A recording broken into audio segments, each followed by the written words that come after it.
Welcome to Brawl Hollow. Welcome to the front page of Twitch, everybody. We are here to show you some of the most amazing FGC that you will see in your entire life.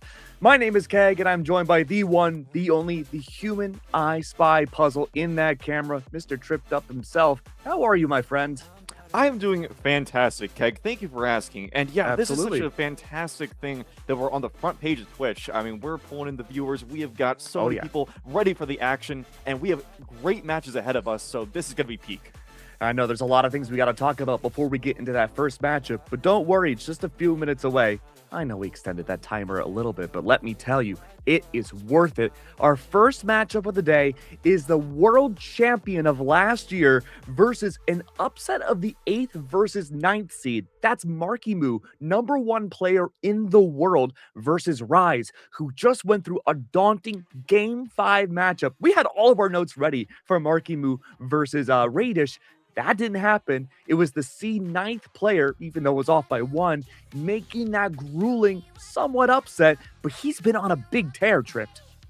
Oh, yeah, absolutely. And that's just really awesome to see that we've got something a little unorthodox in the mix. Now, I was taking a look at their pro stats here, and it seems as though these two have not met in official tournament before. They have a 0-0 matchup, so this is going to be something new for the ages here. But of course, Markimoo, like you said, the current world champion, #1 player, he's obviously got a bit of an advantage here, but Rise, definitely not a bad player in his own respects. PR 13 right now in North America, that is not shabby at all, so I am very interested to see what he'll be pulling out here. It shows that he plays a lot of Taros. Now, Taros right now not exactly being the best of characters, especially with the dex changes and all that stuff, so I'm interested to see if he's going to continue on that Taros or if he's got something different for us today. It was just under a month ago, too, that we saw the hammer get slight nerfs with side air and side lights, too. So maybe a decrease with the hammer viabilities. But that's not to say Markimoo's out of the woods either. If we're looking at placements, Markimoo did win the World Championship back in last November. But that's not to say that he's been able to keep that mantle up. He's been guaranteed top 10 every tournament. Don't get me wrong. But he did. And, you know, I don't want to take too much away from him. He did come in second at the mid-season championship. So I don't know. Maybe our goat's washed. You know, second place is certainly not first, right? That is true. No, he was going against Balloon Boy, and I mean that's a player right there. So I mean that's no easy feat to go against him. And he is also in this tournament, so we'll be seeing something from him in just a little bit, I have no doubts. But it looks like we've got the players in the match right now. Markimoo, of course, loading up his iconic Mordex, no doubts there. But on the other side, it looks like we've got ourselves a Sidra pick. Now, Sidra's been a character that kind of has been on the rise recently, with Cannon being a much better weapon and Sword also being very strong, and those very cheesy signatures. Yeah, this is a very interesting pick to see from Rise here. Absolute ledge guard demon. And the way that Markimoo likes to play on this Mordex, it's very unlike Godly, where he's such a demon in the neutral side. We are going to Small Wasteland first, but Markimoo does specialize in keeping your player juggled in the air, off the stage. So I see what Rise is going for. He's going to try to ledge guard Markimoo as much as humanly possible, like you said, with those cheeky signatures. Worth noting, too, he is going to be rocking the Super Stance, too. That's a relatively new addition to Brawlhalla for the front page viewers that may have just been tuning in for the first time here. That means one of the stances from Sun, or Rise, I should say, is going to be doubled up instead of being a singular increase. We'll see if that helps out, though. Markimoo so far keeping Rise at bay. That's going to be a quick little ground pound, and within seconds of this first match starting, gets a stock over Rise. Yeah, I'm going to guess he was trying to do a gravity cancel down sig instead of a ground pound there. I don't really see what the idea was, if that was the case. But either way, we've got a quick stock coming out for Markimoo. However, Rise starting to fight back. He's using those cannon aerials to protection right now. He can get some very big damage juggling with just Nair alone. Nice and light pushing Markimoo off to the side. He's disarmed now. Got a good ledge guard position. Picking up the sword. It's got a really good KO potential, but he's got to find it on a Markimoo right now. Nice. Down air's going to do it. He's got himself on the board. Yeah. One of the biggest things that Rise will have to worry about now is just the initiation of getting these strings going. Once Markimoo is caught into a string, it's hard for really anybody in this game to get out of them. Markimoo relies on someone missing that initial hit before he finds any value. What an upset there. Sweat beads were out. No way to get back onto the ledge. Markimoo shaking off maybe a little bit of the first set rust there. losing out on that second stock. That's going to be Rise having this advantage. He cannot possibly let go of this. Oh, and he doesn't! Sandy, what? That's it, that's game one! It is! Ground pound to nail it in. He was showing, like, no, I'm not going to let this be close. Just because you sacrifice a stock doesn't mean it was luck. He's going to tap that one in, get himself a 2 stock against the world champion in game number 1. Now, Mordax has always historically been a very fast legend in this game, but keep in mind too, we alluded to the beginning of this game that the Sidra pick would be getting super stances, and that's going to be 2 points in the speed category, down in 1 for attack, 1 in defense, going to go down. This makes this Sidra pick, again, basing almost the entirety of this neutral game off stage, entirely faster than the Mordax. Now, this is a huge advantage for Rise. Oh yeah, absolutely. And he was getting those cannon strings as well. That is the big thing for Cannon, is getting those dodge reads and getting large 4 or 5-piece hits that can build up the damage very, very quickly. And Rise was able to find a couple of those in that last game. So if he can continue what he's been going on right now, he might just find himself an upset against Markimu. But we're still a little far off from that to make it for certain. That being said, look at this edge guard. Nice down air, but no, he didn't touch the edge. And how Rise up another stock, barely even touched on this first stock. All right, man. Marky, what's going on, man? World champion player over here struggling a lot off stage versus the cannon. Rise is doing a fantastic job keeping him at bay. Oh, but then again, as I say that, live and breathe. Now a 16 damage difference. Marky gets the upset there off of Rise, sends him down to that second stock. Now, one thing I think a lot of people don't really think about when you watch high-level games like this is that a player like Markimu is going to be the most watched player in this game. If there's someone you're going to look at to get better at this game, someone to counter-adapt and counter-strat, it's going to be Markimu. Everybody at this level of play knows how this guy plays it out, and you're going to have to find a way around it. It's up to Marky to be in this special spot to constantly adapt and reinvent himself. That's right. And we saw at the World Championship, you know, he went down and got received 2 3 stocks against Balloon Boy and adapted back and was able to get that win against Balloon Boy. So, I mean, he is definitely a king of adaptation, but right now he's just not finding the right ways around it. He is pretty close to taking away this stock. Nice little string there, pushing him back down to the KO percentage, but Sight is going to struggle a bit to get those KOs. Trying to throw it away, they get something nice. GC sidelight into the recovery is going to even that up, barely any damage onto him. So this is close, but my goodness, I mean, if 1 or 2 cannon strings go Rise's way, we could see another game in his favor. Yeah, that'd be a huge advantage for Rise there. That's exactly what you want. Marky, though, he was playing very, very scary, high risk, high reward off the stage. Now that he's playing Gauntlets, he is playing much more reserved inside the middle of the stage. He doesn't want to go off stage unless he has the opportunity to end this last stock quickly against Rise. For Rise, doing a great job going for those ledge guards, gets himself a side air. The ground pound could have been the final nail in the game 2 coffin. Not quite the case though. Marky, he makes his way back on forwards, but again, he just cannot complete these strings. It's Sun in the air again, tries to catch out the weapon spawn off of the neutral sig. That doesn't work. And Marky once again, do-si-doing around, playing a game of footsies with a neutral sig into the sky. That doesn't work. Neither does weapon throw, but through it all, a gravity cancel. Going down, it's going to be a break dance. Marky brings it back from the depths, and now we're at even set. My goodness, I mean, that was nail-bitingly close. And once again, viewers, I mean, this is just insanity. We've got the world champion here neck and neck with Rise, which, I mean, not to diss Rise here, but obviously Markimu has the leg up here, and yet these two seem to be evenly matched. This is absolute insanity. Well, now, hold on. You say that Markimu has the leg up. Would you say that the Sidra is a counter pick to the Gauntlet Scythe matchup? Now, that's a good question. I mean, it seems so. He's finding a little bit difficulty trying to get into this cannon, and you see Rise is kind of like keeping away. He's using the aerials to perfection, right? Using those side airs to maneuver around the stage and get himself in those positions to get the strings. So if we could see a continuation of that, Rise is going to do well. Yeah, but I think the big adaptation here from Marky is in the macro, and again, that's what allows him to be. We've been saying this a lot, a world championship player, right?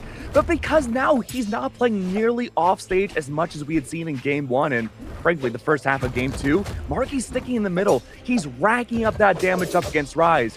Rise is now in the position where he's going to have to make a major adaptation. He can't rely on fast stocks anymore against Markimu. That's right. Yeah, Markimu definitely wants to be off stage since Gauntlets and Scythe do thrive off stage, but yeah, he's realized that's not exactly where he wants to go in this matchup. It has been Ryze's turn to get this damage onto him. And right now, oh my goodness, getting far out there. I was just saying how he doesn't want to be off stage. Well, just kidding. He wants to get rough and tussle with that, getting that nice neutral air, grabbing that stock, and now he's got the first lead. I mean, honestly, hasn't had a lead all game, all set, but now he's got one. Maybe, just maybe, this is where we start to see him take it away. I think it's important to note, too, that we're only seeing Markimu play off stage once Ryze is at a high damage deficit. Does not want to take these fights unless he can put a big disadvantageous state over into Ryze. Sweat beads are out. Sun barely makes it back forwards. That's still Ryze. Side air is out, and that will be the first stock of Marky gone, but all of that is extra credit. Ryze is nearly at 100 damage now, and Marky, if he gets gauntlets again, should be a good opportunity to close out this second stock pretty quick. Right, Nair there sitting down, Case in weapon point. throw, could tap it in, but hold on, he's able to chase dodge back. That being said, though, GCD like ground pound is going to tap that one in, and Markimu retains his lead, even growing it a bit there. He's going to choose the gauntlets, and now you can see he's feeling himself a little bit here. He's now feeling more confident going in for Ryze right now, not letting him any chance to breathe. Picks up the sword, but now the damage is coming in. Yeah, and at this point, you would think maybe the Sidra kit will have to come into the fray a little bit more. Will this be the ledge guarding that this legend should be doing? Maybe, but that was a lot of game one. Markimu's very well aware of what the Sidra has. Great spot dodge out of Ryze, but now so lit on this final stock. There's not really many options Ryze has left. Markimu lurking in the depths like a piranha, seeking for an open cut, but there it is. Adair is out. Markimu, sweat beats underway, back from the fray. Uppercut is out. That is going to be a lead now in Markimu's favor. Yeah, and you can see the tides are certainly turning in Markimu's favor here. The first two games being very, very close. Actually, no, the first game wasn't close at all. It was a two-stock in Ryze's favor. Then it came very close, and now Markimu is the one with the upper hands.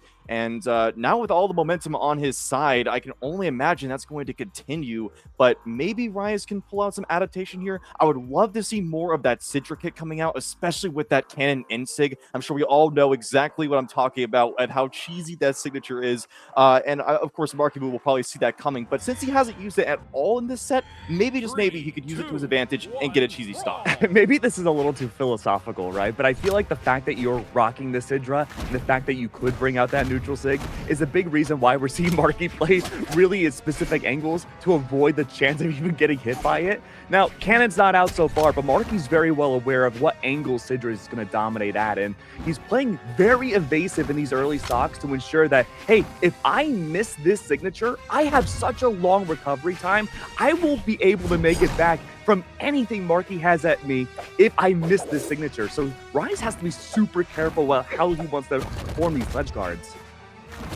That's right. Recovery. And some more damage. Markimu barely even been touched on this stock so far, and he is just zooming around the stage right now, keeping a lot of distance between him and Ryze right now with this sword. He is respecting the fact that sword is a very fast weapon and can build up the damage very quickly if you're not careful. This neutral game is quite deadly, and look at this end light after end light, just spamming the button, but it's working. Markimu hunting off stage with the unarms. He has no fear in his body right now. He is fooling in the full state. A perfect case in point, too. We saw the D-Sig out, neutral Sig off of sword, catching out Marky perfectly. That's wonderful work. Weapon throw doesn't connect, though, but the breakdance certainly does. That's a good way to end this first stock, and goes to show that there's still gas in the tank for Sun. Certainly. Easy to keep the weapon guard going. Oh, the drop from the weapon throw. That's unfortunate. He might have gotten a big cannon string off of that. Markimu sweat beating. There goes the N-Sig, but unfortunately a bit missed times. Markimu now has a good opportunity to tap this stock in. Goes for a GC N-Light instead of the D-Light. Nice mix-up. Still can't find the knockout, though, but he is just hunting with this unarmed. He has no fear against Cannon, a weapon with some ginormous hitboxes that you usually would not want to challenge with arms, but not if you're Markimu.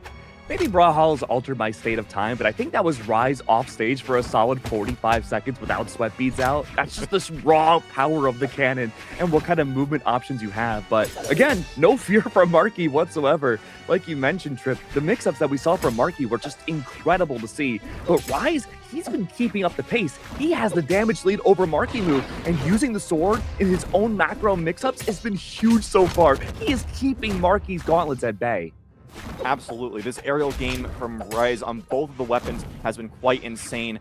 Keeping himself at the proper distance, able to get these attacks, Sword is so good at, especially in these ledge guard situations, and with such a small wall to get around. Even Marky Moves are struggling a little bit, but there we go. Another Nair. Sider's going to tap it in. He's back in the lead. Nair, nair, nair, nair, nair. That's exactly what you want as a Syndra, right? You want your opponent off stage, but Marky's banking on that fact.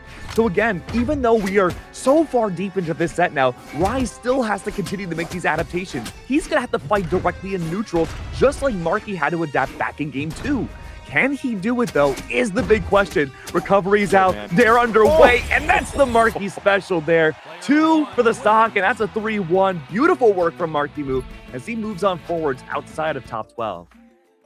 Well, you know, I can't say it's unexpected, but seriously, that was such a good attempt from Rise there. I mean, he really throws for a loop, especially in that first game and even second game, giving Marky Moo a run for his money. That was absolutely brilliant. But in the end, the adaptation was Marky Moo's favor there, and he was able to take it away, get himself into that top 8. No surprise. I mean, just the way we saw Rise play, right, I thought was super smart. He had a good game plan going into mine. He's clearly done his homework to see how someone like Marky Moo likes to play. Realizes, okay, I won game 1. I'm doing pretty good game 2. There's a solid chance I could take this. And yes, it didn't work out for Rise at the end of the day. But the fact of the matter is that he won't have to meet Marky Moo if he does win out in the lower bracket, potentially until grand finals. I could see Rise making a huge lower bracket run. Yeah, if he's playing like he did in those first couple of games, then I could see it as well.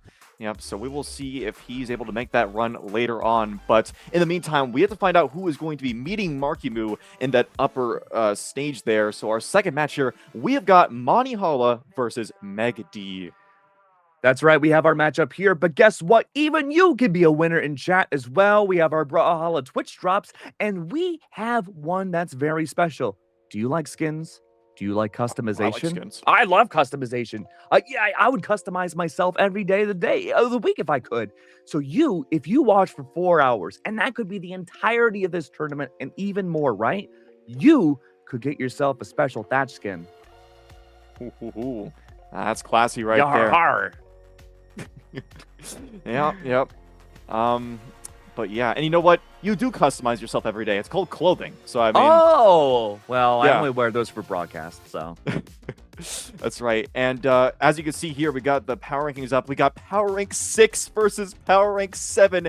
Oh, nobody say God. it. Nobody say it. I know. Isn't it crazy? Way. Space knows exactly what he's doing. Yeah, he's losing his mind right now. No way, man. First of all, okay, greatest TO of all time for doing this. Thank you so much, Space. That's awesome, dude. But a good time to mention, too, while we have 6 and 7 on the board, any team or one player will get $200 of the $500 prize pool, graciously sponsored by Brawlhalla for this tournament. And of course, the first place player does get $200. It crescendos down from there, where everyone, I believe in the top 8, will be getting some sort of prize, monetization of some sort. I'm not too sure how the breakdown works, but if you make it in the top 8, you're getting something. That's right. And we've also got some Galaxy Cup avatars coming out soon that will be going to those players as well. So those will be quite nice. Looking forward to seeing those in game. But speaking of game, we have got ourselves a match queued up, and Manihala pulling out the Ember of all things versus Meg D's Lin Fei. So we've got a double Qatar matchup here. Qatars. Tell me about Qatars. I'm sure you have some words about Qatars. Well, I mean, you're playing Qatars on Demon Island versus Bo. I think this will be a really tough matchup. You rely a lot on closed spaces, but there is a lot of startup potential when it comes to Qatars in your initiation for combos on a stage like this. Problem, though, is that you're facing up against Cannon. And Cannon and Bo, I think that'll be a better matchup than double Qatars, but as long as you're able to catch out the reactionary plays and how you want to directionally input your dodges out of it, you could be fighting a literal cat with claws if you mess things up.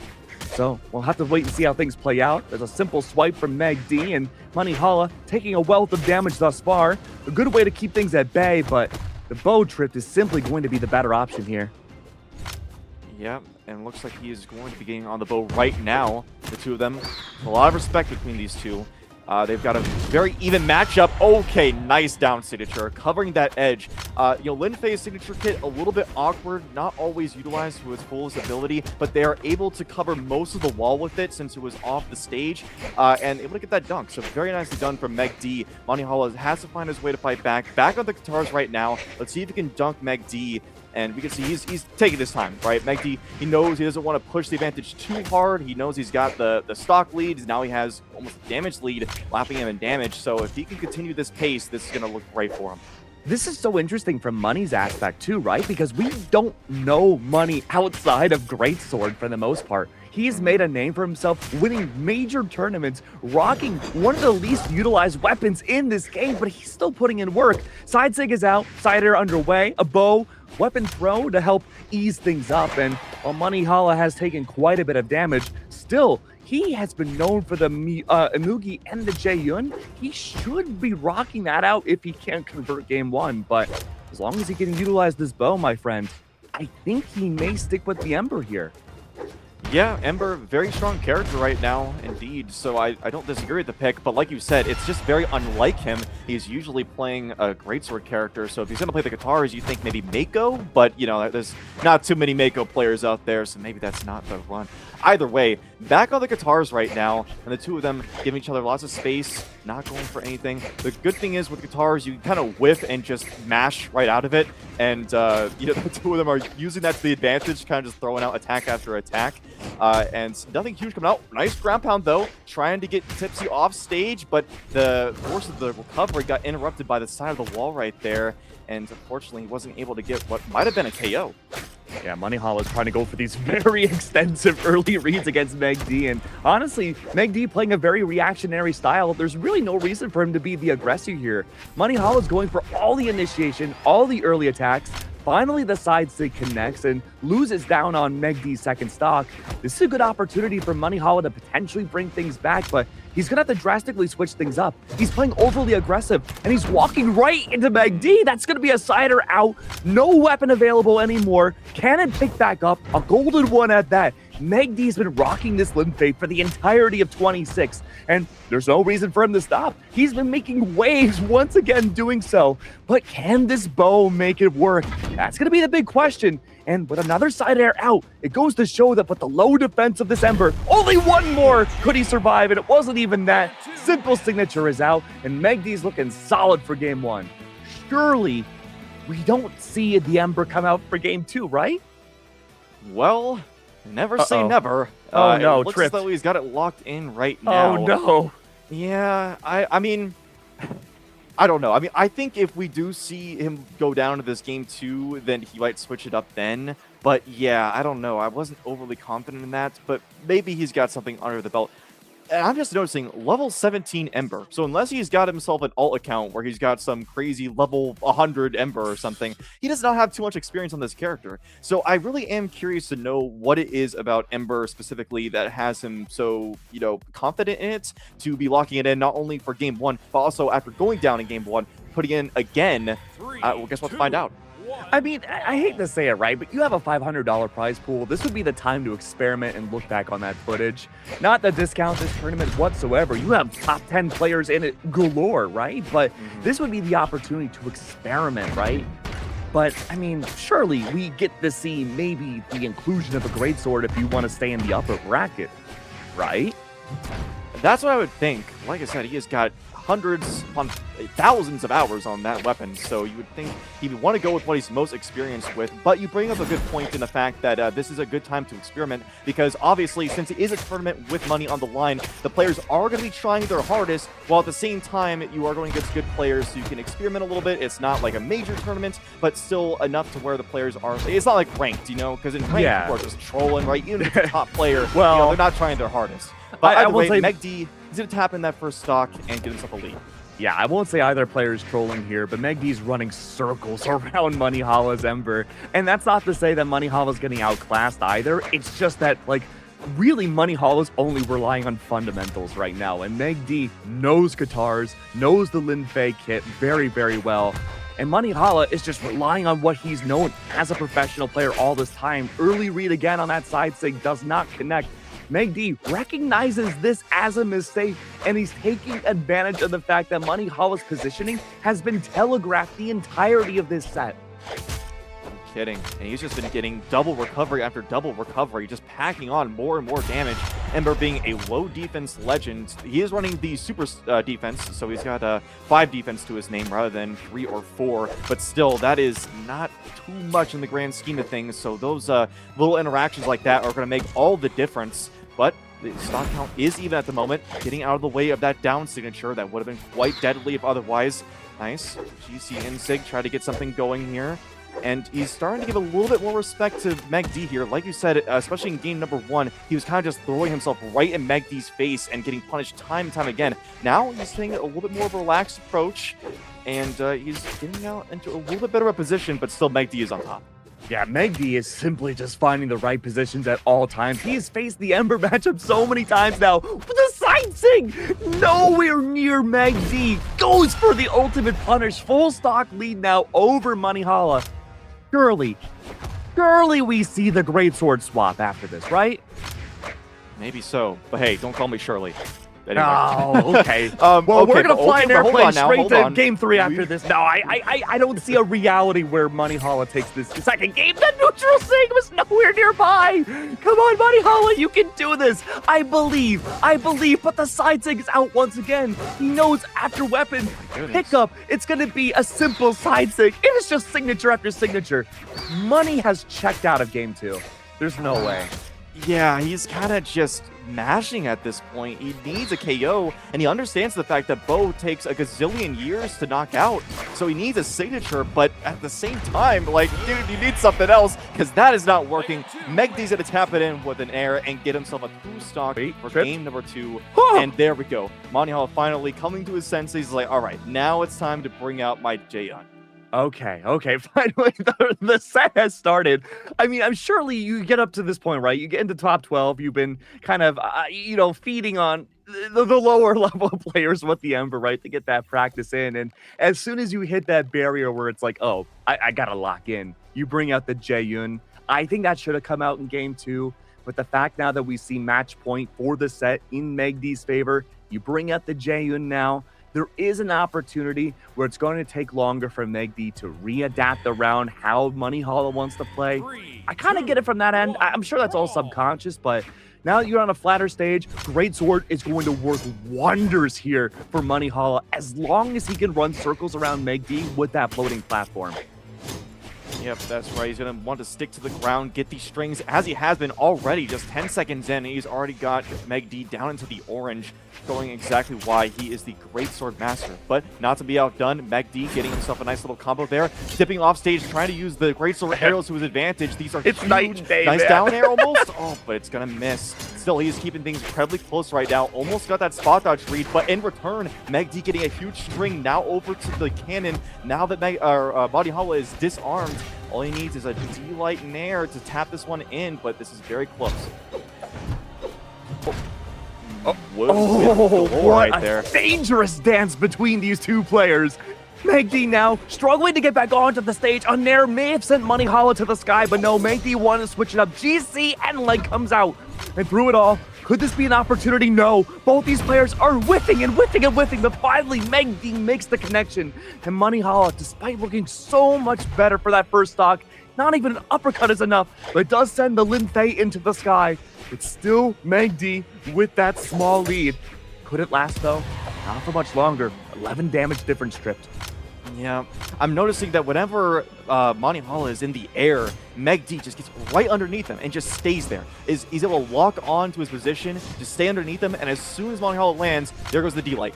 Qatar's D-Light. It's just going to catch him every single time, and that's how he's getting these big strings. So if Monty Holla can keep himself on the ground getting these greatsword strings, that's exactly what he wants. Nice 3-piece. A side air as well. The weapon throw almost connected. The ground pound trying to tap it in, but he's not going to get it. That is huge damage for him. He's taken a pretty strong lead here. Still on the greatsword. Dare Nair. That's going to tap in some more. Finally interrupting with an end light. And oh man, here comes the big cannon string. That's exactly what you want with cannon. The floor is quite literally lava for Meg D. As soon as he touches the main stage, it is going to be doomsday for him. He's going to have to rely on that small platform. That is the biggest advantage for himself, but also could be his biggest bane. Money Hollow has to be aware of that floating platform. Needs to make sure that Meg D has to rely on it and find a way to counter. But through it all, off stage, Meg D still retains the lead. Now is the most pivotal moment. This is the chance to make it a completely even game, and Money Hollow does so. Back to the Great Sword we go. Meg D weaponless. The platform moves, picks up a weapon. It's the cannon, the best thing in the arsenal that Meg D has. And now Money Hollow needs to rely on that platform once again. Needs to ensure that that should be a safety zone for Meg D and make it a spider trap for himself. Offstage.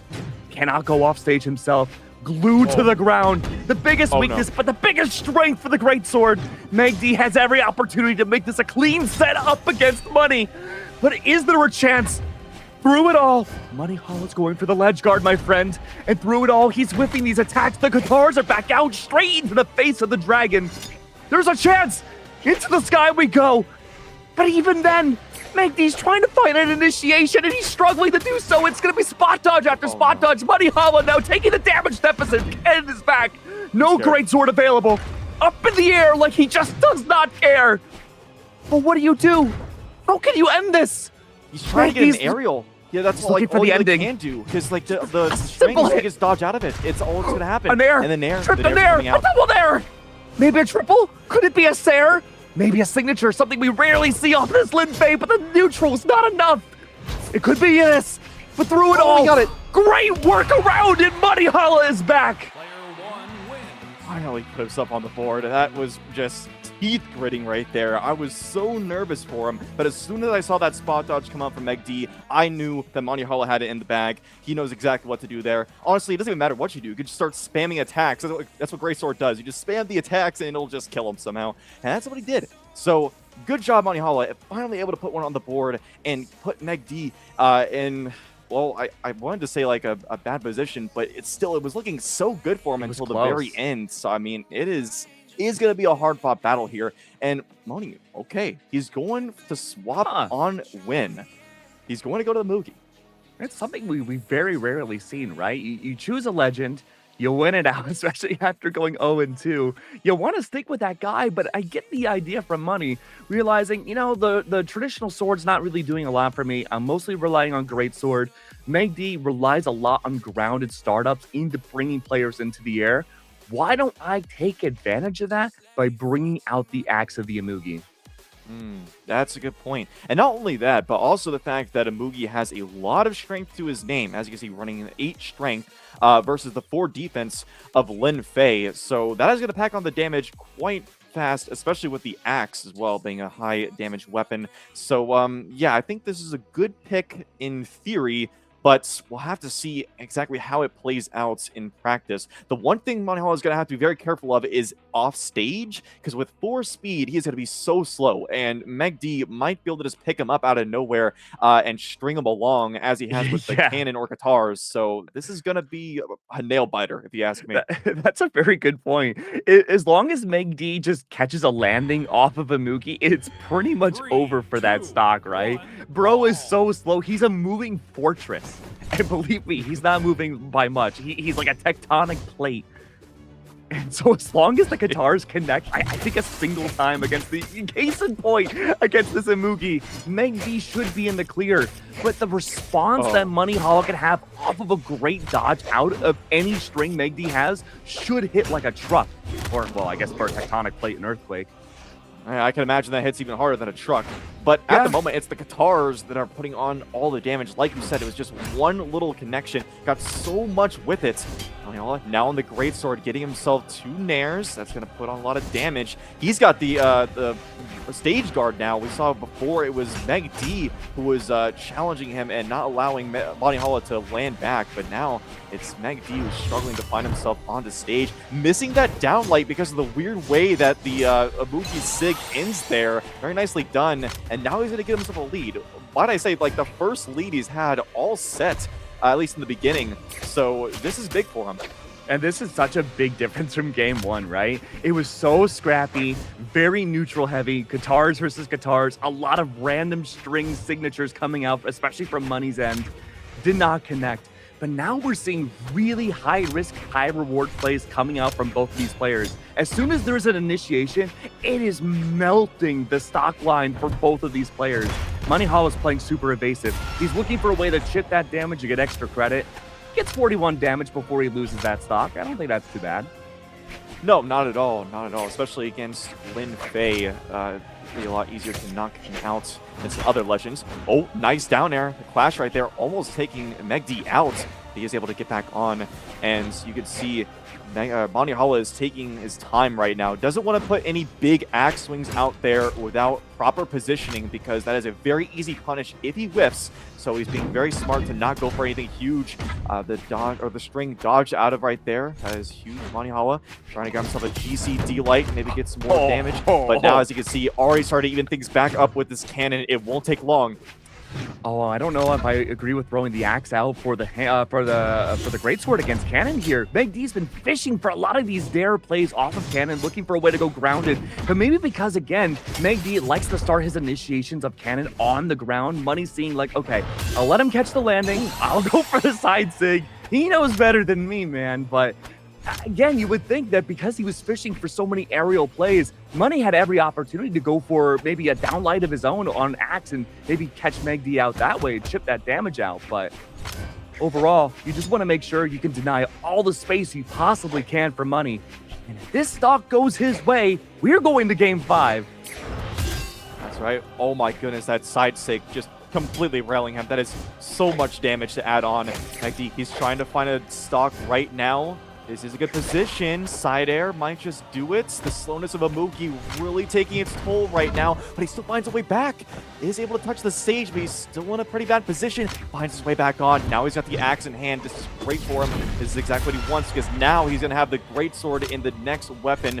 I'm sure that's exactly what he wants here, but he is on final stocks, and as we've seen, the stocks can get absolutely shredded from one dodge read. Guitars is so good at that. So, Manihala, be very careful right now, my friend, because this could get dicey very quickly. Meg D's done such a great job immediately adapting around this axe. It has not found the impact Money Hollow was looking for. The fact that he's still relying on the greatsword, I don't blame him! Looking fantastic! Meg D skyrockets to the blast zone, but still, he lands back down. A side signature says otherwise. We go to game 5.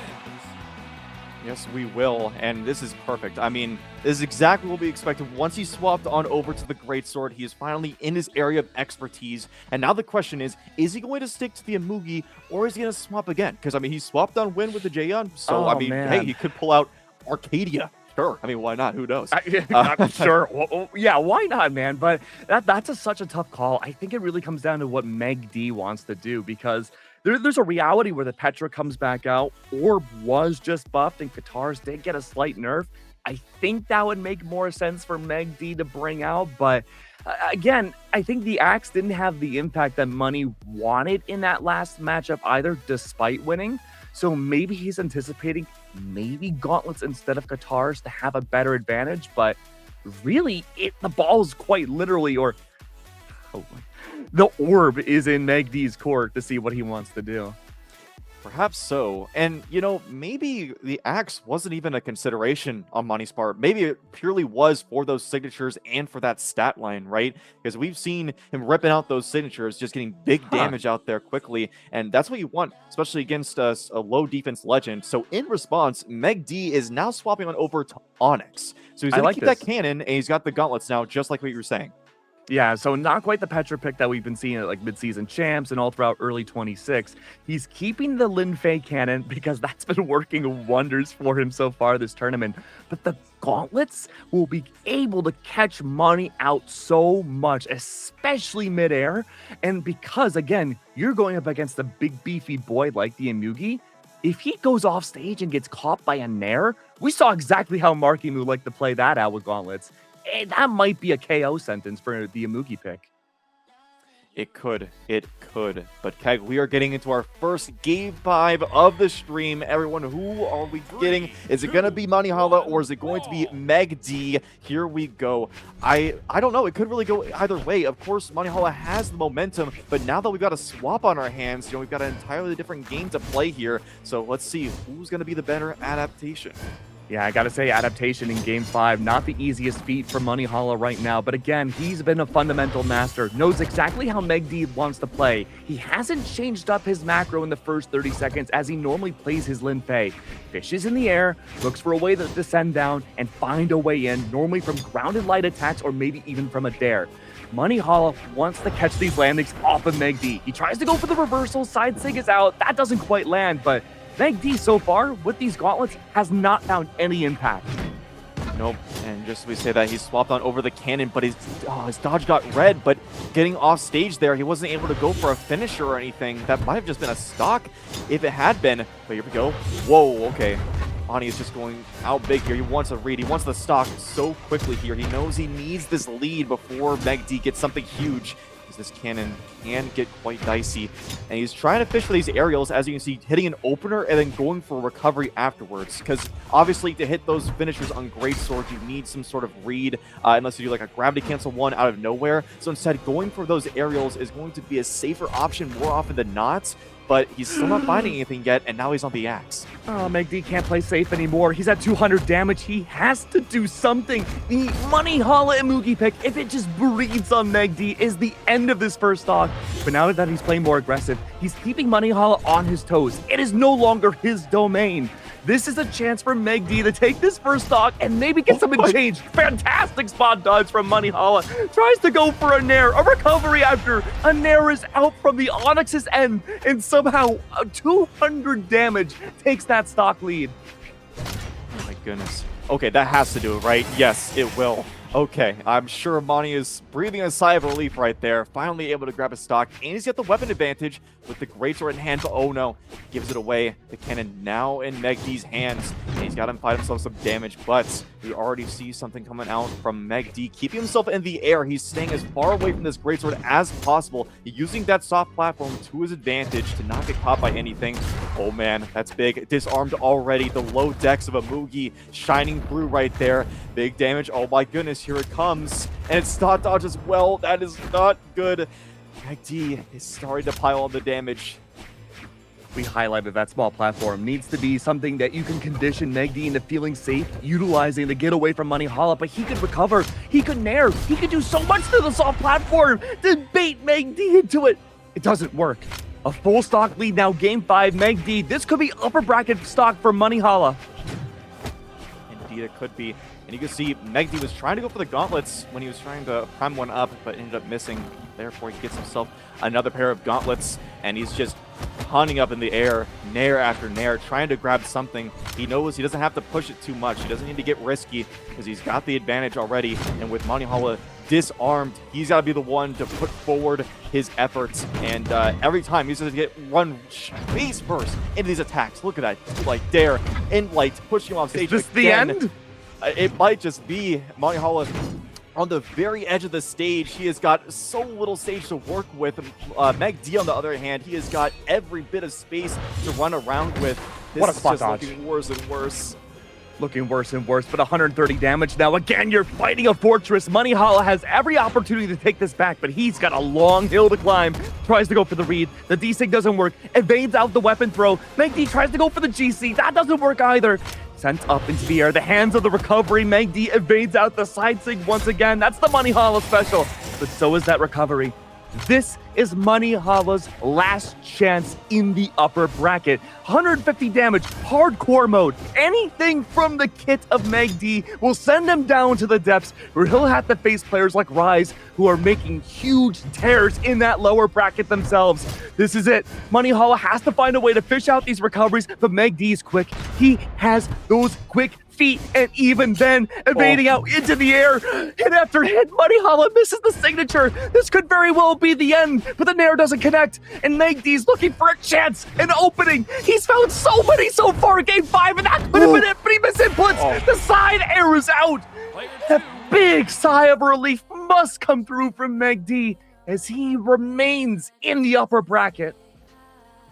The the movement from Monty Hall there was just impeccable. I mean, he was able to keep himself just pixels away from each and every one of those attacks and getting punish after punish, getting big strings. And there's so many times where I felt it had to land. It had to be the end of Monty Hall's stock, but he kept it going. He kept it going into the very end.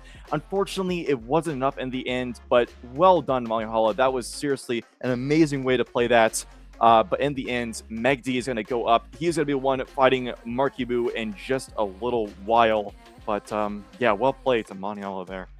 I mean, look, hindsight is key, right? And we have the benefit of not being in the server, feeling whatever emotions these players are feeling.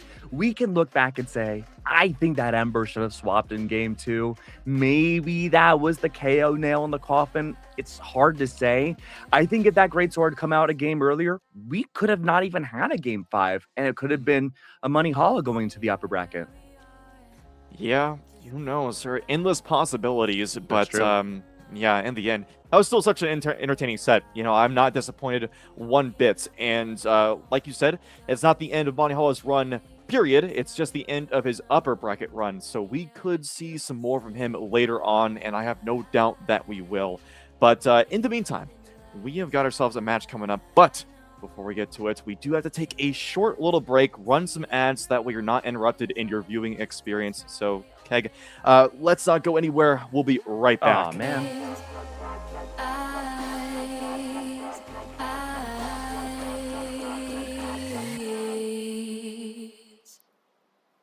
Don't care at all, let's roll the dice.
This shit, they go insane.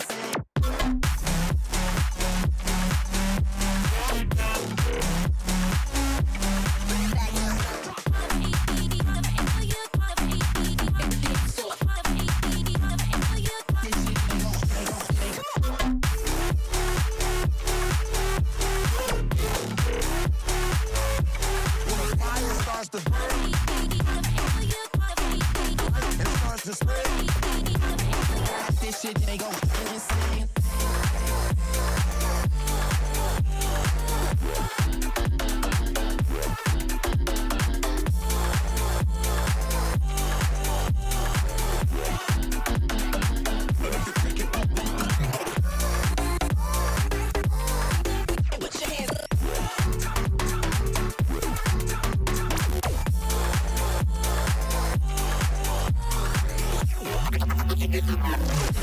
go.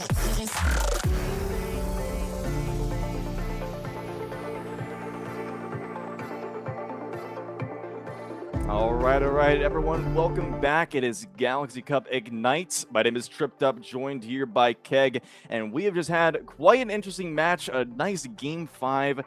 Keg, how'd you feel about that one? I felt fantastic, my friend, and I would not want to share that experience with anybody but you. But we've had world champions, of course. Yeah, you got to give yourself some credit there. We've had world champions and we've had upsets so far, but I got to say, as we continue forwards, I see myself and all of chat very excited for this next matchup here. We have Balloon Boy versus Shade. And Balloon Boy has been a fan favorite despite not being a world champion and only the second seed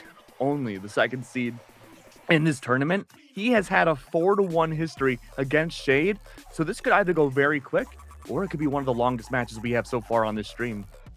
That is true. Yeah, if there was a world championship for crowd favoritism, I would say Balloon Boy would win it hands down. Like, you know what I mean? He is oh yeah, he is a crowd favorite. He's a showman. For sure. And yeah, I'm right. I mean, everyone finds him so exciting, and even though, like you said, not a world champion, he did just win the mid-season championship not too long ago, so he is definitely a player to beat.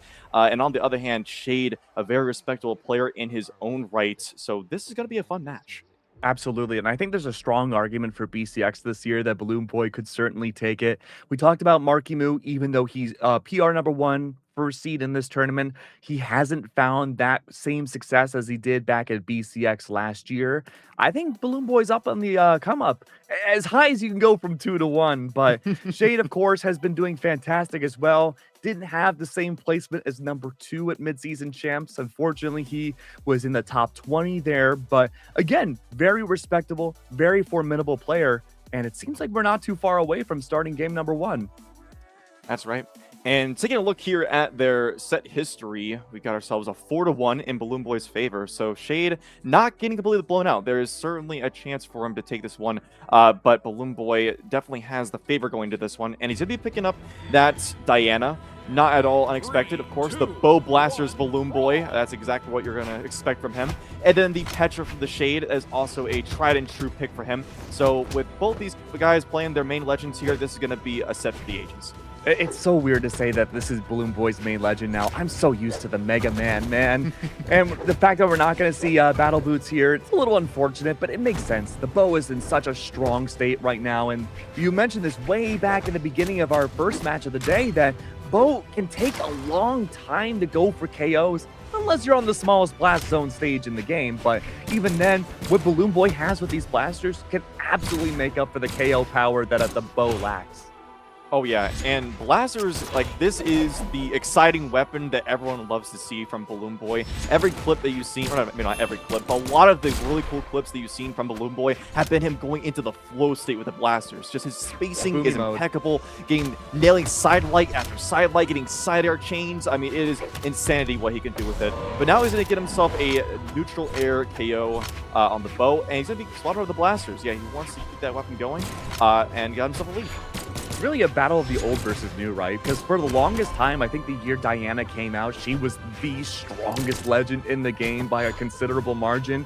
Petra, around her release and a little after as well, same exact mantra came to be. Offman absolutely making a statement with Petra so far in officials, but that being said though, Orb has had some recent nerfs. We've seen some, I believe some side air nerfs come by in the most recent patch, so something to keep in mind coming into this matchup here. Shouldn't affect Shade too much, especially if we start going to a small world's end over and over again. That being said though, it is an even matchup despite the signature from Balloon Boy. Shade doesn't make it back onto the ledge with no guarding present from Balloon Boy's end. But still, it's a battle of catch-up for Shade to get that same amount of damage that Balloon Boy's racked up. Going into the weapon guard. There we go. Seen a lot of gravity cancel D-lights coming out from Balloon Boy's blasters, trying to get a quick pickup into the side air or recovery for a KO confirm. But Shade is keeping his distance here. He's actually playing very, very well right now. As you said, there have been some nerfs on the orb. It's not as strong as it once was. And he's going to struggle to get knockouts, right? I mean, that side air does so little force now. So it is going to take some time to knock out. But now that he's got this arm, nice weapon throw into GC, side light, side air. Now he's got himself a lead onto Balloon Boy. And surprisingly enough, he's actually keep onto the orb. The big question is, right, you're moving away from battle boots on the Mega Man to a Diana, right? Objectively slower of a legend. Is that going to affect the matchup against someone like Petra, who is faster, especially on Orb? It's remained to be seen, but right now things are being kept very, very close between these two players. Nice, and light popping up. Okay, the spacing's coming alive right now. God. Nice down air. The chains are coming through, but he does dodge through that recovery. That orb recovery being so difficult to get around sometimes, but Balloon Boy makes it happen. Now he's got the edge guard position. Once again, going for another one of those gravity canceled D-lights to try and catch a jump option, but Shade juggling around with these jumps, keeping his distance, doesn't want to get caught. I mean, really anything now from the Diana kit will take down Shade. He has to be so careful here. Ledge guard again, something he's been managing to evade up against Balloon Boy, but now might not be his lucky time. Never mind, it is. He goes so far off stage, and Balloon Boy goes for the option of not recovering. He does not want to be thrown off guard. Shade had every opportunity to go for the punish, but now instead it's a neutral game once again. 100 damage difference. Shade into the air. A side air is out from across the stage, nearly landing to the opposite blast zone. Shade, if anything, from Balloon Boy connects, that's the end of game one. Oh, man, that was so very close, and I was honestly, I would have been surprised if that end light would not have knocked out, because like I was saying earlier, that bow, it'd take quite a long time to get those KOs, but no, Balloon Boy is going to tap that one in, get himself the first game, but a very, very close one.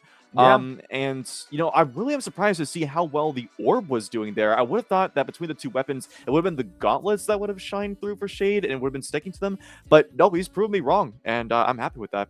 I think it's just a game of keep away, right? You're so used to facing Balloon Boy where he's very up close and personal with the battle boots. You're moving away to bow and blasters, which is really excelling in that medium to long range aspect, right? You want to play into that range, and it can be really hard to get into the hurt box of someone like Diana because you're so good at that evasion that I think the orb provides just enough buffer room for someone like the Petra to be like, okay, I have options to get out of this if I whiff. Right. Yeah, it does keep a lot of space in between the hitbox and hurtbox of your legend, right? So you are able to space out a little bit better than some weapons like gauntlets, for example, because obviously it's two fists. So you got to get really up close to your opponent to get something done. And I mean, that's scary to go up against someone like Balloon Boy, having to get up close to him. I mean, like that, I couldn't imagine. So yeah, I can understand why maybe that orb would come through a little bit more. But right now, it seems like Shade is taking his time. Could we see a swap coming out? Yeah, I'm really curious to see what Shade is thinking right now, because I don't think the Petra was a bad option whatsoever. To me, Petra's an all-rounder. I think there's not really a matchup she's bad against. I mean, you could argue that maybe the short to medium range could suffer up against someone like the Diana, and that's certainly a valid argument. But I think at this level of play, you have so many counter options oh, I guess they just reset. Never mind. Well, we're going to the Petra. Like you were saying, it's not a bad pick at all, so I'm not disappointed by that one bit. But yeah, there will have to be some adaptation on Shade's part here, because now that Balloon Boy has got himself some momentum, you know, he's warmed up a little bit, we might see him entering that flow state. So we're going to have to see what Shade can do to put a stop to that potentially. Well, we're going back to the small fortress of wolves. One map. You know what's really interesting about this Diana Balloon Boy pick? Kind of similar to what we saw with the first matchup with Markimu versus Rise. You're playing a legend that really excels a lot in ledge guarding capabilities. And while Rise was, you know, 50-50 on ledge guards against Markimu, Balloon Boy wasn't ledge guarding a whole lot towards the end of that first matchup there. He did get a few early bows. Oh, goodbye. Okay. Well, more time for me to talk. He got some early ledge guards up against Shade at the beginning of the matchup, but... okay, man. I mean, I don't even know. Well, I think we're going to get ourselves a reset here, but yeah, no, back to what you were saying. No, wait, hold on a second. I think it's why you said bye-bye Balloon Boy. Is that what the BB stands for? Bye-bye Balloon Boy? Wow. You know what? When we have our next crowd, people are going to have signs that say that, dude. It could be. You know, we might have started something. Oh, my. I didn't even think of that, dude. Mm-hmm. Yeah, we have the power, you know? We're in front of so many people. We could shift the We are tides of Brawlhalla forever. influencers. This could be a stream that goes down in history. You could change Oh, Brawlhalla God. history here. I know. Yup. No pressure. You know me. Oh, yeah, no pressure. I like pressure, though, and we're making diamonds out of these players now. Balloon Boy, I guess he was having some internet issues. I know that's been a thing for him in onlines in the past. Hopefully, he comes back. He hasn't chosen a legend yet. I know he was tweeting about that. I saw something from him like earlier today, I think, or yesterday, and he was like, I literally don't know if I can play onlines anymore because of how often I'm disconnecting. It's like, that's gotta suck. We gotta get like Google Fiber, dude. What can you do about that? I mean, it's your internet, right? There's nothing you can really do about that other than just pray that it won't disconnect you. Yeah, you know, hotspot, I guess. I think hotspot might even be worse. Gaming cafe. Ethernet. I'm sure Yeah, he's got go up Ethernet. against a He's radio got Ethernet. tower. I mean, Play something, right next to the tower, you know? That's... Go to like Sears or something and use one of their computers, man. Is there even a Sears open out there? I thought those things He were will extinct. make a Sears with his winnings. Okay, well, it looks like we got ourselves game number 2 coming on here. Back at it in the small fortress of Wolves. And hopefully, Balloon Boy's internet will not conk out, and we got ourselves a fun match coming up. Now, here's a big question, right? You talked about how Balloon Boy won game 1. He had that momentum. Shade took a while for choosing his legend. Balloon Boy took a little bit after disconnecting that last game. Would you say mentally that removes the momentum of game 1? Well, okay. Well, I will say that'll that help. would remove the momentum of game 1 right there, getting himself an SD. And I almost like, as soon as I saw the Blasters ground pound come out, I just kind of like grimace a little bit because we all know that moment from the World Championship, like the Grand Finals, that ground pound, the infamous ground pound. Yeah. It's like, you think he would stay away from that, like it's a bad omen, you know what I mean? But there it is. Hey, he's a risky player, and I really enjoy that, especially because Diana's, you know, a lot of the time like to play more. Oh, no. Oh, no. Hey, at least W Shade for standing still there and letting, you know, because some people would just go at it, you know, and be like, hey, we're in the middle of the tournament, man. This is serious. But no, Shade has a lot of respect here and just, you know, not going after it. So big respect to Shade. W, let's get W for Shade in the chat. Are we back? Oh, we're back. The Balloon Boy has not popped yet. Come on, this is an opportunity now for him to bring it back. But I imagine, and you know, not to take any credit away from Shade if he does win this, but I think Balloon Boy's lagging, man. Yeah. But I mean, hey, Balloon Boy could have 300 ping and he would still sweep me. So I mean, it's not easy at all. Oh no, no, not on main Twitch.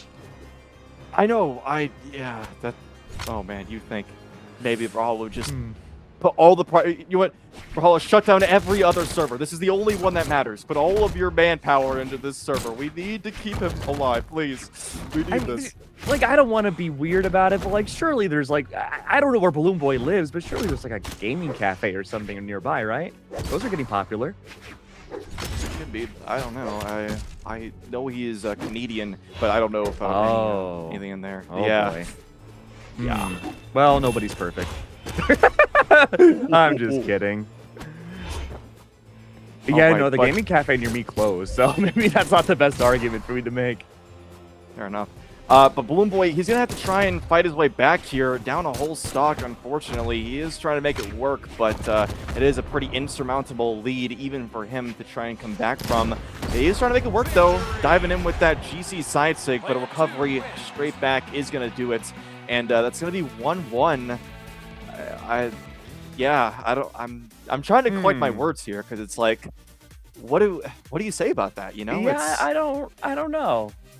I mean, yes, you do win. That's good. But again, there's a lot more factors at play that we just can't see from Balloon Boy's end. It's like, you know, you're racing someone in a foot race with broken legs. Like, yes, you won. That's great. But, you know, you're racing against someone with broken legs.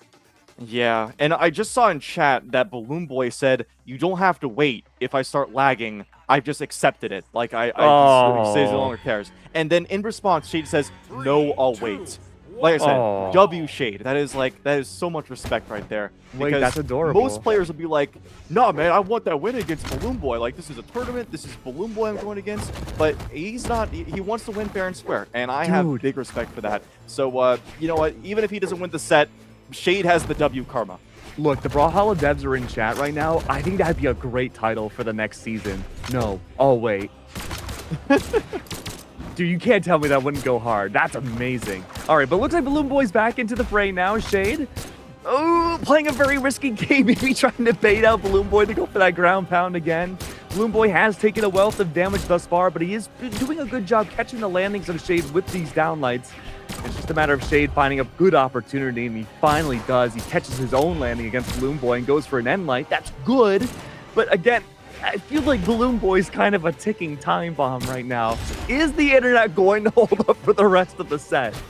Yeah, and you know, that might be what's pressuring Balloon Boy to take these super risky plays, because he knows that at any moment his internet could just conk out, and therefore it's better to try and go for these quick stocks rather than wait for his internet to it's anxiety inducing. So I think that's smart on his part. And hey, it's working so far. He's able to get himself that first stock, now swapping on over to the bow. And at least so far, it looks like he's not having too many problems. Nice, gets the big confirmed Diana string. That's exactly what you want. Gets back to stage, but does get an inlight to the face. Has a pretty good lead, though. Yeah, pretty good lead thus far. A little bit of extra credit, maybe potentially for the hands of Shade here before the damage starts once again. Balloon Boy doing a good job trying to get back into the fray. It's just a matter of seeing how these blasters will fare. And again, I'm thinking about a lot of extra factors on Balloon Boy's end. Catching the landing off of Shade once more. This is adaptation on Shade's end. He can't rely on playing in the air as much as he used to. He's going to have to find a way to play much more grounded. Yeah, and even so, the siders are still finding their mark time after time. That's what I was talking about earlier. Balloon Boy's spacing with these blasters is second to none. He always finds himself in the perfect position. Just keep them going, chaining the moves together like no other. And right now, he's almost lapping Shade in damage. Going for the double down air. It is going to miss, but he continues to string it on with the side lights, continuing to put himself in the right position. And Shade is struggling a bit here. Throws away the weapon to put on the orb, but he gets the GC D-Light into side air. He's now lapped him in damage nearly. This is looking great for Balloon Boy. Blasters are back out. We've rarely seen an appearance of the bow here in this next matchup. The Diana is back. And it looks like Balloon Boy is too. No disconnections, no apparent lag coming through from him in that last matchup. Petra back into the fray, and it looks like we're just going to go GG, go next, straight into the next matchup. Yeah, I mean, I have no complaints about that at all. And I'm sure Balloon Boy is just trying to get through this as quick as possible before, you know, anything happens internet related. So, hey, that's completely sensical. But, yep, getting into it in the small worlds of End now. And I'm thinking that Balloon Boy is just going to continue this super aggressive play style. He wants to go for the big plays. It's exciting. It's fun. So I'm all here for it.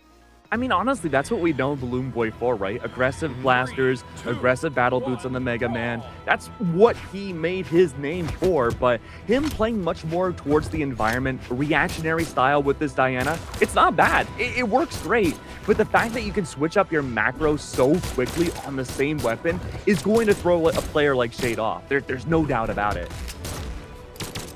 That is just so smart from Balloon Boy. Like, I was talking about the gravity cancel D-Lights earlier, but one way he's using it so well is he's able to turn around so much quicker. Now that turnarounds are slower nowadays with everything, the dash changes and all that stuff, it takes a while to turn around. But instead of, you know, letting that hinder him, instead he's just jumping in the air and doing a reverse D-Light. It's like, oh my goodness. How many whips has that been? 4? 5? Ooh. Wow, that was a comedy of errors, unfortunately, Trip. That was a lot of opportunities where Shade was just pixels off of connecting against Balloon Boy, and Balloon Boy finding the perfect response, sending him way far down into, unfortunately, losing that first stock. Yeah, Shade is just having to try and penetrate through this wall that Balloon Boy is putting up with these blasters. He does have them disarmed, try to go for a GC D-Light into the recovery, but he's going to whip, and that is going to put even more damage on him. Look at that, down there, the down there. That is like the Balloon Boy special right there. Recovery, sending up almost into the blast zone. Shade needs a KO quickly, but the gauntlets, they take a while to get those knockouts consistently. That's Finally, one. able to get the unarmed uppercuts, but look how much damage he incurred. Yeah, that's a lot. And I mentioned, too, that Petra is such an all-rounder legend, but when you have that wall up against you, whether it be blasters, sometimes the bow, even things like maybe a hammer, let's say, right? It is so hard to get through that barrier. Shade is struggling. A full stock lead now for Balloon Boy. That's right, and he is showing no signs of stopping. Once again, throwing out the gravity cancel D-Light to try and catch something. That's what makes it so deadly. It catches no matter where it is. It's everywhere. But okay, here we go. Shade, nice side light side air. Try to get aggressive to go for a GC side light side air, maybe even tapping that one in. But it is going to whiff.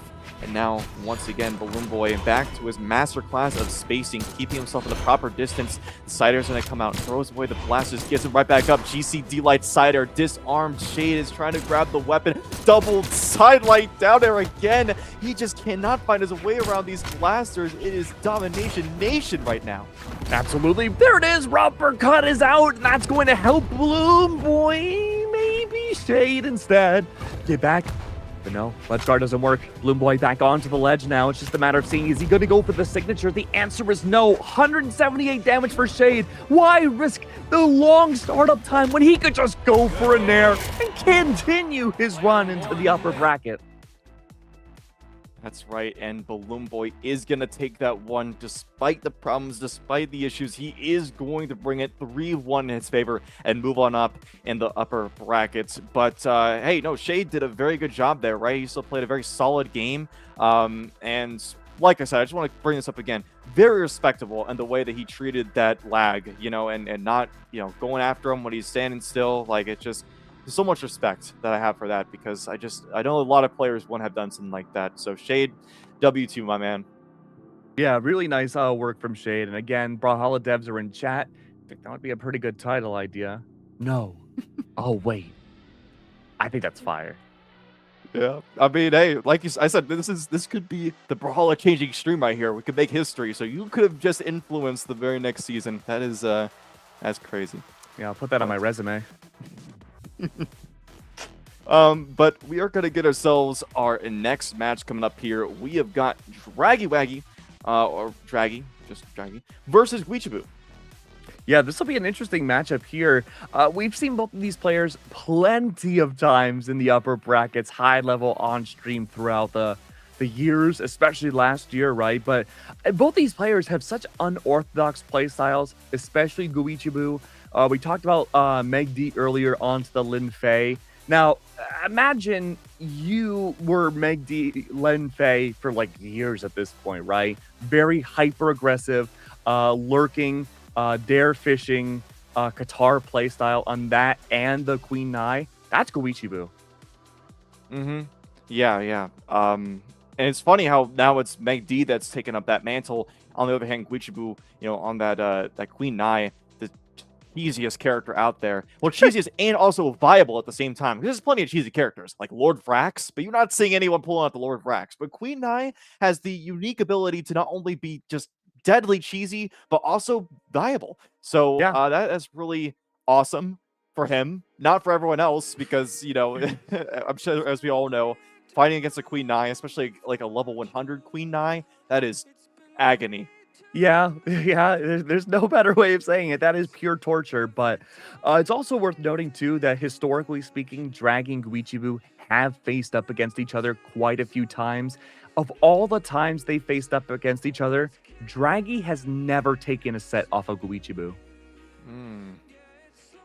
That's true. But, I mean, at the same time, Draggy has been coming up in, like, the past year or so, right? And some of those sets are probably in the past. So this could be a whole different Draggy right here going against Guichibu. Plus, he's on that Sidra, right? The Sidra has just been a complete tear of a character these days. We've seen so much of it. We saw it earlier from Rise. So maybe, just maybe, it's going to be Draggy that completes the run with the Sidra. But here we go again to game number 1. Guichibu already getting to start off with those guitars, exactly what he wants. And just immediately, that side stick. Look how much damage that did. How, like, about a shade, the hue change of Draggy's health from just one signature. You cannot let that go by. You know, I imagine Draggy's going to play this matchup very similar to how we saw the matchup between the Amugi and I believe that was, what was that, the Lin Fei? That was Meg D and Money Hala, right? You have such a slow battle tank legend you're facing up against. You're looking for those entry points on a flat stage like this with the cannon. The problem is that even though Guichibu is just as slow on the Queen Nai as the Amugi, you just have so much velocity on these signatures compared to the Amugi pick that you just have an insurmountable amount of coverage. Draggy losing that first stock, unfortunately pretty handedly to Guichibu. You're going to have to find a way to get back into this without relying on that Sidra kit for ledge guards, man. Yeah, that is unfortunate because I'm sure he would love to use that right about now. But Guichibu diving off stage, trying to get cheeky with that down signature right there because that absolutely would have KO'd in that spot. As ridiculous as that sounded, it's true. And here come the signatures. That Insig, once again, just arming Draggy. He's trying to find his way around it. Nice spot dodge coming out. Draggy is trying to find a way to respond to this, but these signatures are just ridiculous. I mean, he's almost looking like a goal player right now, yet he's making it work. But there goes the ground pound. He is going to tap in a stock, but he has a lot of damage on him. I mean, at this point, maybe Dragon can start realizing that Guichibu's fishing for a lot of signatures, right? And there's a lot of end lag for Miss Sigs off of Guichibu's Queen Nai. As long as you can anticipate when it's coming out, there's maybe a 1 in 4 chance that you get the right read and you can get a startup off cannon. It's not terrible. Yeah, that's true. I mean, it's definitely could be possible, especially like we saw earlier, or just a second ago, a spot dodge come out from Guichibu off stage, and I think Draggy was trying to read for that. It was just a little bit mistimed, but that easily could have been a stock right there, which really shows the power of cannon in those big strings, and Guichibu, unfortunately, is not going to touch the wall and is going to get himself, honestly, kind of an SD. I mean, of course, it wasn't an SD because it was because of, what he did. But at the same time, he could have gone back, yeah. Yeah, he overheated there, so I would still say the advantage is in Guichibu's state. Draggy, though, is gaining momentum. Things are looking good for him as well. Okay, Cannon, wow. baby. Hey, look, as long as you just don't allow this Queen Nai to start anything up, things are looking pretty dang good for Draggy's end. What a turnaround there. Oh, yeah, yeah. And I mean, that's just insane. Like, Cannon has some issues, right? Especially with like things like dead zones and whatnot. But there is no denying that when you get a read like that or a dodge read with Cannon, and it just takes a 3-piece, a quick little 3-piece, and the stock is deleted, right? So, yeah. Draggy taking full advantage of what Cannon is best at, and that got him the win there. Okay. Really respectable coming out from Draggy's end. I mean, look, again, you have the slow startups for Guichibu's Queen Nai. That's going to be the biggest advantage state for this Sidra to take advantage of. It's unfortunate what happened to that second stock, but also the fact of the matter is that you're bringing the super stance out for speed for the Queen Nai. You do have quite a bit more speed than I was anticipating coming into this matchup. It's, hold on, I'm trying to count. I'm not a very good counter. You are 1 speed off of Draggy Sidra. It's pretty comparable. Yeah. All right. Getting into the next game, no swaps coming out from either player here, and I honestly don't expect to see a swap from either player at this point. They're both pretty locked into their legends, so like the only thing I maybe see is like potentially a Queen Nai, or sorry, not Queen. We already see the Queen Nai, Lin Fei from Guichibu, but even then, I doubt to see that. So here we go, get into game number 2, and we already see Guichibu throw away that spear, right? Even though he was able to use it pretty well with those signatures and whatnot, he knows exactly what he wants. It's going to be those guitars. I'm racking my brain on this one, Trip. Who do you think has the advantage going to Shadow Scar here? Is it going to be the long range, the guitars, with maybe a lot more get out of jail free possibilities from Draggy's end? Or is it going to be the floating platforms that maybe Draggy can use to get out of too? I'm thinking it's going to be Guichibu, but actually more because of the ledge and how small the wall is. Because we saw earlier how Guichibu was trying to get cheeky off stage with those signatures. And he does it on stage too. It doesn't matter where he is. He could be anywhere he wants. The signature is going to work. And once again, primes up those guitars. He's going to keep it rolling here. Going to keep the weapon away from Draggy as long as possible. Now picks up the sword, quick in light to put some more damage onto Guichibu if he can. But it's going to be a long ride to try and grab a KO thanks to that higher defense of Queen Nai. Yeah, very good points. I do think Shadow Scar is essentially Demon Island with floating platforms, and that could work well for someone like Gui, who again is using a lot of his Queen Nai signatures for velocity and repositioning, which is good. But again, there's a lot of escape value that Draggy can and is currently utilizing that should work, but Gui knows exactly how to follow up, and I think that is his singular greatest strength as a player, is that he knows his his legend so well that he knows the follow-ups to cover his own weaknesses. Gravity cancel neutral sig doesn't work out though. Draggy picks up cannon once again. Gonna have to find a way in. Gooey recognizes this, goes to the GC side sig. That doesn't work. Neither does the weapon throw. Draggy, this is his opportunity to not have a 2-stock deficit. He's able to break at least one.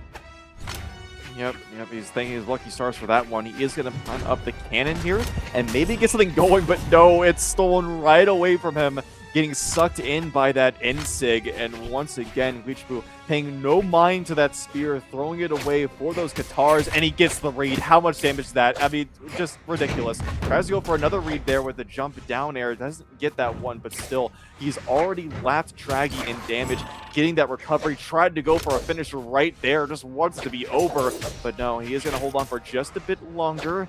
Still, this is just really, really difficult for Draggy because he just can't find anything. Oh! What a swipe at the end. Fantastic cider coming through, and I half agree with you, Trick. I think the advantage for Shadow Scar, still goes to the Queen Nai pick. Sorry, let me restart that. It goes to Guichibu. It does not go to the Queen Nai. I think that stage is too big for someone like the Nai to find viability, but Guichibu makes it work, and that's the part that you're gonna hate me for this, man. Trips up Draggy in a matchup like that. So going to the Demon, I think is going to be a worse state. Thank you for the Queen Nai. But as long as Guichibu can again just counter where exactly he thinks Draggy's going to react and anticipate the next move comes into next, Draggy's completely locked out of this matchup. That he is. And a little bit of strange standoff there to start off this third game, but now we are on that Demon Island. Like you were saying, Shadow Scar is basically just Demon Island if you slap some soft platforms on there. So we're going to see if this continues the way it's been going. Guichibu dipping off stage. Oh, but now he's got to contend with this cannon ground pound. A smart idea coming out from Draggy, and even then he's actually able to put on some damage onto Guichibu, but he's going to answer right back. Guitar's Endlight propping him up. And a little bit of a slower start here, right? Still going off stage. The D-Sig comes through. That's exactly what you expect from Guichibu. GC sidelight with the unarmed. That is going to put him too far away to come back. Guichibu maintains the lead. And very late in the stocks, you can't get the big strings that you see on, on social media, like on TikTok clips, like, right? If you're on Katars, you're going to have to rely on those very powerful signatures or go off stage. Sure, man. Why not? Oh, Draggy's back. Sure. Also, why not? I don't know how he's able to make it back in a scenario like that. Guichibu keeps it going, man.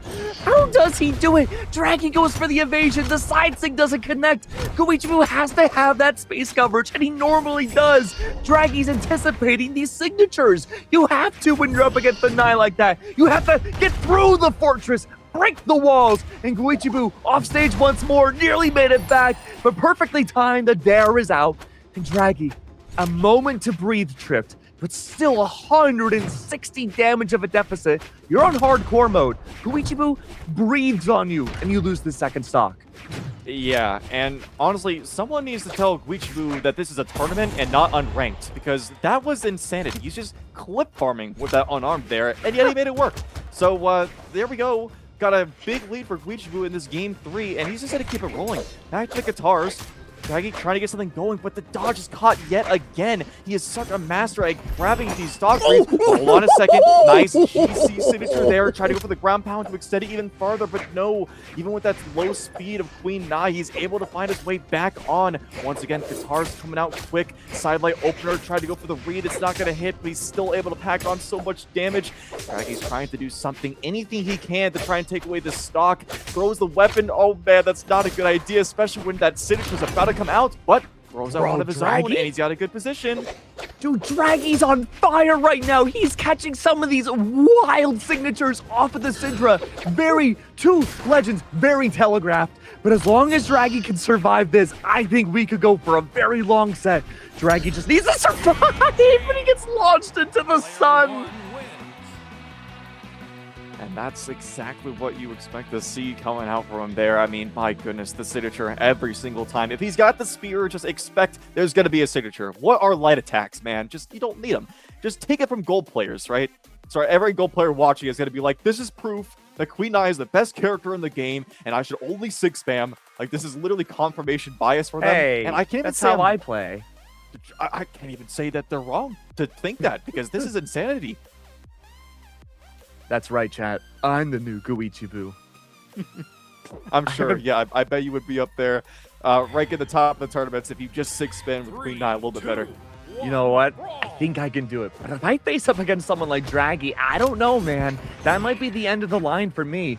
Draggy has been on fire mechanically, and he's getting these reads off Guichibu. He recognizes which stages are not going to benefit this Queen Nai pick. And again, I'm a broken record. Guichibu has been covering his own weaknesses with just his own game sense, which is fantastic. But Draggy, as long as he can continue to keep adapting here and Guichibu doesn't swap off the Nai, I feel very confident this can go the distance. It very much could.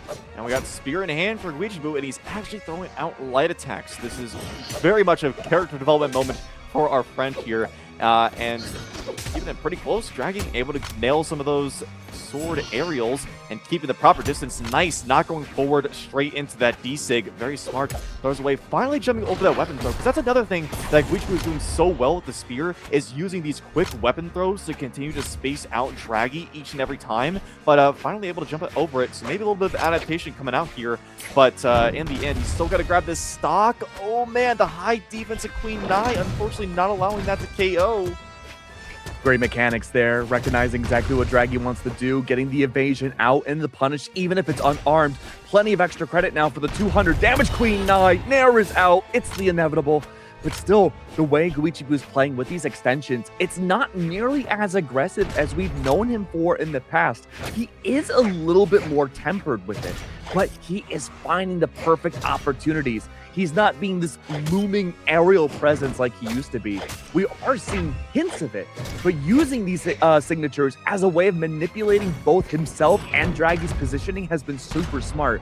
Draggy, once again, though, he is the one we need to be looking out for. He cannot play reactive. He needs to be the one setting the tempo. Make sure that Guichibu can't get anything going. He catches one Nair, but not the second. Guichibu uses that opportunity to go for plenty of attacks and damage. Draggy once again catches the landing, not once but twice, and again, denying the chance to pick up a weapon. Guichibu finally does and evades the neutral sig. But is there a chance? Ground pound is out. Sweat beads for Draggy. Can he take Guichibu with him? The answer is no. And this could be Draggy's last stock in the upper bracket. Could, but I am liking the way that Draggy's playing right now. I really like the idea of going for the down air or ground pound off stage. That really could have taken away the stock if Guichibu had not played that perfectly. Unfortunately, he did. That is just what you come to expect from a high-caliber player such as himself. Once again, leaning into those weapon throws. Guichibu throws away the spear, but now he's disarmed. And maybe he can grab this stock quickly before too much damage is packed on. Yes, he can. Here we go. This could absolutely be the Game 5 moment right here. All we need is a big string coming out from Draggy, and he has the spear in hand, throws it away, and now he can weapon deny. Can he do it? No. Picks up the guitars, and now he has to keep away from Guichibu. Cannot allow himself to get caught by one of those big strings, because if he does, it might just be over. What'll it be, Tripped? Are we going to go to a Game 5, or is Draggy going to sink down to the lower bracket? 92 damage already on this final stock. If Guichibu falls, we do get that Game 5, and things could look pretty good for Draggy to take that too. The exclamation marks are out. Fishing for the ground pounds. Guichibu has almost no recourse to get back on. He picks up the guitars and goes for the recovery. Weapon throw is out. Extensions in play. But through it all, Draggy picks up that cannon. That has been his golden monument to get into this. But Guichibu overextends. He goes for an early neutral sig, and it's just not enough. But Draggy can't find the follow-up. They're both missing critical hits. But through it all, Guichibu sends out another signature. Anything will send Draggy down to the lower bracket. It's a hardcore mode, but this is it. Can Guichibu close it out? And he does! Through the upper bracket, through the upper blast zone. That's the end of Draggy. Guichibu moves on, my friend. Oh my goodness, that set was making me pucker, bro. That was like, hey, what in the... No, listen, man. That was insane. Oh, no, do tell. Did you see, like, how often he was just pixels away from one of those signatures? I mean, every single time. You can't tell me you weren't just like, like every time he throw out a signature, because as we saw, Guichibu nails those things time and time and time again. And yet in that last moment, we saw that he was actually not able to land them. And Draggy was keeping his distance. You know, he was able to grab a lot of punishes instead. But in the end, it was going to be Guichibu moving on in the upper brackets and sending Draggy down. That's right. And things have been looking pretty fiery so far for the upper bracket here, but it's only going to get more and more intense. If you're just tuning in and seeing Brawlhalla for the very first time on the front page of Twitch, welcome. We're happy to have you. If you keep watching, and that's right, I'm talking to you right now, you can stick around for 4 hours and you can get all of our Twitch drop rewards, including a very special Thatch skin that you could get for your own account right here, right now. Plenty of amazing rewards consistently in all of these broadcasts, and we're so happy to have you. But there is one thing to talk about too, Mr. Tripped. It is going to be $500 on the line for the top players of this tournament, $200 for the winning player to take all of the lion's share of it.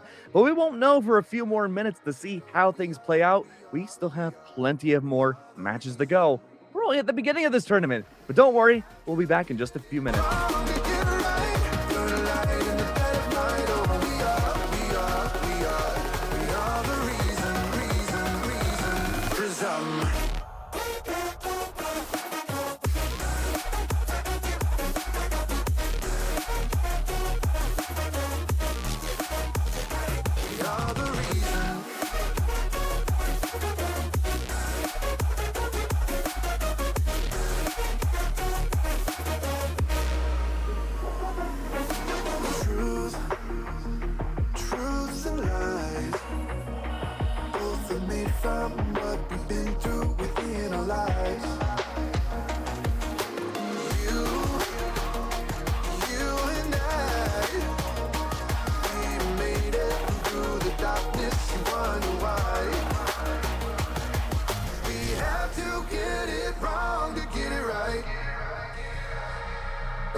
We are the reason.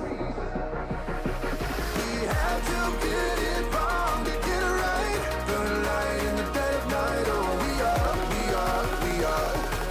the reason. Prism.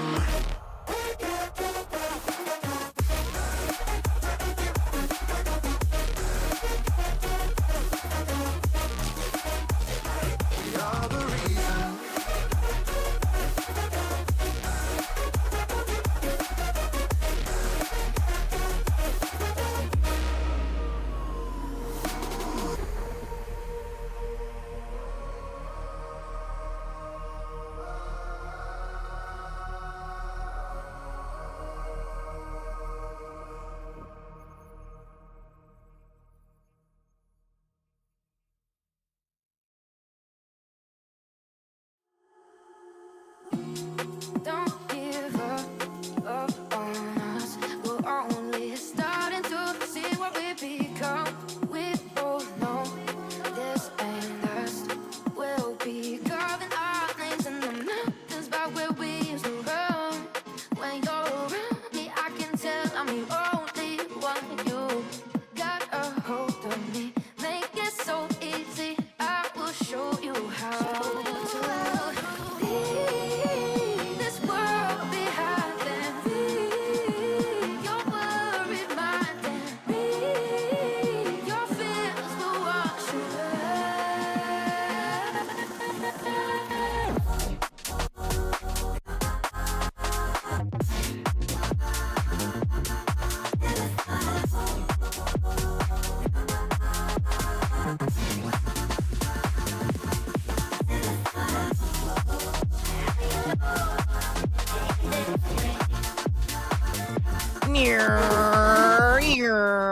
Honk honk! Hey, get out of the way, idiot! I have the right of way.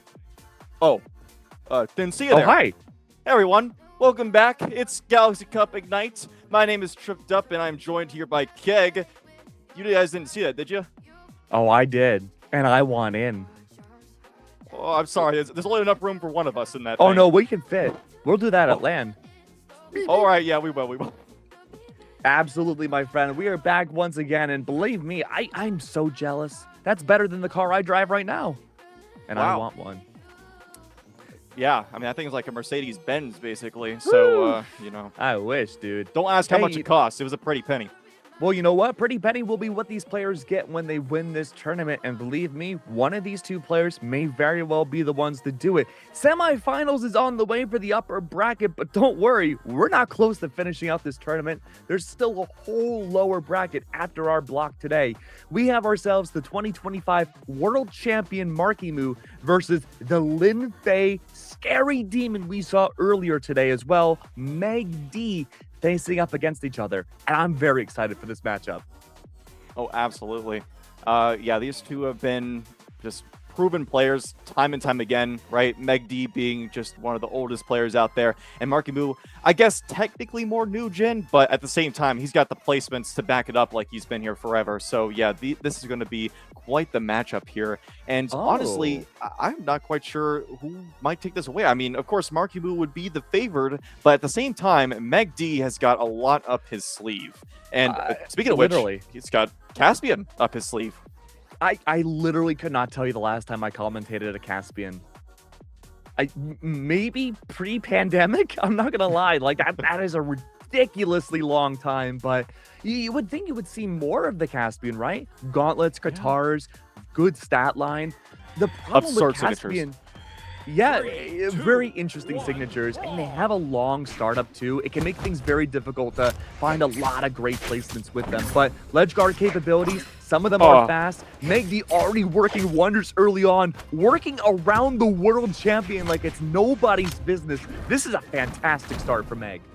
Oh yeah, absolutely. I mean, you saw everybody said about the signatures, like, I could showcase those things, sure. And look at that. I mean, my goodness, not even 30 seconds in, and Meg D is taking the stock off of the world champ here, and he's looking to continue this roll, swapping on over the Katars, keeping those primes, and Marky needs to find his way onto a weapon quickly and start racking up that damage himself. He does find a scythe. This is, you know, what we've known him to be very, very good for, but at the same time, we're seeing Meg D starting to lap him in damage, getting these big streams coming out early on. But this isn't too unusual for Marky Moo either. First game of the set normally is his experimental game to figure out how a player likes to play. We saw a very slow startup from Marky too, back with versus Rise, way back at the beginning of this stream. So I imagine as we get towards the end, things will start heating up more for Marky. He does get the recovery down. That's going to be Meg D's first stock gone. He's still holding on to the second one, but I imagine it won't be long until Meg D does confirm on Marky's second. He's going to have to play on hardcore mode with just one stock throughout the rest of this match. Okay, there we go. Meg. Yeah, Alright, it looks man. like Meg D is taking a page out of Weechabu's book, just going full 6-spam. Hey, they both play Lin Fei. This is true, but Marky Moo able to find his way around each and every one of those side sigs, which is no easy feat, even for someone like him, because that side sig is just ridiculous. But either way, he is going to continue to rack up some more damage, though does get eliminated by that end light, so Meg D is going to keep the lead, but it's starting to dwindle. I will say this is definitely a Caspian stage over Mordex. Again, you're looking at something like Katars or even Scythe. The startup capabilities where you rely a lot on heavy strings and correctly guessing where the next player's input positioning will be is not for Demon. Especially as you get higher up into the stocks and you have further launch back distance, it's incredibly tough to find follow-ups. Something like the Cannon or even the Katar. Well, you would think for the Caspian pick this would be terrible, but even then, you're playing so grounded and so reactionary without signatures. Meg D's still making it work, but Marky Moo has caught up. That he has. And he's going to keep him away from the weapon right now. Meg D trying to find his way. There we go. Grabs those Katars. That's exactly what he wants. But he's not going super aggressive right now. As you can see, he is now taking a step back. He understands that Marky Moo, has already found his way around his ultra-aggressive playstyle at the beginning of this game. So now he's going to take a bit of more of a reserved approach. Maybe try and get a dodge read. That will be everything for him. But that's not really that easy to get against Marky Moo. So it's going to take some time, a lot of patience here, but if there's one thing Meg D has, it's patience. Yeah, absolutely. Both these players can play neutral extremely well, and that is where we normally see the best instance of Mordex come into play. Both double gauntlets are out. Boxing match, you have yourself a graffiti guy versus an actual werewolf. Things could go really in any direction at this point. 114 damage now, Marky Moo coming close now. It's going to be up to Megdi to see if he can get maybe that Gauntlet recovery to send out this last stock. But Demon Island's blast zones are huge. You might have to rely here either on some cheeky offstage play that Marky's great at playing against, or you have to find a rogue signature to catch Marky off guard. Megdi attempts to go for the latter, unable to do so. Great neutral and fundamentals for Marky Moo to send Megdi out of game one. Fantastic work with the recoveries. Yep. And, you know, you really do have to watch out for those gravity cancel D-lights, because that is the one way you can get a confirmed KO with the gauntlets, right? It doesn't really have any other KO confirm outside of that D-light into recovery, and it's really hard to input if you don't gravity cancel that D-light, so you really have to be watching out for those at any time, and Marky Moo showing exactly why, getting himself that D-light into recovery. But still, that was a very, very close first game. Could have gone either way, so let's see if that pattern continues here in this second game. I mean, the momentum for Marky Moo in mid-match has been something that needs to be studied, right? We talked about this back when we saw him in the very first set of this stream. Every player at this level has studied how Marky Moo plays. It's not just the Mordex matchup, it's the fundamentals and how his reactions and follow-ups are world championship caliber. And so he has to constantly reinvent himself and be the master of adaptation in fundamentals and in neutral in order to keep things fresh and stay at the top. Meg D, he knows exactly how Marky likes to play on a big scale, but on the smaller notes, that's going to be the part where Marky needs to shine here. 91 damage early on, though, keeping Marky Moo in the air. Scythe is back out, something we seldomly saw back in game one. It was almost all gauntlets. But now Marky's catching the landings off of Meg D, forcing himself into the air, limiting his options for that landing, but does catch a dare. It could be anyone's game, but that's going to be a great lead early on for Meg D. Yeah, finally grabbing a hold of one of those side sigs. We saw a lot of those coming out in game number one, but they are able to meet its mark and get himself the first stock in this game number two. But now he's over on the guitars, looking for a big string. That's very, very smart. I would agree. That's definitely what you want here, because it's not going to be too long until Marky Moo takes away the stock. So you definitely want to go for something big. You know, go big or go home. That's what they say. But in this moment, he might just get it taken away from him. Just barely not happening. Like you said, the Demon Island blast zones, fortunately not helping Marky Moo in this instance, but gets another read with that spot dodge. Marky Moo answers right back. And conditioning has been abound here from Meg D. He's been forced to play almost entirely aerial. Remember, at the beginning of game one, he was finding so much impact with his guitar signatures, grounded ways. But because Marky Moo kept evading that exact signature, it's been so tough for Meg D to find a consistent opening point with these guitars. He's been relying on aerial gauntlets and guitars to find these dares. But he is keeping the lead.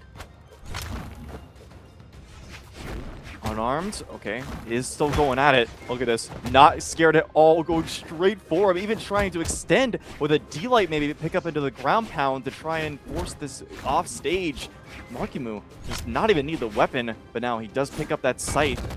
And like coming out, almost KOs, but once again, does large blast zones. Wow. But a blast from that N-Sig is going to take away that stock. Meg D maintains this lead, and oh, he's picked up the dodge as well. That's huge. He could keep this going, but okay, now Marky Moo, I say that, but he's going to get him again. Look at this, platinum damage.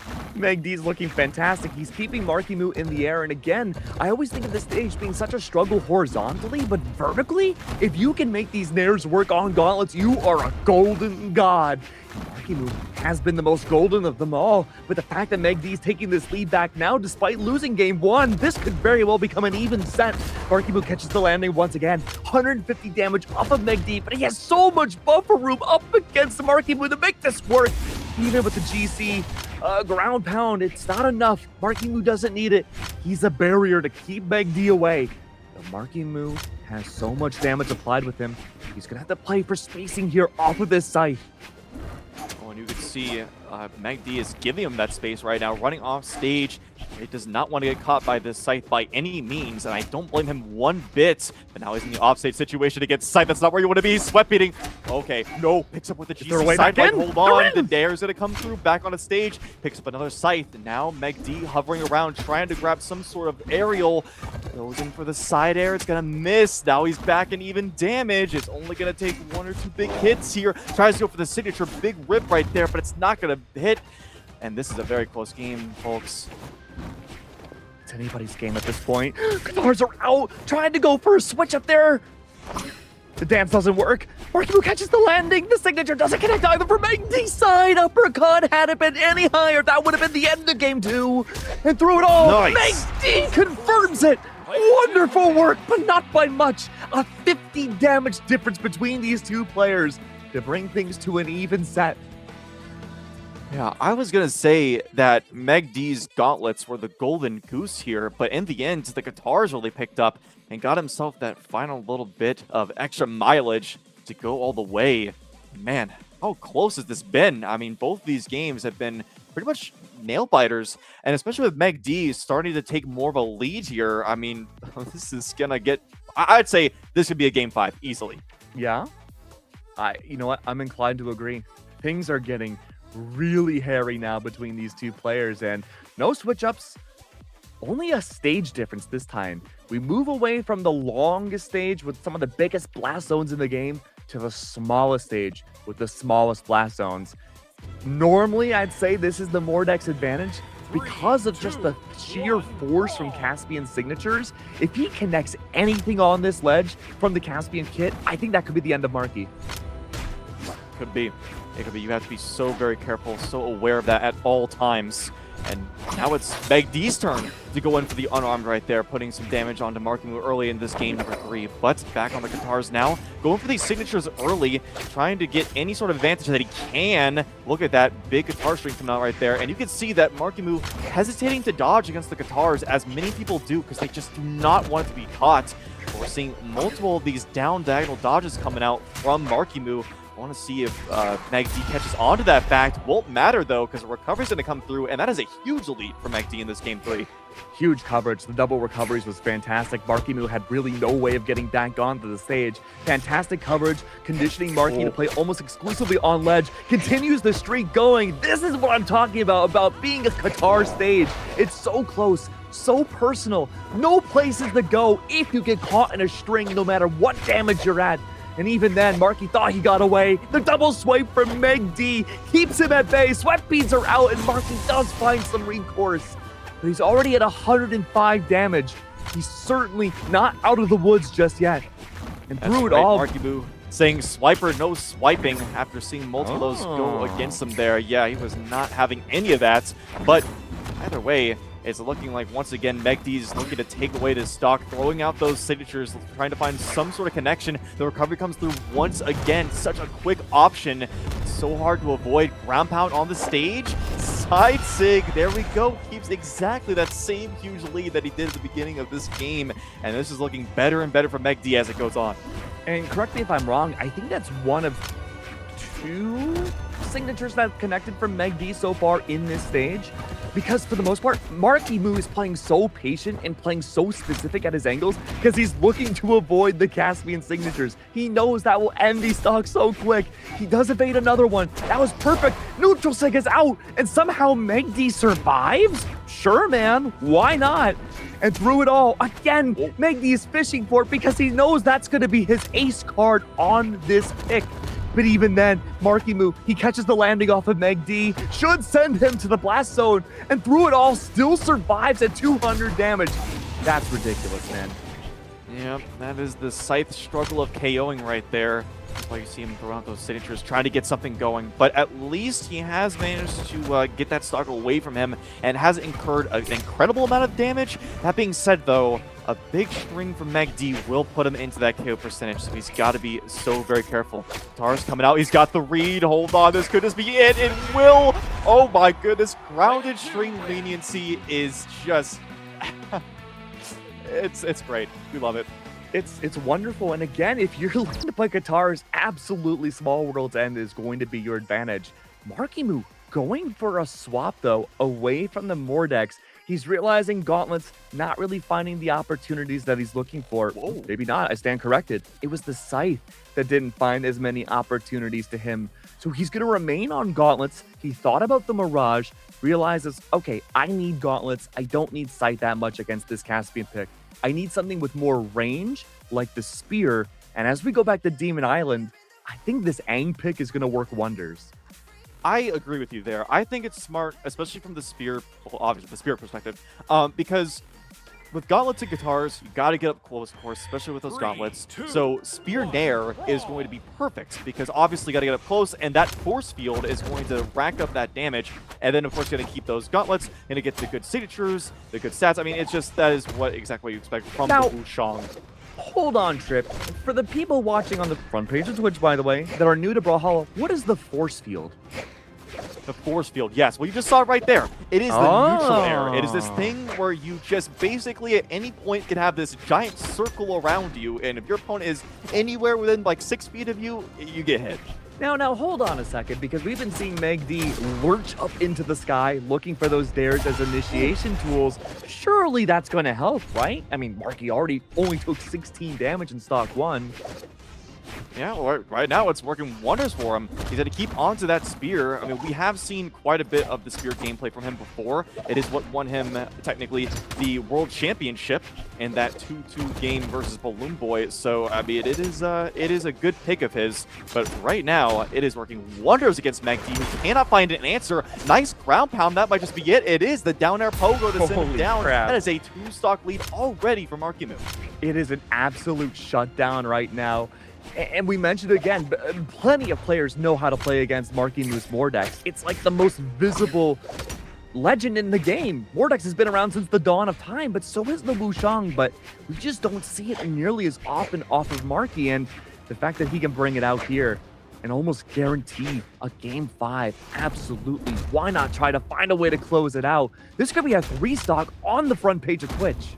Boy, he's hungry for it. He is hungry for it. Going for that side stick. It is going to whiff. And we got a big string coming up from Meg D in return. Throws weapon. Gets himself knocked out of that weapon. This might just be the stock right here. He's looking for it. So Meg D picking up those gauntlets. Trying to go for a D-stick. And yeah, he's going to get a quick punish for that. No 3-stock. Meg D is going to deny it. But to deny this win from Marky Moo would be nothing short of a miracle.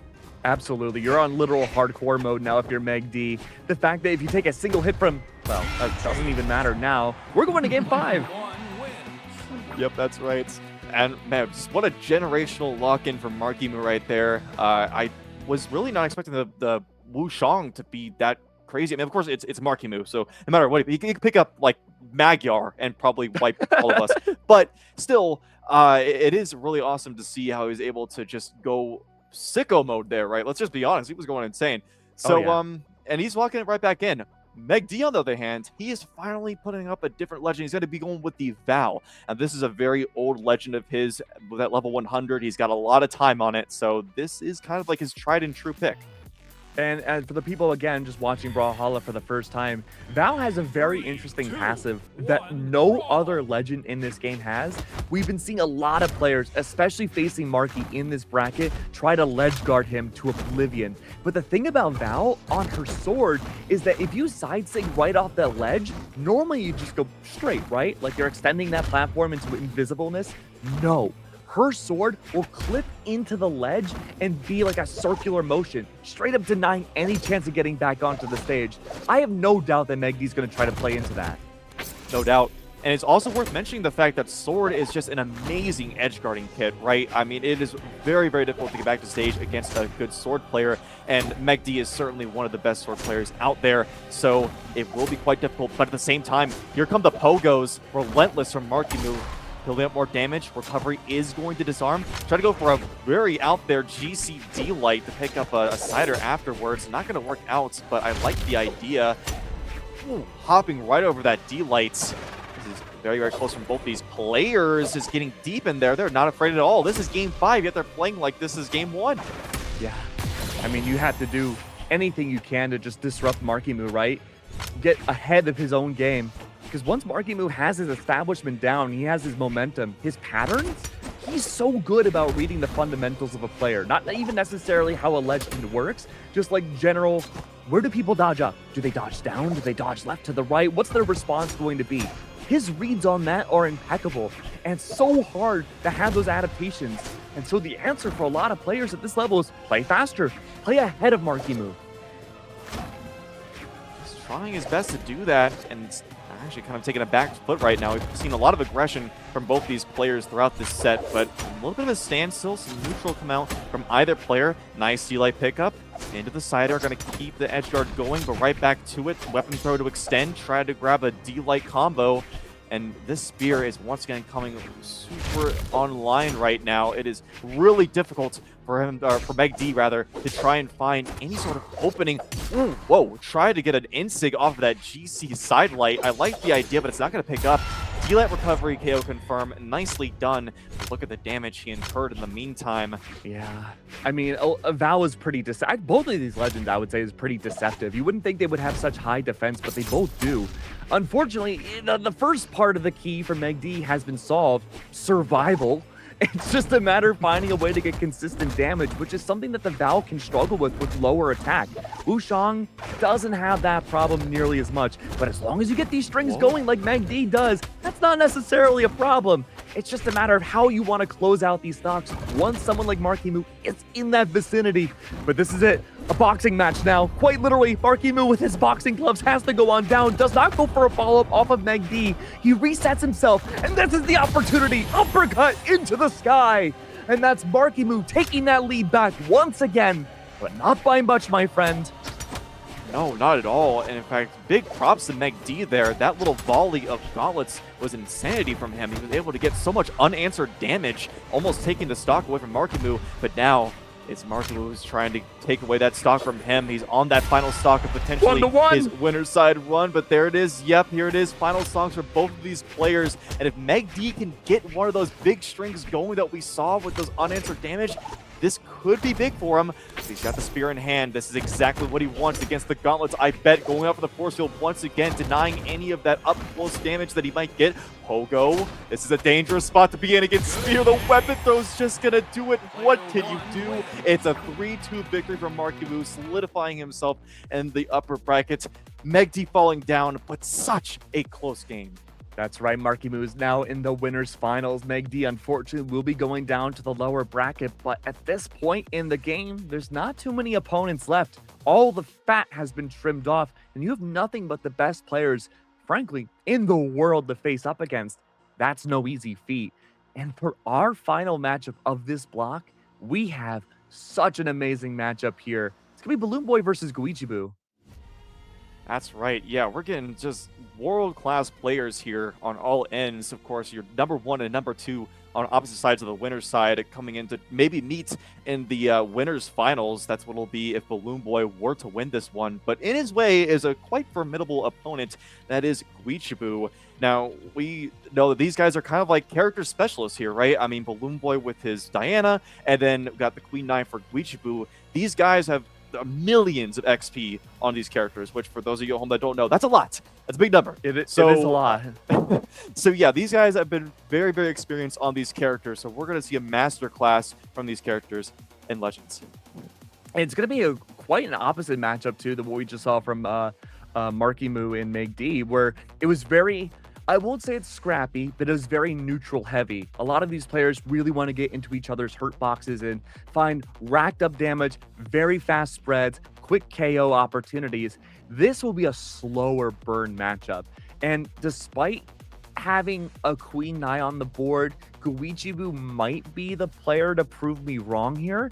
But traditionally speaking, when you have blasters and someone like the Queen Nai on the spear, you are playing for your own placements. You're waiting for a very reactionary style. You want the environment to be your own.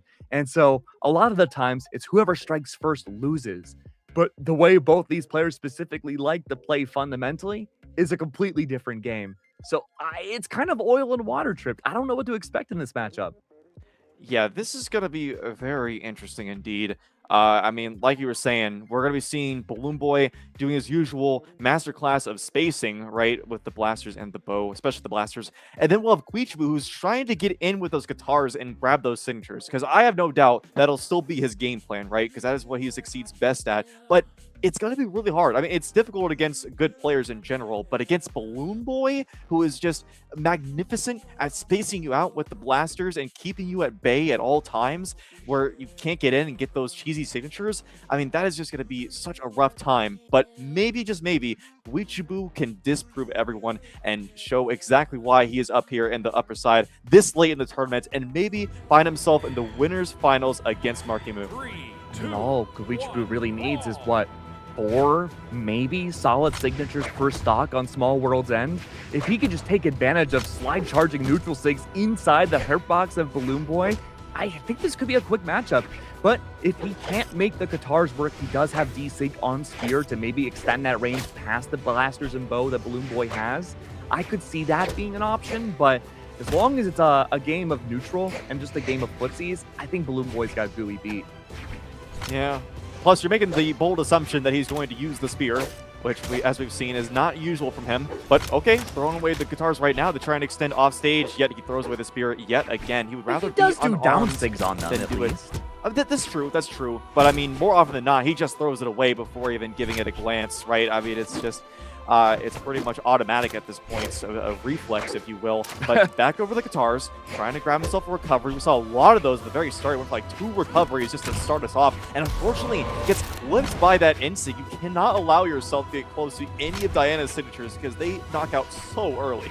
Yeah, I don't want to be a Debbie Downer right away. We've seen what Gooey could do so far earlier on, but this is a lockout already. Unfortunately, the down sig doesn't connect. Balloon Boy's reading into the fact that Gooey's probably going to start going for desperation signatures once he's at a deficit. It's tough for Gooey to find a way back into this. It is, but thankfully, you know, it's only game 1 and still on the first couple of stocks here, so there is still plenty of time to answer back. Just like that, a quick swipe to the face of that side signature is going to do it. Plus, he gets the chance to, you know, re-up with the guitars, so this is going to be big for him. Especially I am no longer a Debbie Downer. Yeah, that's right.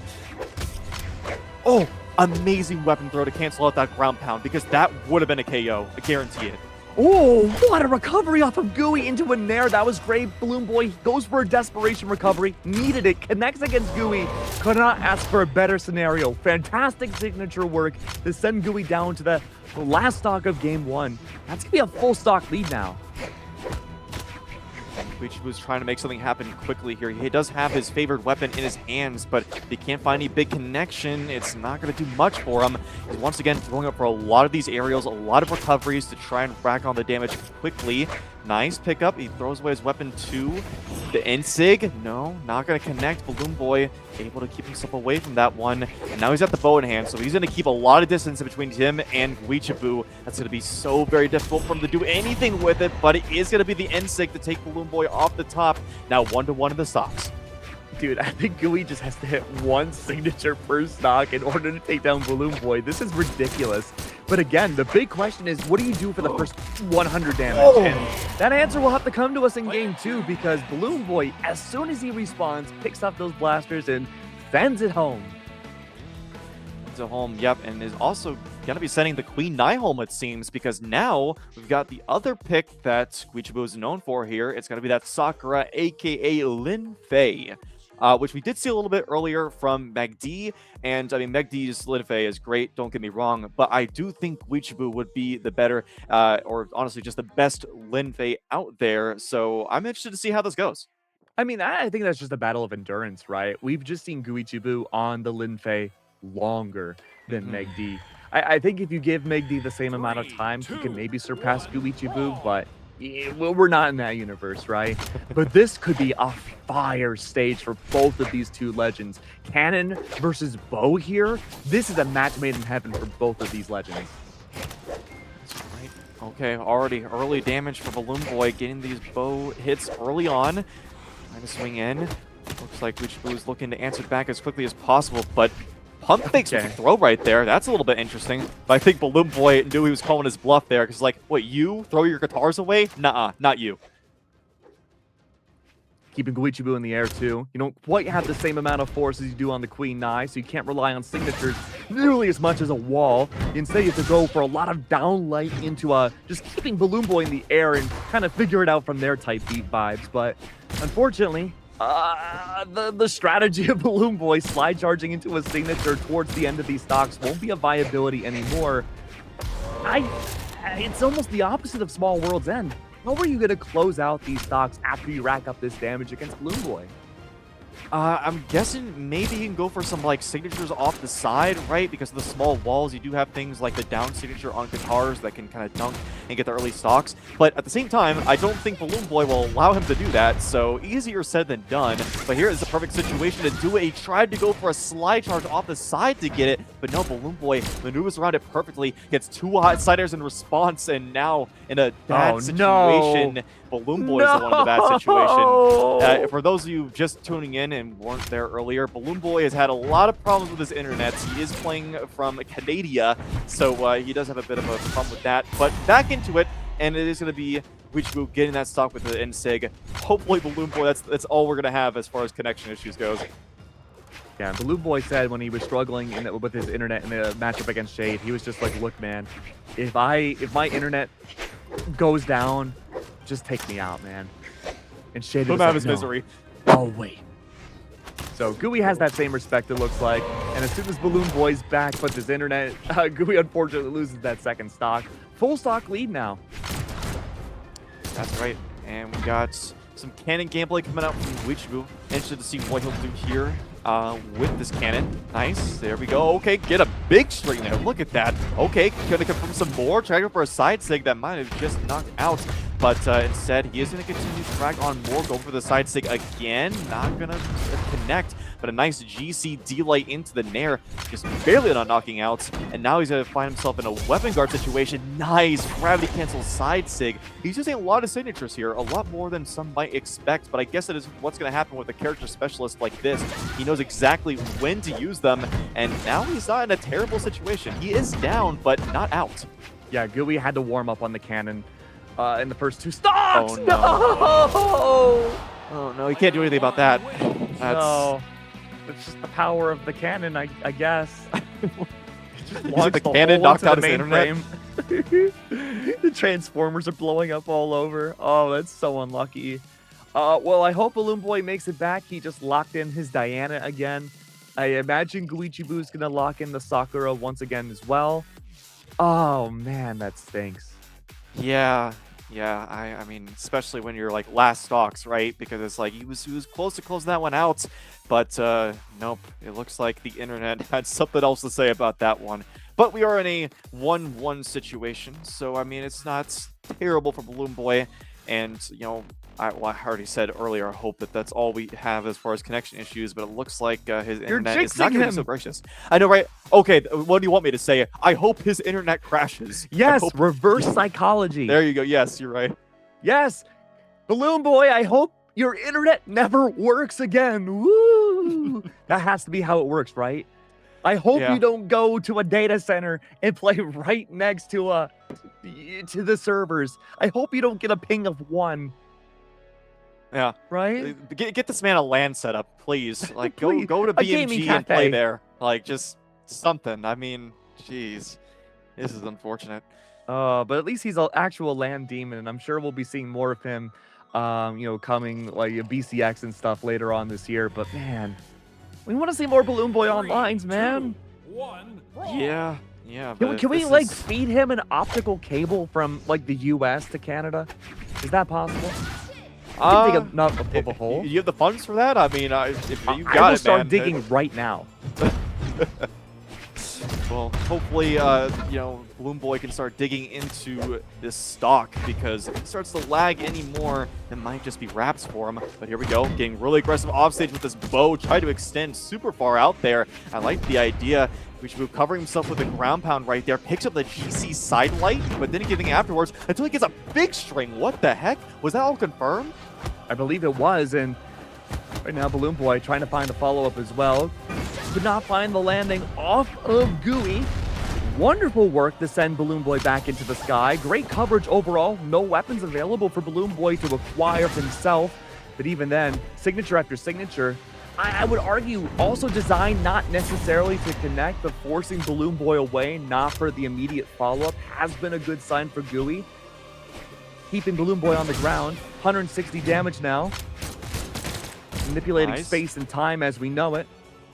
Balloon Boy sent back into the sky, nearly hit by that cannon. Gooey couldn't make that work, and Balloon Boy with the follow-up off of a thrown bow, also not going to connect. It is just a battle of manipulation. That's right, these micro positions that they're taking up is making all the difference. That weapon throw might just not tap it in, but no, just by the hair of his chin, he's able to latch onto the edge, but not for long. A GC D-Light into Cider is going to do it. And looks like Balloon Boy is priming up those blasters. He wants to keep onto them and get these big strings like he has been. He's looking to right now, but doesn't get any follow-up off of that down air and the dodge read. So that's going to be big damage now in Uichibu's favor. Side air. The ground pound got really risky there. There it is. Balloon Boy trying to find a way in. This cannon has just been the bane of his existence in this matchup. Fortress of Wolves, again, you do have that one floating platform that does move around. Balloon Boy has been utilizing it just a little bit, but Gooey uses that opportunity to fish for nairs quite a bit, flushing him down to the ground in plays, and that's exactly where he wants Balloon Boy to be. That's right, but hold on now. Look at that. Sidelight into the recovery. Bit of a Balloon Boy special there in its own right. Now he's got the bow in hands. Can't keep himself in front of that weapon, but okay, hold on a second, Uichibu. Getting a little bit antsy off stage, going for like a weapon throw combo, but he really wants to stock quickly before the D-Light into recovery comes in. Speaking of which, there it is, evening up the stocks, and honestly, not that much damage on the Balloon Boy. Really, he could take it away with just a couple of attacks. That's right. And whoever wins this next matchup will be on upper bracket point. Balloon Boy finds his way back in, ledge guarding a bound, only gets one Sair out of the way before Gooey onto the stage once more. Tries the bait out, knowing well that Balloon Boy, no weapon, no stocks. We're going to a new game. It's going to be 2-1 now for Uichibu. He just needs one more matchup against the second seed of this whole tournament to meet up against, I believe, Markimu.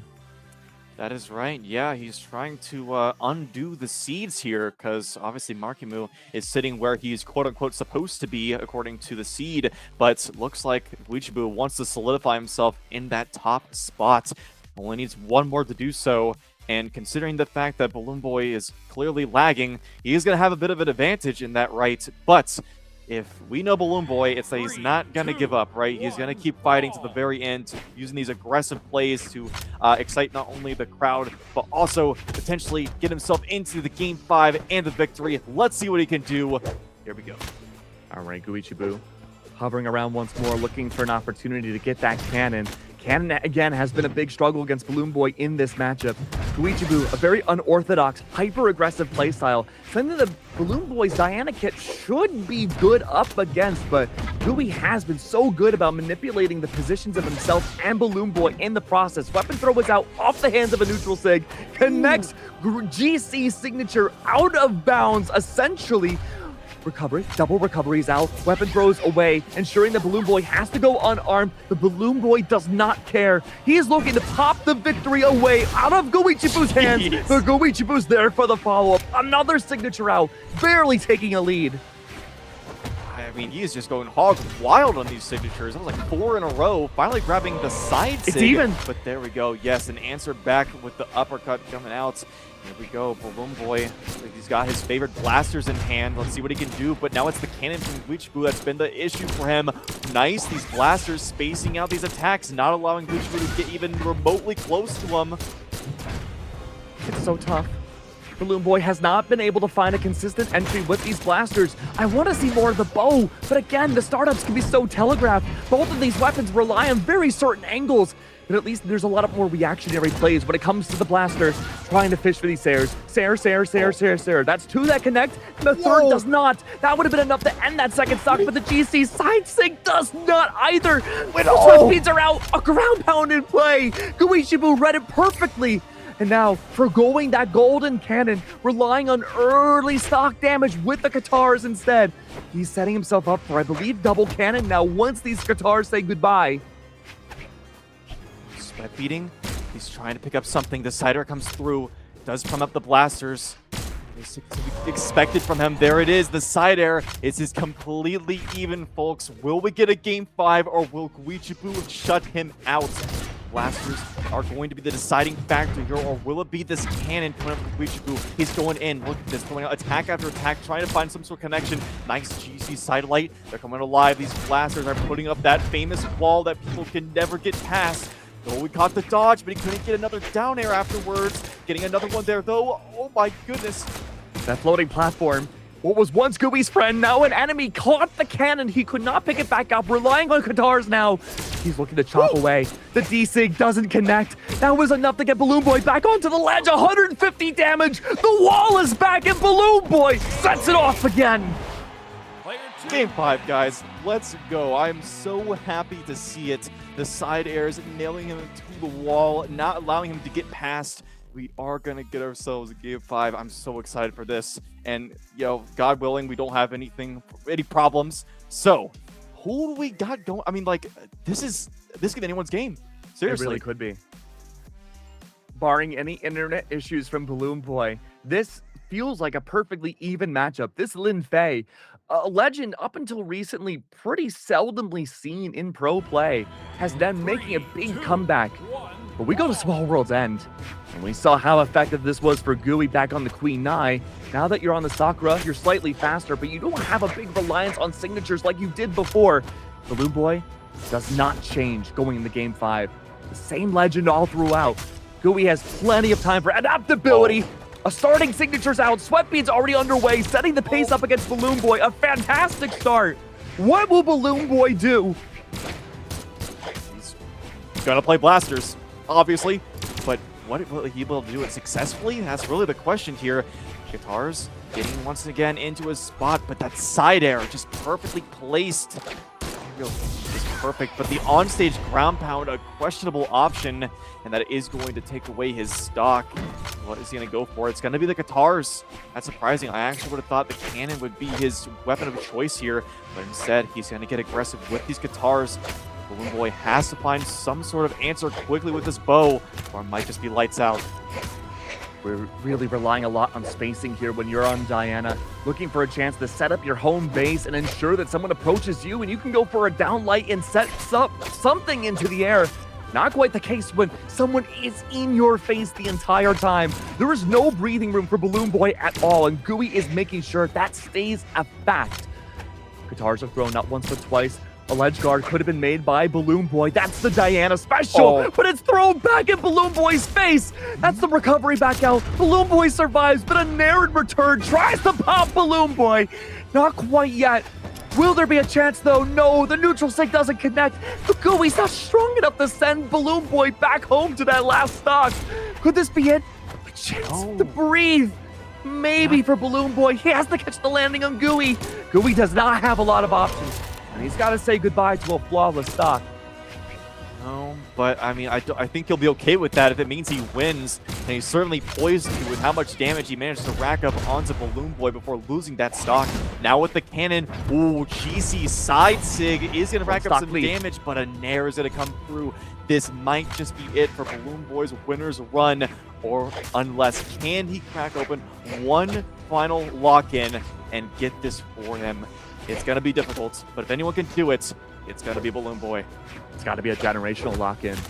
Balloon Boy now relying on the bow, has plenty of opportunities, no floating platforms, very little space to go, and a lot of ledge to be guarded. This is Balloon Boy's chance to show what the bow can do. Neutral sig doesn't connect, and neither does Gooey's, not once but twice over. Something that Gooey likes to do, desperation signatures. Once things start to go his way, he's looking for a chance to extend the lead that he has now. 136 damage, though. He's got to play this so carefully. Balloon Boy's back to the blasters. This is what he made a far run in BCX with. I don't blame him for trying it, but the bow should be the better option here. He seldomly used it. 68 damage now. Looking for a chance to bring it home. Will Gooey go down to his final stock? No. Interrupts it. The in lights just does it perfectly. He's not even picking up the weapon. He doesn't care. The downer comes through. Okay. Here it is, the final chance for Balloon Boy to get this going in his favor. He picks the bow. I'm excited to see what he's got going on for us here. Avoids the guitars there, just barely by an inch. Able to get away from these attacks. Hit by the down air. Oh, another down air. He's hit with the in light, put up in the air. Weechabu. He's gonna do it, taking away that stock and the set from Balloon Boy, a 3-2 victory for him. He's got to be elated. I cannot believe Gooey. This might be the best tournament I've seen from him so far. He's always had a habit of playing hyper aggressive with really no middle ground. It's either stop or start for Goichibu. And I'm so happy to see him finally find that middle ground with that Sakura. It's looking fantastic. And if it's going to go game 5 against Balloon Boy, Tripped, I think this could go game 5 against Markimu. It is absolutely a possibility. I mean, could he even win against Markimu? I mean, big if, but it's got to be put out there. I don't think it's out of the realm of possibility, my friend. I think there's a very good chance that Goichibu has the momentum to carry this through as long as he can keep it going. Yes. Well, that was still an amazingly played set from both players. I mean, Goichibu battling through one of the toughest players in the game, and one of the toughest players in the game battling through connection issues. Oh, yeah. Truly, that was his demon right there. Not another player, but internet. Truly, it's the hardest opponent of them all. What a time to take a small breather, at least for us, because we're old and we can't be doing this forever, right? We have had 3 hours of amazing fun, and as you can see with the rest of the bracket, there's not a whole lot of tournament left. It's going to be nothing but the best of the best players in the entire world duking it out against each other. And you, yourself at home, watching on stream, can also be part of the winning team as well. You've been watching since the very beginning. You are so close to finishing the Twitch drops, and that final 4-hour Twitch drop is a skin that you can take home and use your account for the rest of your life. So you want to stick around and watch the rest of this tournament because $500 is on the line, with $200 of that going to the #1 winning player. But it's not going to be us to figure out who's going to end up winning. It's going to be up to our next set of amazing casters. I've been Keg. This has been Tripped Up. And, well, I think you're going to zoom on out in your car, right? Yeah, I was about to say, I've got a ride to catch, guys. You know, Woo, the unlocked car. Burp, burp. All right, guys. It's been fun. I'll be joining Oh, you. no, my headphone cord's getting Got tied my up. driving It's been glasses fun, on. but, oh, no. We'll see you around. Guys, I'll see you later.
it real?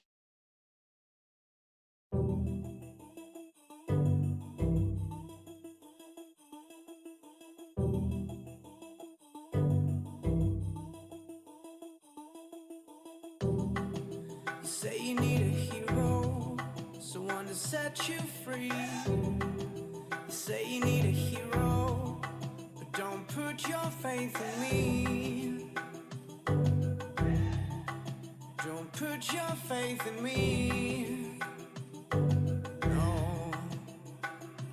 We all get lost sometimes, we all fall sometimes. The darkness in our hearts makes us shine like little stars. We are heroes. We are heroes. Heroes. We are heroes.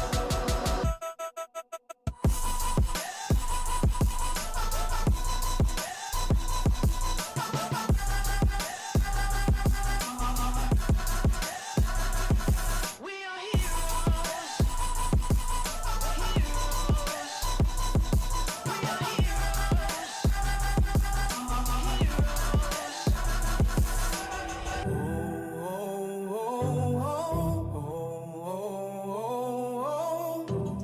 See you walking through dark lands.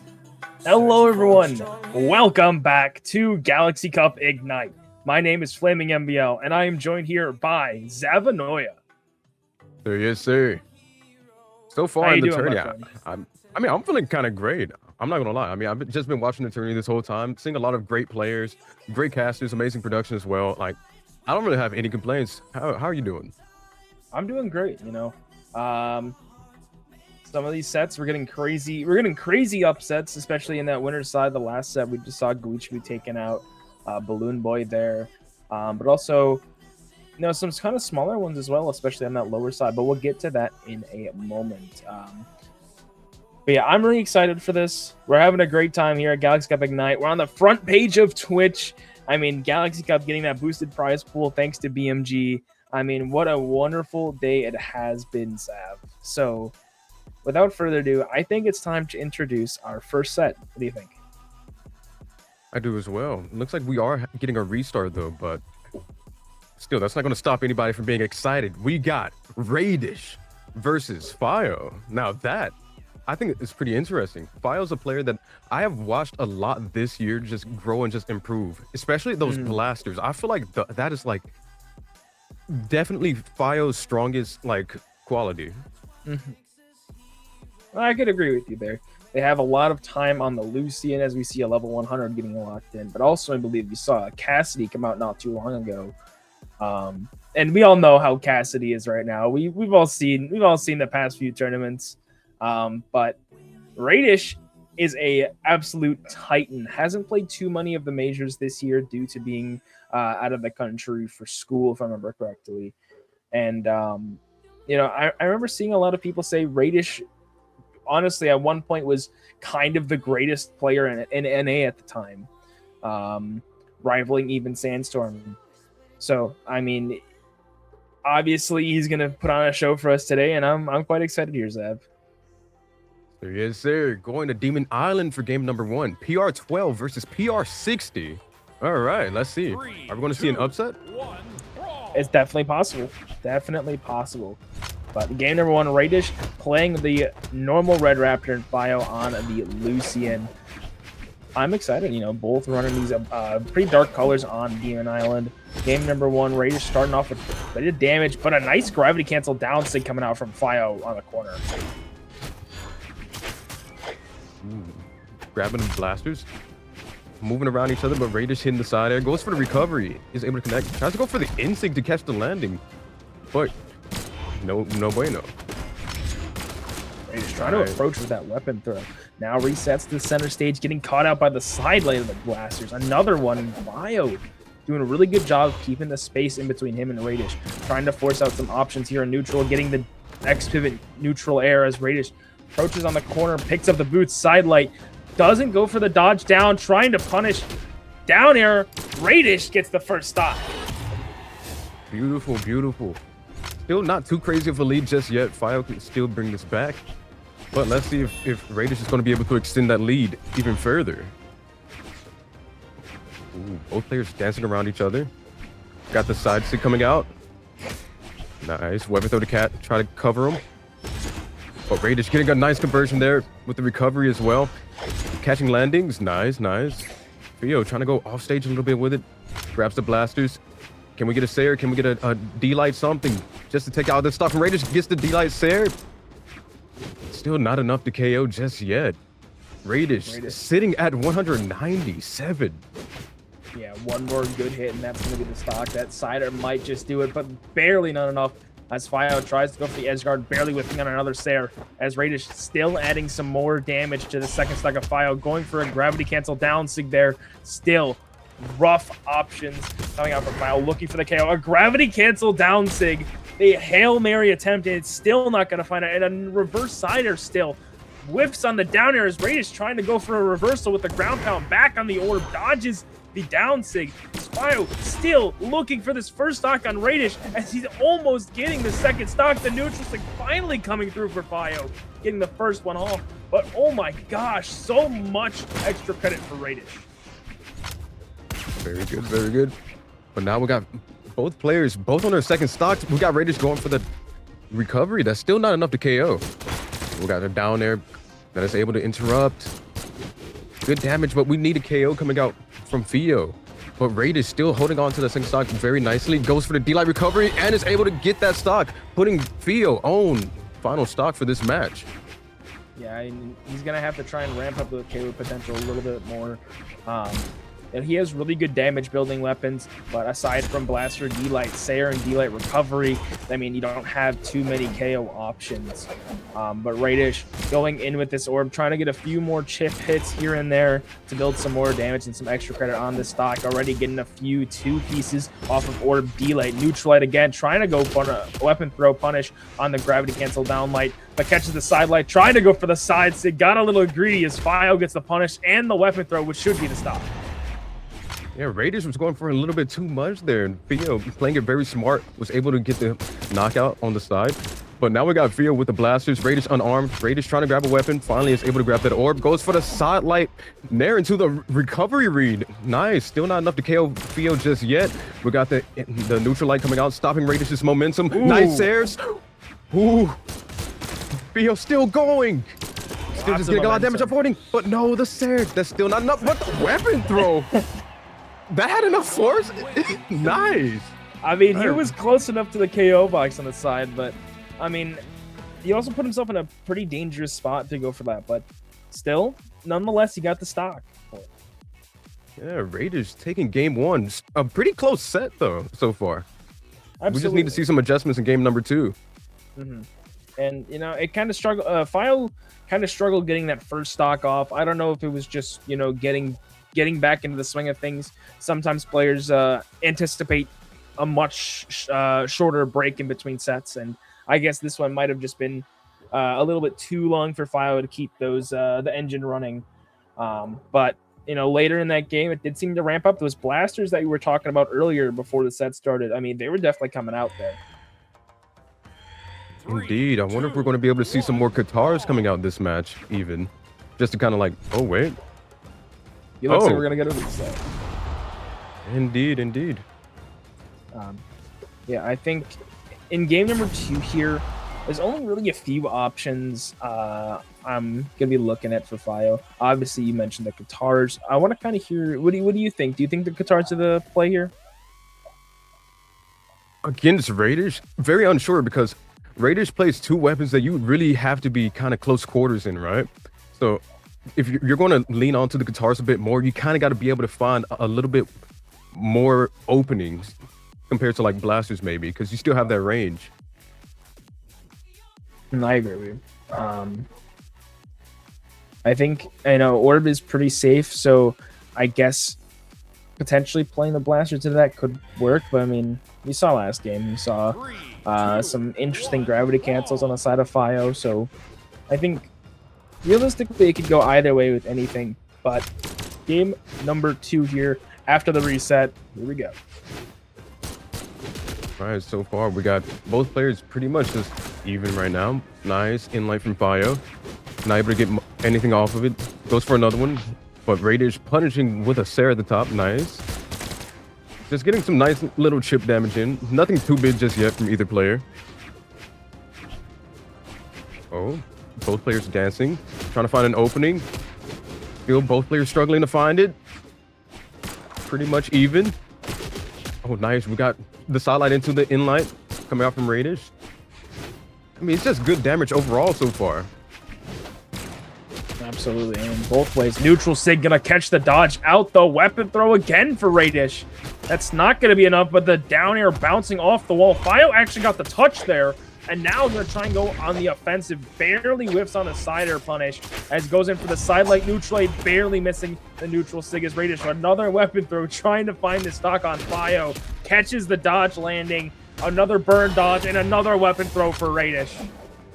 That's the second weapon throw KO so far in this set. I wonder if that's going to be a casual occurrence. But Theo trying to grab that weapon. Finally gets the blasters. Goes for the down stick, but gets punished by Radish. We got a good edge guard coming in from Radish. Nice with an... Oh my just goodness. still going in with this orb. Theo, fight back. Fight back. Sarah, anything, something, just something KO. There we go. We got the D-Light Sarah. That's still not enough. All the way from the right side to the left. He's gonna disarm himself too. Radish now capitalizing on the unarmed Fio, getting so much extra damage into, but a D-Light into recovery on the cross-up attempt by Radish. Great play by Fio, finally securing that first stock at a 200 damage again. Holy. Now we got Theo with the edge guard. Got a nice little hit in there. But we got the side sig coming out from Radish. Just raw side sig. Theo just jumps over it all casually. But now we got Radish with the edge guard, but we got Theo coming back around with the down air. Nice. Trying to get something going, but Radish playing smart, not going for anything too crazy, knowing that all he needs is like a few solid hits, and that is one of them. The GC neutral sig to KO off the top. I wasn't even looking at it as an option. Just really good utilization of your tools there. That's why level 100 players, I mean, they know their character. They know how all these things go. They've seen it a million times before. I mean, absolutely insane. But now, Fio on the offensive, catching that D-Light Sarah, the neutral air, another neutral air to add to it. Some good chip damage, picking up these guitars, but burning a lot of options as he dodges down to stage. But neutral it's going to catch on the back half. And Radish still in control of this match. Fio getting the side sig, the second half connecting. And now we have a one-stock game here, Zav. Very close. Radish absolutely locked on an orb. Fio's still just getting nice like value with the blasters as well, but Radish so far is just hounding him down, just going in with his orb and just getting so many hits. Oh, trying to go for the reverse recovery read again, which has been very good in the set so far for Radish. But Theo playing on the back foot here, trying to avoid, trying to get some good damage in as well. But so far to no avail. But we got the GC D-Light coming out with the Sair. That's some good damage. Got to get in there, but Radish with the reverse Sair, sending fire over there with the recovery. That's still not enough. Ooh. Let's go. So far, it looks like Radish has the lead here. But will Fio be able to bring this back? Radish trying to play some form of aggression here at the end of the match as Fio slowly creeps up, catches the dodge, landing the sidelight. Sarah, not enough, but another weapon throw for Radish. Later, another weapon throw. No way. That's the third one, and that's the second one that has ended the game. Radish taking a 2-0 lead so far in this set. If I'm Theo, what am I thinking? What do I have to change here to bring this back? I would honestly say swap the character. I mean, Fio really hasn't been doing too much on the guitars. It's mainly been the blasters, and Lucian is not really one to, find those knockouts, especially with some of those signatures. Neutral sig is kind of weak. Down sig is very punishable, and side sig, I mean, it's best used on the corner, and even then, it's pretty weak. So even swapping to like maybe a cross for signatures. I mean, that would probably be better than playing a Lucian. Perhaps. One thing I do notice is that Radish definitely like preferring the orb And it definitely seems like Radish is just able to get so many more reads, especially after that thought, like going like that read right there, that reverse recovery has been super consistent this whole set so far. But Theo looks like is adjusting and just getting a lot of damage in, and we're seeing more of those guitars as well, which is pretty nice.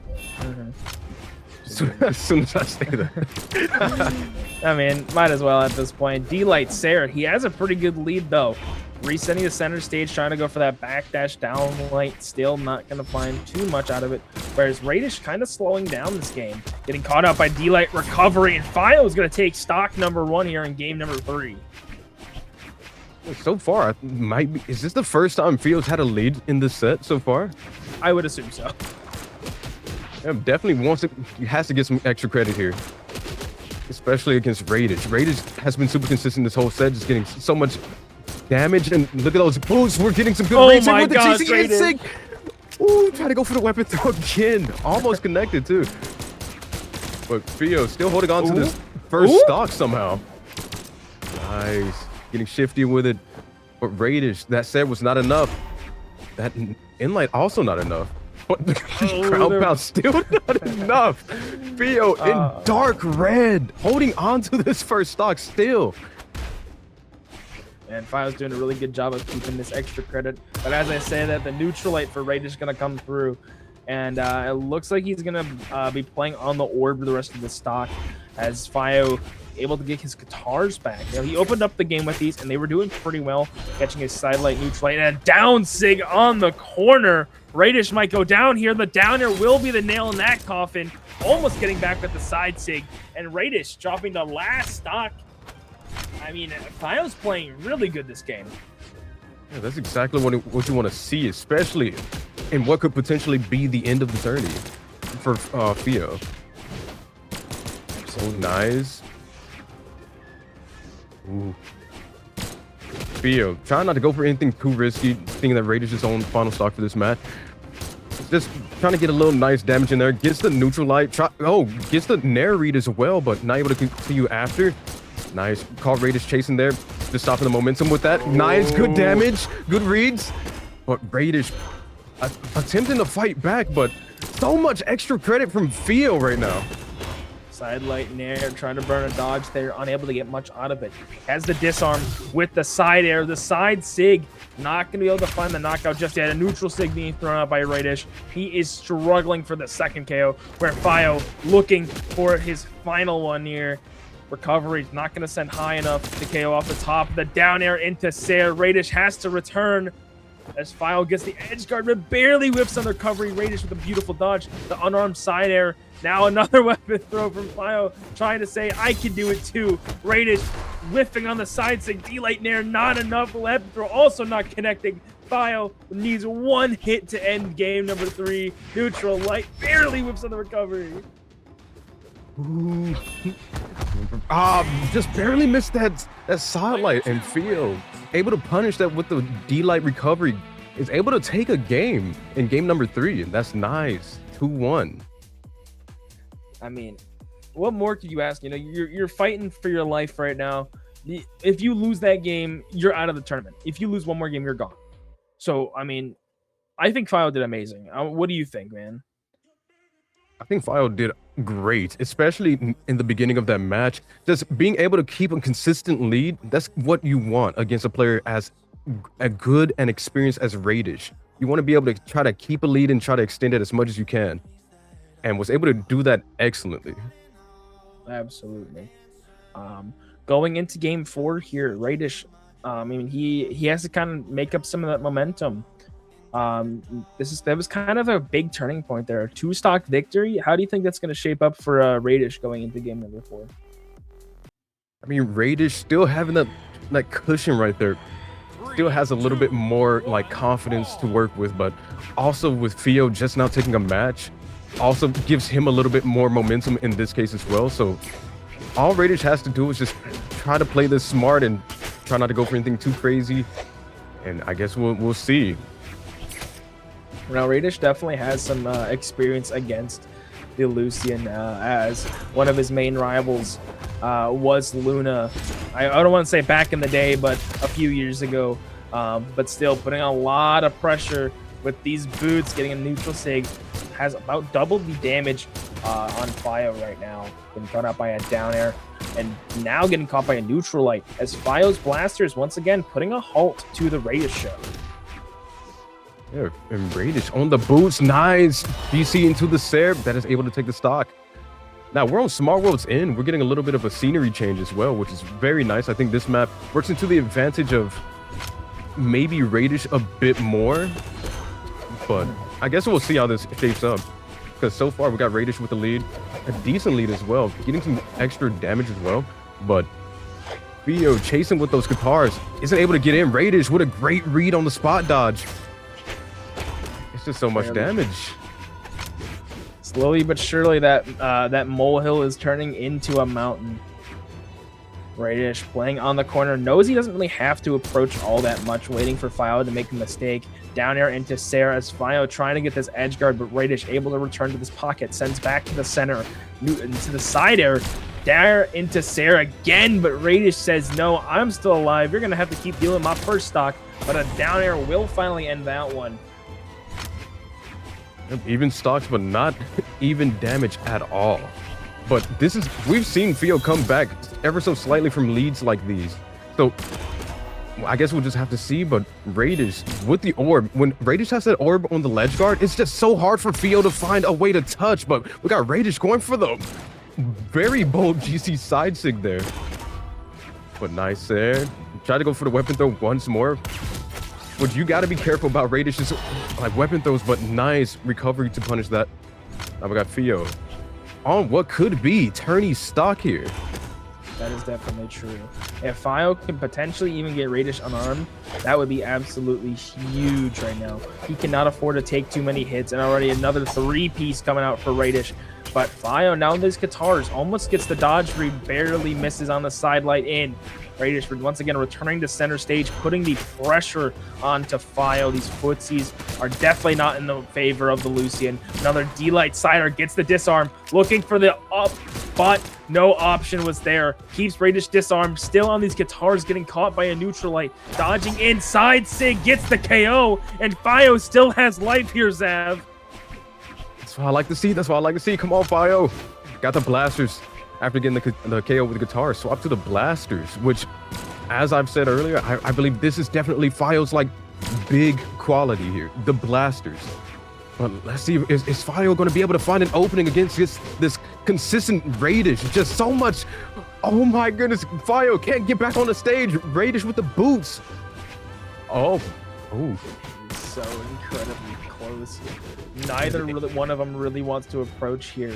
Fio needs something here. Catches the dodge. Another Sair to add on to it. The guitars are in hand. Radish is disarmed. Fio, but the lucky weapon spawn for Radish. Sidelight neutralite. Still, a lot of pressure. Radish still hasn't touched the ground. Catches the side air, but Fio fighting for his life. Sidelight Sair for Radish, and that is going to be the set. 3-1 in Radish's favor, winning this set. That's insane. Ah, man, that was a pretty good set. I like that. Both players very great. Radish just so consistent, just so overwhelming on the ledge guards especially. I mean, well-deserved victory. Absolutely. I mean, time and time again, he held his own not only against the Titans of North America, but also its inhabitants as well. Great job by, I mean, I gotta give a round of applause to Fio. I mean, he definitely played his heart out. I mean, he took his first game off of Radish in tournament. So, I mean, that's a feat in itself. So, I mean, great job. You will be getting your Galaxy Cup avatar when they do come out. So, shout out to you and the rest of our top 12 here today. But we can't dwell on the past too long here, Zav. Who do we got up next? Let us see. Oh, boy. Hey. Now, this is going to be an interesting one. Lay it on me. What we got? Oh, you already know who we got. No, I don't. Nah, That's why I'm let me stop asking playing you. like that. All right, we got Money Holla versus Ooh. Rise. Oh, okay. Interesting. Ooh. Very interesting. Now, I'm hold up. excited for this one. This could be kind of cool. No, we don't normally see rise too much in these community tournaments, especially 1v1s of that. But I mean, they did pick up a 5th place at Winters and then a 13th at Spring. So they've definitely been on the ones grind as well as the 2v2. So that's definitely something to look at. But money, though, what do we got to say about him that hasn't already been said? I mean, well, all I gotta say is I'm worried and I'm confused, and I hope that he plays the legends that I think he's going to play. Because earlier he played Ember in the tourney against Meg D, I believe, and went down 2-0 in the set, and then decided, all right, let me lean forward in my chair. Let me get on my J-Yin. And almost brought it back. Went to game 5. So it looks like we're not getting that this time. We're getting straight in with the J-Yin as well. Nice. That's what I want to see. 3, 2, I think it's nice that he's starting to branch out to some other characters, but community tournaments definitely are the place to do it. Though against Meg D, maybe not so much. But going into game number 1, here money's going to be on this Jaehyun, as you said, and Rise on the Sidra. This Sidra has been making moves. I saw it earlier against Markimu and was just going in just like that, but Money Holla going for the ground pound, trying to catch Rise coming back to stage, but no bueno. So far, very back and forth. Pretty much uneven matchup so far. No one really being able to find that big moment just yet, but now we got Rise disarmed. Money Holla, nice weapon start. Is also able to swap to the sword as well, get some good damage in, but still, both players on the first stock. I'm actually quite surprised Money's sticking with the sword this early on into the match. Rise trying to go for that weapon throw there in a GCD light. He's gonna whiff out.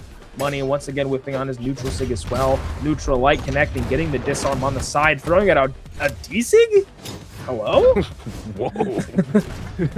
Definitely an option of all time. The side air is gonna connect for Rise, and now he's looking for the first knockout on the Money. Jump reverse downer, still not gonna find it. Another downer, the late weapon throw is gonna finally connect there as Rise tries to make it back to stage. Money avoiding the neutral air. The neutral light's not going to be enough. The weapon throw is not going to connect either. Looking for the return punish. The dash side light's still not enough, and we're still on first stocks. Man, look at the damage.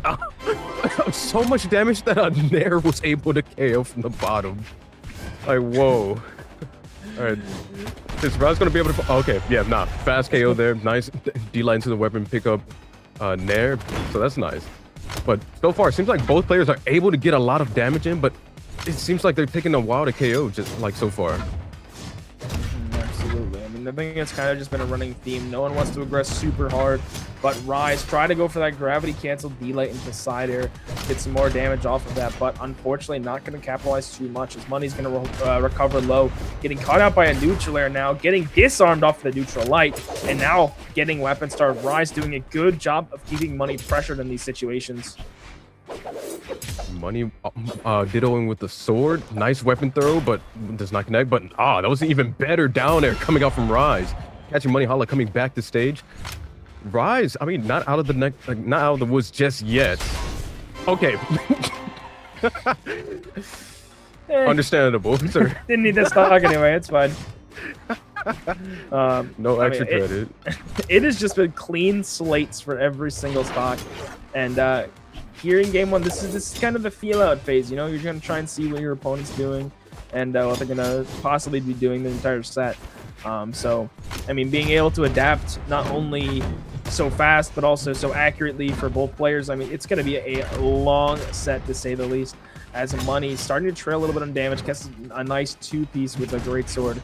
Try to go for the side air. Gravity cancel, neutral light, though, for Rise. However, overcommits. The side air not actually going to be enough to send too far down, so luckily they're able to make it back.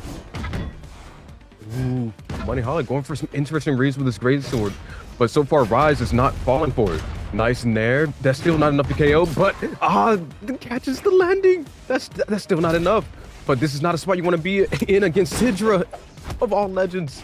Okay, nice. Money Holla able to take stage, but no weapon. Nice weapon weapon start. And the GC down signature. Wow. That was a 1 damage difference game. I mean, it was literally so close. that was really well played by both of them. An incredibly long first stock, and for both of them actually. But great work by both players, having the patience in order to be able to find those knockouts when they were finally needed. But now we're going to be moving on from Wasteland and possibly could be going to Fortress, World's End, or Shadowscar. And it looks like we're going to be going to Fortress of Lions, which I believe is still Fortress of Wolves. In a game number one like that, where both players are just that evenly matched, I feel like this whole set is just going to be more of who can adapt the fastest. Will it be Money or will it be Rise? I guess we'll have to see. But yeah, it looks like we are getting a change of scenery here, going to Small Fortress of Wolves. Already getting started! Oh! If Money was not able to jump that would have been bad. It might not have been the stock, but that's still so much damage already off the rip. I mean, 20 seconds in, 132 damage. I mean, that's a rough first stock to start with. But Money slowly clawing back with this sword. Just needs to avoid some big moves coming out from Rise as he gets disarmed by himself. Back to the corner, trying to put some pressure on this corner guard as Rise able to make it back up to stage, but gets sidered back off as Money down air. Still got the touch on the wall, looking for the stock, but retreats back to the corner. And as you said, Money Hollow was clawing his way back, and now he is back, bringing the damages almost equal. But it seems like we're having another first match where they were both having issues like KOing each other on the first stocks. So, opted for the neutral light there, still able to survive at 220. Don't worry, another neutral light will do it. Another one will do it, I think. I'm pretty sure. Surely. Just, oh my goodness, man. D-Light Nair, that's gonna KO, and Money has lost his lead off of a 227 damage stock. If I'm Money, I don't feel too bad about that, knowing that I was down like 100 damage. Oh, wait, we got some offstage shenanigans coming in. Ooh, Money Hollow, are you gonna be able to touch stage? Rise with the edge guard. Okay, ooh, man. Sideline into nothing, but was able to finally get that Sarah to connect at 200 something. So now he's finally able to get the KO. Even stocks, not even damage. I mean, it's only about 60 damage right now, so I mean, it really still could go either way as Money avoids the ground pound from the cannon. Another one coming out from Rise, still looking for some more damage on the second stock of Money as he barely misses out on the neutral starter. As Rise still putting the pressure on with the sword. The final frames of Side are going to connect, and that is probably the earliest stock we've seen this entire set so far. Yeah, went from a close match. Now there's a decent lead with Rise here, but Money Hollow's getting so many hits in. Oh, you just using it for a great sword. Nope. Yep, loses that stock. You triggered my trap card. Oh no. Yeah, now game is super even. Both players own their final stock for this match. Oh, okay, nice. Great read from Money Hollow. Beautiful. That's not the kind of dodge you want to do against Great Sword. Money Hollow still going in with the Great Sword. Oh, wait. Oh, nice wake up there. If that wake up would have missed, that would have been very bad. But Money Hollow trying to call the bluff, going for the neutral finisher there. Woo. Anybody's game. Dude. This is so close. Rise gonna toss out the sword, barely avoiding the crack in there, getting a nice haircut by the squid himself. The D-Light downer, no nair on that one. Really? That would have been the stock. Downer bounces off the stage. Money burning a lot of options, trying to get back. Weapon throw to save himself. Recovery whiffs, but downer from Rise. He's gonna take game number 2. Well. What is Money to do? Are we going to see... Yep, that's what I was thinking. Are we going to see that Imugi? Usually that Imugi is always the final option. The red button that Money presses when it's time to win. And it looks like we do have that Imugi coming out too. Ooh. I'm very intrigued. I don't know if this is going to... I just don't know if I can support this pick.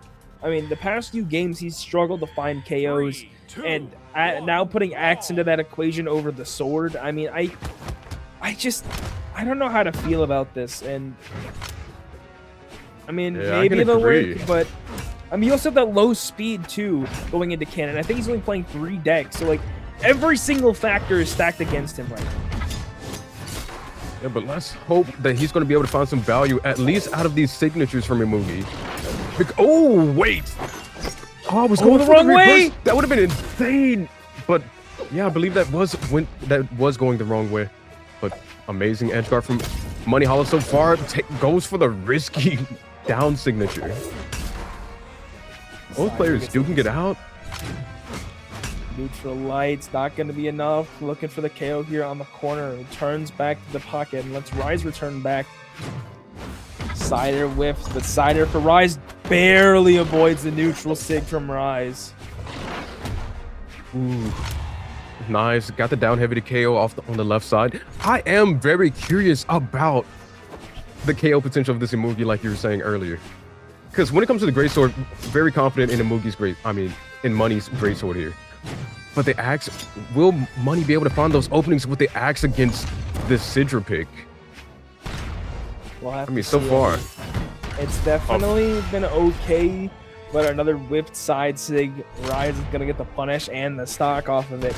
Money, I mean, this is his tournament game, so if he loses this one, he is out of the bracket and he goes home sad. Double neutral air there, almost adding up to the same damage. Unable to get the dodge read with the double starter as Money throws out another side sig. However, the down sig gets the disarm, trying to play forward, burns the dodge, weapon throw, looking for the KO, the down air. Huge. Money! It was a beautiful offstage play there from Money Hollow with that Greatsword. Now, I wonder, maybe the low speed there actually helped, like set that up. Like just a tad bit. But I don't know, Rise has to find a way to stop taking all these hits, especially knowing that there's another stock to go through for Money Hollow. Tried to go for the GC Insig, but it was not able to clear the stage, so that one finally was, but doing that against Greatsword, oh no. That's good damage. Money Hollow with a sizable lead here. And just throws it out, just goes for the full like combo there. Wasn't even worried about a dodge. Necessary. Money Hollow able to put a game on the board in game number 3. I'm quite surprised, you know. I guess he proved me wrong. That's all I'll say. I think the high strength of this Greatsword definitely helped put on some more damage, and I think maybe the comfort of the pick even helped out quite a bit. Yeah, and Money, it seems like it's able to edge guard leagues better with Imugi's kit compared to Jaehyun's. I agree with you there. But it looks like Game 4. I mean, no switch up from Rise. We're going right back into it. We're going to Small Fortress of Wolves. I mean, this really could go either way, but still, I think Money's going to have to play pretty well in order to force Game 5. And as we saw, Money Hollow started out with the axe and already threw it away for the Greatsword, knowing that this will be the weapon that I choose to take this game. But, we got the full combo coming out. We got the down signature just going all the way down there, but was not able to connect, but still getting so much damage. Tries to go for the side sig read. Nice recovery coming out from Rise. Both players pretty much equal in this match. Which I feel like I've been saying that the whole set. They just always are so close in the very beginning for whatever reason. I mean, right out the gate, you have the clean slate. No one has any damage. No one has a weapon. We're in perfect neutral. But Money sidelight into dash jump recover in the corner, still looking for this KO.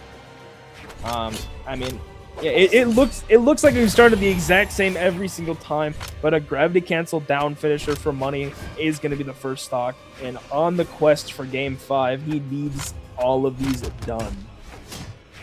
It's very interesting how this Imugi pick just feels so much more comfortable for Moni. Like, feels like a whole different Greatsword we're seeing here.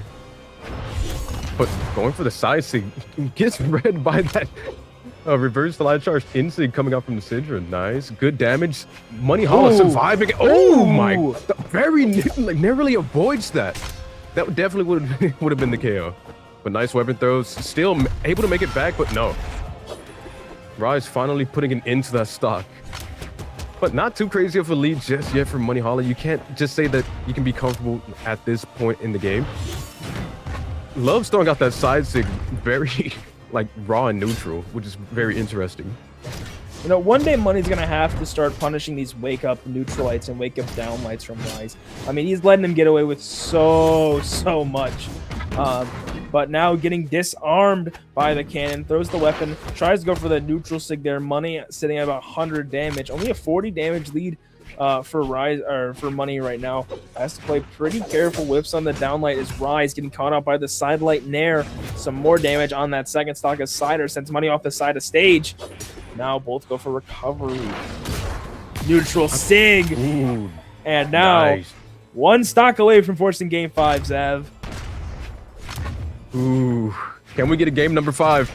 So far, Money Hollow has been playing this one very well, but so has Rise. Like, this is still a very close match. All Rise needs is a few solid good hits on this Imugi, but Money Hollow's just getting everything. My go- gosh! Are we going to get more? Are we going to get more? That might just be... Oh, no! whoa. What are we doing? Whoa. What are we doing? Excuse me? Did Money think that was game and was just like, yeah, I'm going to fall down with it? Or like, that was very strange, but... We got Money Hollow on the axe, able to get the recovery, KOing off the top. Money Hollow taking game number 4, bringing us to game number 5. That was very scary there because, I mean, one cannon read and then that's would have been gone. But good to see Money able to keep it going, finish up game number 4, and bring us to game 5, which, I mean, it looked like it was going to be a sweep after game number 2. I guess this Imugi pick really just does make the difference. Which makes me wonder, why not just go out with the Imugi in the beginning? Mm-hmm. Like an attorney like this against players of this caliber, I feel like you can't afford to really play around. Well, Although I mean, the it's Jayon not a is still pretty major. good. It's not a major, so I feel like, I mean, you can do whatever you'd feel like. I mean, he pulled out a Ember. Ember, as you yeah. said. So like, it's not. You feel free to have fun in community tournaments, but like, if you're in these situations where you're gonna be going against your ranked demon, I think it might be better to go with your comfort pick. But game number 5, we're heading to Shadow Scar Landing. Rise is gonna be the first one to pick up a weapon, and we're gonna open it off with Money on the Greatsword. This is the map that started it all. Shadow Scar Landing, that's where I believe Money got his first win in the set. So it looks like we're going here on game number 5. Will Money Hollow be able to... gets the dodge out read. Nice, great damage. Rise gets hit with the down air. Try to go for the slide charge. Side sig, but was unable to connect. Went a little too high. Tried to go for the reverse Sarah, trying to catch Rise. Overcommitting, but was unable to. Even holds it a little bit and still is not enough to KO. But that will be. Really good patience on the side of Rise. I mean, holding that side sig, he's trying to find the KO off of it, but good patience to go for that gravity cancel B like ground pound. As Money returning with the great start, tries to go for the down sig, getting caught out by the ground pound, has to play so perfectly here to make it back, and is able to rise back on the cannon, trying to get some more extra credit as Money catches the neutral light. Not going to be enough. Playing off stage here into this cannon, trying to get the knockout, but throws away the cannon, dealing to recovery. Money sitting at 67 damage. He has to play so well right now.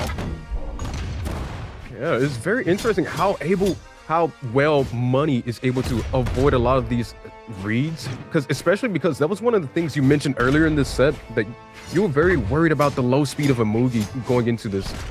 And it seems like he's been able to make this work. Ooh, tried to go for the recovery, catching Rise, but was unable to. Rise with the cannon, getting so much damage. Nice gravity cancel, D-light into the Nair. Oh, and we got the raw insig catching Money Hollow, trying to get in there, maybe trying to grab that weapon, but ended up getting KO'd there. So now we got Money Hollow on potentially What that final stop. Connected, bro. This character's not real. Insane. This is really tough to come back from. Still needs this first stock. Still needs a second stock off of Rise, but a down air going through. A lot of pressure on this corner. Tries to get back, able to avoid it, but another ground pound burned his dodge. Almost out of options, but Rise saves him.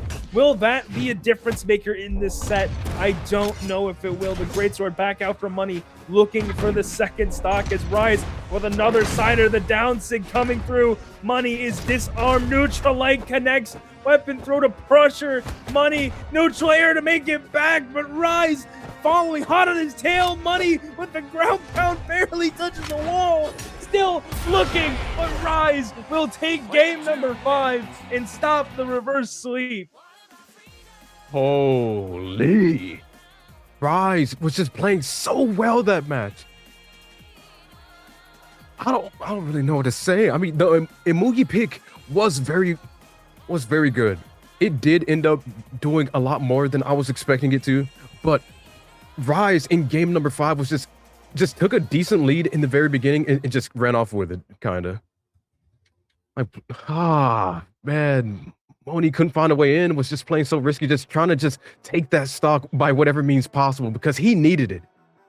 He needed it, but Rise wanted it more, and Rise moving on in the tourney. And I'm pretty sure you were saying it's not really, it's going to be who adapts faster. And Money had a really good adaptation there in game number 3 and 4, pulling off 2 back-to-back victories after what looked to be a sweep. And then game 5, Rise came in and they finally were able to figure out the Greatsword. And from there, just kind of, it just kind of ran from there. So, but overall, great set by both of these players. Game 5, what a time to be alive. But unfortunately, Zev, we have to take a quick little break. So don't go anywhere, chat. We have 2 incredibly hard-hitting matches coming up next. When I want you, say you feel it too, I want you.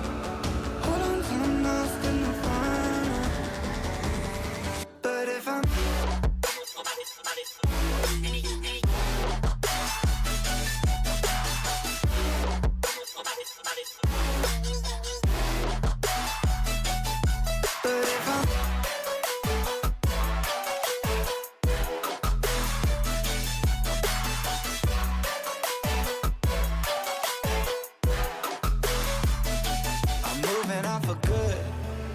my therapist is saying that I should.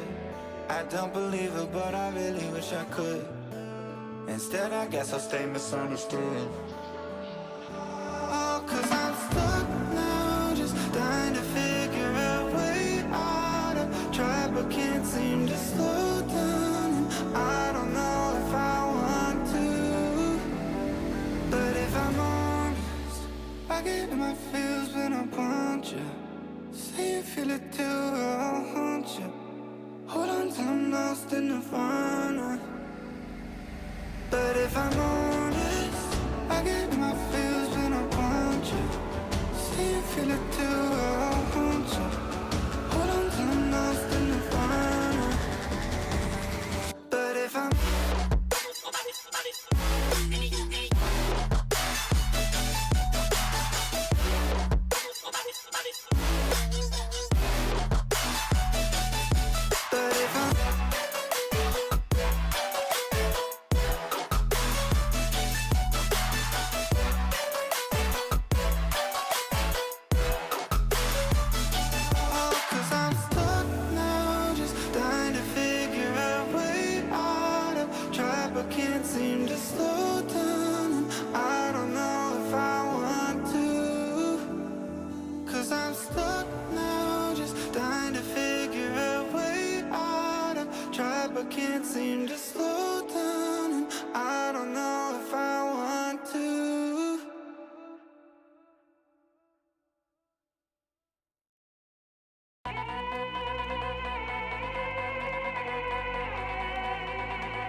Hello, everyone. Welcome back to Galaxy Cup Ignite North American 1v1s. We're back, Zev, and we have a couple of heaters to go over. And this first one has been a tried and true tale for a millennia at this point. I mean, who we got up here? We got Magni Radish, dude. Yep, your favorites. Dude, it's crazy. I mean, we've only seen these guys fight on stream like 90 times. It's a great time, man. And that's not even a joke either. Their match record on Pro Stats is 49 games to 39 games in favor of Radish. These guys, like, they have 22 sets against each other in tournaments. That is how much these two have grinded the game over the past so many years. So I'm ready for this. I'm excited for this. Zev, are you ready? I am. I feel like when it comes to this matchup, I feel like it is a battle between the king of consistency and the king of efficiency. Now, I'm not going to say who's who, but I'm very excited to see PR number 7 versus PR 12. Meg D versus Radish. Woo! And it looks like Meg D is going to be locking in the Lin Fei to start us off, which kind of makes some sense. But we did see a really good Caspian up against Markimu in the winner's side, so I wouldn't be surprised if we saw that come out here a little bit later. But this is lower side, so one of these two will be going home and getting eliminated from the tournament. But Zev, let me tell you something. Let me tell you something real cool. They'll be getting an avatar from Galaxy Cup. Isn't that awesome? Oh, isn't that cool? Super awesome. How can one attain such a thing? You can get a Galaxy Cup avatar by placing in top 12 of this tournament, and I believe future Galaxy Cup tournaments as well. So, best be on the grind and get ready for some incredible tournaments. But we have to finish this one up, Zev. Radish versus Meg D, Red Raptor versus Lin Fei. What map are we gonna go to? Looks like it is something they're pondering as well. Even they don't know. Pick a card, any card. You know, I don't think we're gonna be seeing any of either Wasteland, Shadow Scar, or maybe even I don't think we're gonna see any Triplats either. So my bet is gonna be Demon, Fortress, and World's End. No, we're actually gonna get Demon, Fortress, and Western Air left open. So game number 1 is gonna be played on Fortress of Wolves. I'm excited for this one. I really am. I'm as well. The Lin Fei with the super attack. Hey, shout out to the super stances update. I've been enjoying it a lot, seeing how many people just decide to like play different legends as well. Meg D, we know Meg D in this Lin Fei though, so it's not nothing new for Meg D. We're already starting out pretty strong with that cannon. 90 damage already to start game number 1. Holy. Crazy start for Meg D. I mean, especially on the aggression, man. Like, out the gate. That's kind of crazy. Catching that side light. Radish already hurting on this first stock. Getting caught up by that down air to the side air. Meg D going up for recovery, but not able to find it as Radish neutral sigs on the soft platform. Sider setting him off the side of stage. And now returning back to center stage, trying to find some form of footsies to play. Oh, nice. It looks like Meg D's able to win the footsies there with a downlight into the Nair. So Meg D taking a decent lead. Very aggressive, especially on that cat. Oh, very good read from Radish, but Meg D with an even better dodge, able to avoid that gravity cancel side signature. But now we got Meg D with the edge guard here. Radish trying to make it back. Is able to touch. Nice. Now we got the boots trying to go for the dodge out read with the reverse Sair, but is unable to connect from Meg D on Meg D. Nice. Meg D able to counterattack a lot, just getting so much value with these Katars. Like that first stock, all cannon. Second stock seems to be all Katars and just getting so much extra credit here. Nice read. Still going in. Whew. Meg D is absolutely locked. Sidelight neutral sig, still not gonna find the second stock, but has already lapped Radish. This weapon throw looking for KO here. The walk off stage neutral air for Meg D. Only 130 damage on this first stock. Radish has gotten nothing done this game. I can't even lie. finally getting a side air, trying to find the first stock off of Megd. Whiffs on the down air as Megd's able to dodge through it and avoid the D-Light not going to connect. As Radish once again resetting his center stage, trying to find a prime opportunity for the KO. I am glad to see that we're kind of slowing down the game a little bit more. Radish trying to figure this out. And oh, neutral light dropping there. Megd able to survive. Would that have KO'd? I think it would have. I think it would have, we yeah, just but it's okay. It's okay. We finally got there. Little late, but we got there. Game number one is always just one of those fill-out games, like just to see how the rest of the matches will go. So it is nice that Radish is slowing it down just a little bit more, so he's able to get a little bit more data to analyze here. Okay, Megd walking over to the guitars. Radish with the side stick, holding it too. Was not punished by Megd, but did get hit by the recovery. Again, touchdown back with these guitars. Gets the dodge to outrage the D-Light Sair to punish Radish. Finally resetting back to ground. D-Light Nair trying to go for the recovery. Catches the Sair on the corner. Another Sair is going to whiff as Megd playing in the pocket looking for the return. As Radish Sairs Megd off the side. Sidelight Sair again and gets the knockout. Only 100 damage to his name. Radish is back in this one. What a comeback. Radish playing it smart. Very, very efficient.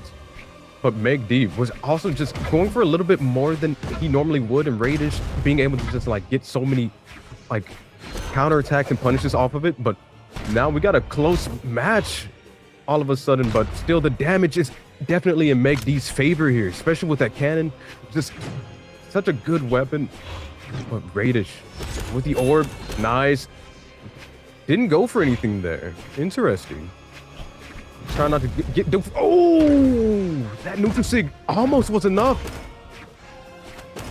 Radish throwing away the orb, picking it back up, trying to get some more chip damage in as Megd slyly looks for any option for the KO. Double neutral air for Radish. Almost gets caught out by the neutral sig, but dancing around, throwing out a couple of neutral airs. Megd still unable to find anything. Finally collects with the side air. Now playing on the corner as Radish recovers high, able to reset to the main platform.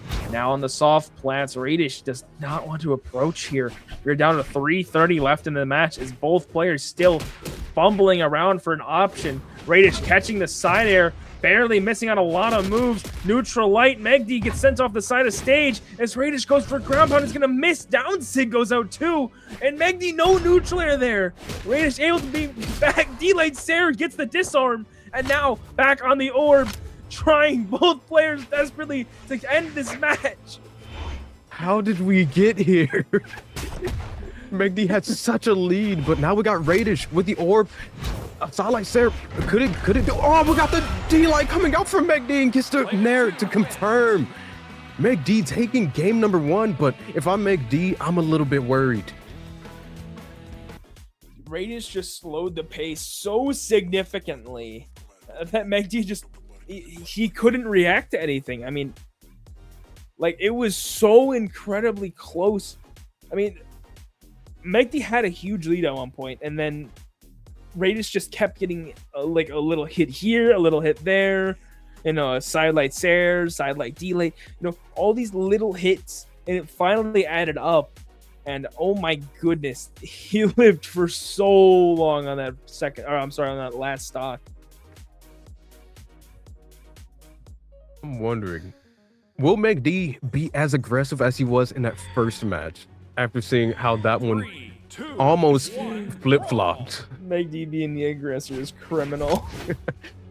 If Megd's can... Oh, wait. Okay, no, it looks like we're playing. Okay, nice. All right, now we got Megd with guitars. We got Radish with the boots.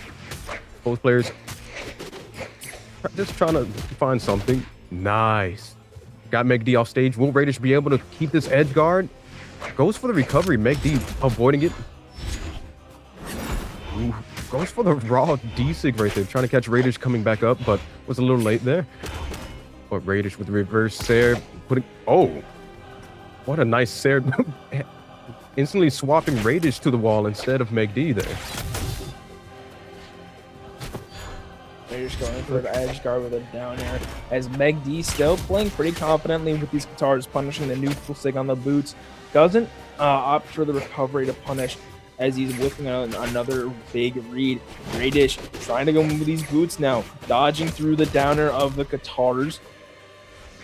Burns Meg D's dodge, but doesn't go for too much of a punish. Gets the downer, the nair, try to go for double, but is unsuccessful. However, GC D-Light neutral air still building some damage on this first stock, and the Sarah to end it. And he's going to open up game 1 in a minute 15 seconds. Definitely a lot more slower on that first stock compared to the first game. Both players. I mean, Meg D could just get this KO here. Just needs one really solid hit on Radish. But Radish avoiding so far. Radish going to be able to get some decent extra credit. The neutral light all the way from the left side, not KOing on the right this yet. Radish sitting at 218. Absolutely just surviving. But like all stocks, they have to come to an end at some point. Not entirely, not entirely. You know, there's chances for 3 stocks, but right now, yes. First stock off of Radish. About 2 minutes in now, and we've seen 2 stocks fall. Meg D is at 77 on the second stock, where Radish catching a nice down air into Nair. But now Meg D trying to play on the offensive with these guitars, getting a nice 4-piece with his. Gets the neutral. Not gonna get the dodge for Radish. Still putting some good pressure on with this orb on the soft plant, trying to go for the jump side air. As Meg D is he's struggling to get this, I guess, this fly out of his face. You know, he's trying to swat at it, but Radish is just floating around him too well. And Meg D definitely staying a lot more grounded, trying to catch more reads with those guitars on from the ground. But like you say, Radish is definitely floating a lot more. Very hard for Meg D to really get up there and try to attack him. But so far, I mean, Meg D is kind of bringing this back, but that downlight Sarah is going to be enough to take that stock. But it's not too far away from Meg D. Meg D could still bring this back. Yeah, I mean, we did see earlier in this game, I mean, Radish lived to 200, then Nair to stuff out Meg D's recovery to get him back. That was really well done there by Radish. This orb has been keeping him alive for a majority of the set as Meg D neutral sigs to take the second stock off of Radish. Radish unarmed, trying to make his way over there to the somehow picked up that weapon in the middle of that sidelight there. That was pretty cool. Ends up grabbing the boots. Nice, wrap the D-line to the Sarah. Trying to go for a hard read there, but Meg D going above, unable to connect. So Meg D with the recovery, nice, good punish. Radish once more with a sidelight, goes for the down air, tries to go for the ground pound, but Meg D able to avoid it. Another recovery. Ooh, anybody's game, very neck and neck. No one really taking the big lead just yet. Neutral air for Radish. He looked like he was trying to swap the orb, but I guess accidentally picked these boots back up again as Meg D still trying to capitalize with these guitars. Recovery going to send him pretty far up. Another down air for Radish trying to return back onto the main stage. I mean, it is just a battle of wits at this point. They're like, okay, I know you're going to do this, so I'm going to do this, but you're going to do this now since I think you're going to do this. And now Meg D with the disarm. Radish playing unarmed into cannon, not the place you want to be, but another heaven-sent weapon spawn as Meg D D-Light nairs, still not enough to KO, and Radish running, floating away, trying to find those sky islands. The side air will take it, and almost another 5-minute match, this time going to Radish. Very smart bait from Radish right there, trying to get Meg D to make a move to overcommit, and then the reverse there, able to secure game number 2, finally putting us at 1-1. Huh. I don't know about you, Zav, but I don't know if I want a half-hour set. I'll be real. Hey, nothing like more Brawlhalla, you know what I mean? That's true, that's true. More, please, waiter. It seems like they don't have an idea of what map they want to go to just yet. Do I want to go this one? Do I want to go this one? So many options. They're all pretty. But so far, I mean, both of these matches have been pretty much neck and neck. It seems like a 50-50 draw on who's going to win the next match. You have one person take the lead, and then the next two stocks, they'll just bring it all the way back. So you just never know. I feel like it's more of a battle of endurance. I can see that. I can definitely see that. I think the issue is neither of them can really get like a huge lead. And I think that's what's messing everyone up, because it doesn't force either of them into an uncomfortable spot, you know? Like, neither of them have to play on the front foot, neither of them have to play on the back foot. It's very choose your own adventure type.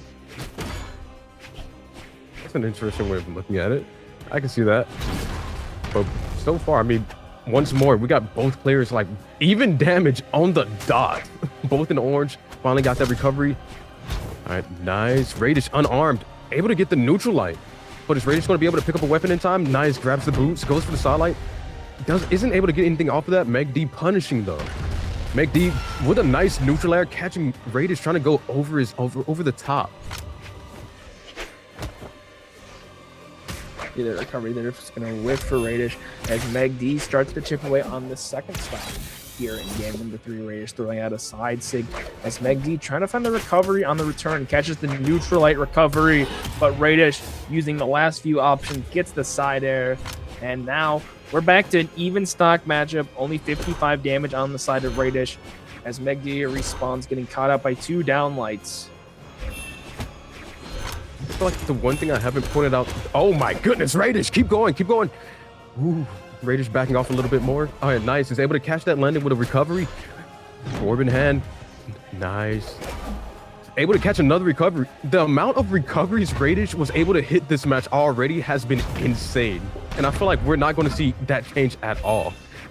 So I'm very, very nice to see. But we got the sidelight into the Sair. Nice. Not able to KO, but putting Meg D at decent damage here to KO.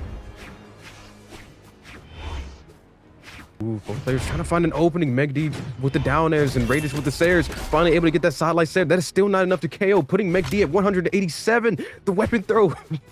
If Meg D would have jumped out right there, that would have been very bad. But Meg D recognizing the angle, but had no options because of the exclamation marks. Had nothing left. Radish knowing that. Also just went for the down air. Boom. Easy stock. I feel like this is a decent lead. One that we've kind of been waiting for in this set. Yeah, I think now that Radish feels a little bit more comfortable, he's able to kind of go a little bit more aggressive. And now Meg D kind of, I mean, he has to try and make up some of this damage and really can't let Radish run away with it now. But another neutral air as he swaps to these boots. Meg D finally able to reset on to the side. Gets the side air. Still trying to find it. Burns a gravity cancel. Very risky as the weapon throw. Very delayed, is going to connect onto Radish, but not going to do too much with a gravity cancel breakdance from Meg D. And now Radish down to last stock. And I think, I don't know if he's going to go back to how he was playing. I think he's now going to play a little bit more conservative and not throw out too many more risky options.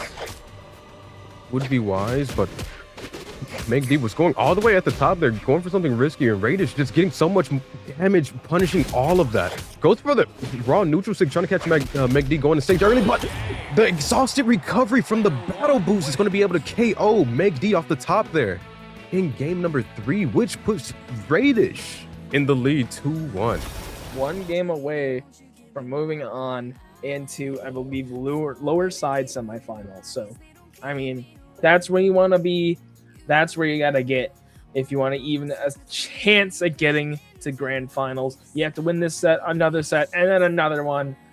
But I mean, if we're taking a quick little sneak peek at the other side of this lower quarters, I mean, it's going to be a hard time to get into that lower final spot. But here we go. Game number 4, back to Small Fortress of Wolves. Meg D with the cannon to start us off.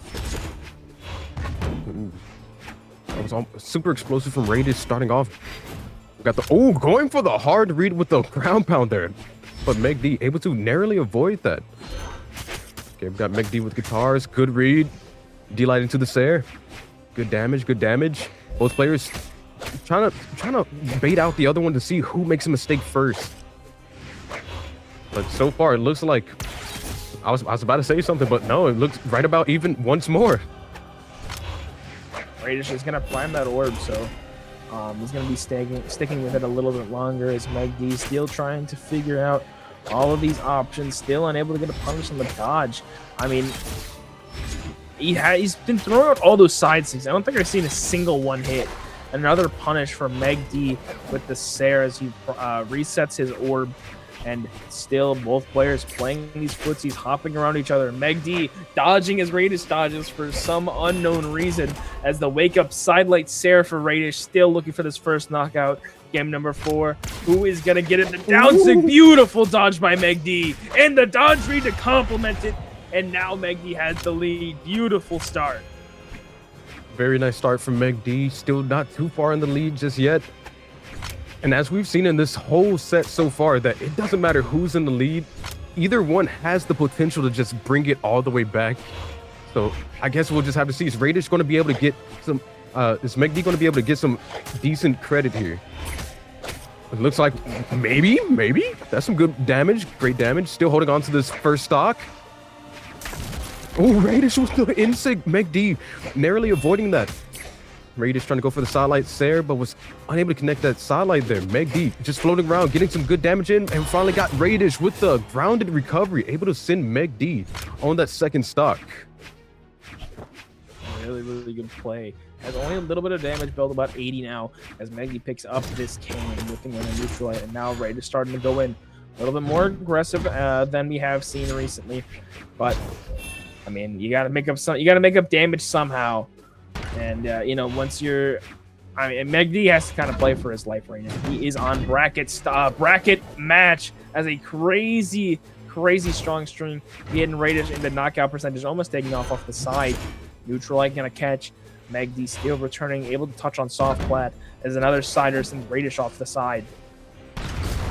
Ooh, nice neutral air coming out from Meg D. Meg D trying to prime that cannon, but ended up losing both weapons there. Radish going for the ground pound, trying to catch Meg D, coming back to stage, but unable to do so. Nice nair into the recovery from Meg D, putting Radish on that final stock for this match. Now Radish does have a little bit more of, you know, that fallback. He can technically lose one more game, but I think he wants to try and end it here before Meg D can force a game 5. That being said, Meg D only is one stock away from forcing said game 5, and now had a crazy read, but neutral a little bit too close to the ground, and unfortunately clipped the stage, and not going to be able to continue that too much longer. Radish with the D-light into reverse side air as Meg D once again crosses up, trying to find an opening, but another punish from Radish. Recovery's not going to be enough. Ooh, Radish needs a KO here. Can't allow Meg D to get any more extra credit. That's a lot of damage, but Radish getting the neutral air, catching Meg D coming back to the ground. Able to equalize the stocks, but not an even game just yet. But wait, it could be. Ooh, it was very close, but this is potentially Meg D's bracket stock here, right? This is his tournament stock, honestly. Like, this is extremely important for him to keep this alive. And now here comes that endurance skin that we were talking about. Barely whiffing out on the dodgery is Radish. Now gonna be playing pretty far back, letting Meg D make all of the options and go for all the aggression. Downlight Nair, barely not get a KO as he whiffs on the side air again. He sets back to stage, trying to throw out a neutral stick, trying to go for a downlight as well. Seeking out this KO. The side air is not gonna be enough, but 194, another attack will do it for Radish. And Meg D still struggling to find it. We've seen Radish come back from deficits like this. Come on, Meg D, you need this. You need this. Your own tourney stock. You got to find an opening. Is that the one? Yes, it is. The side air. We're going to game number 5, Flaming. How are we feeling? Great. Game number 5. Oh, man. All right, man. Game number I have no 5. prediction. This has been a long one. I can't even lie. Both players, I mean, This is the endurance set.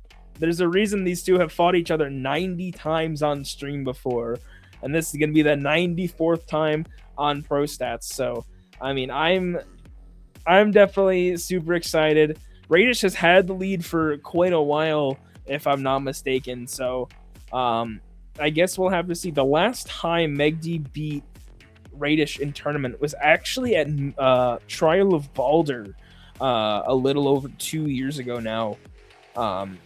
So, I mean, this could potentially be like a turning point in history. Now Megd has a chance to finally take out one of his demons in bracket. Ooh, I guess we'll have to see game number 5. Megd and Radish. I mean, I feel like this whole set, I feel like it just comes out to who's going to be able to find the most openings. So far, it was Radish, but I don't know. Something changed in the middle in game number 3, and now it seems like Megd has been able to find more of the like openings, especially with those guitars. Absolutely. I think he's starting to kind of pick up where Radish is dodging, and right there, a nice gravity canceled downlight is going to connect. And also, he's seeing that Radish is trying to favor more towards in stage. So he's aiming his recoveries more inwards and doing a really good job of trying to catch out those options. As he throws away the guitars, Radish on the boots now, throwing those away, trying to force out an option from Megd as he gets nared off the stage.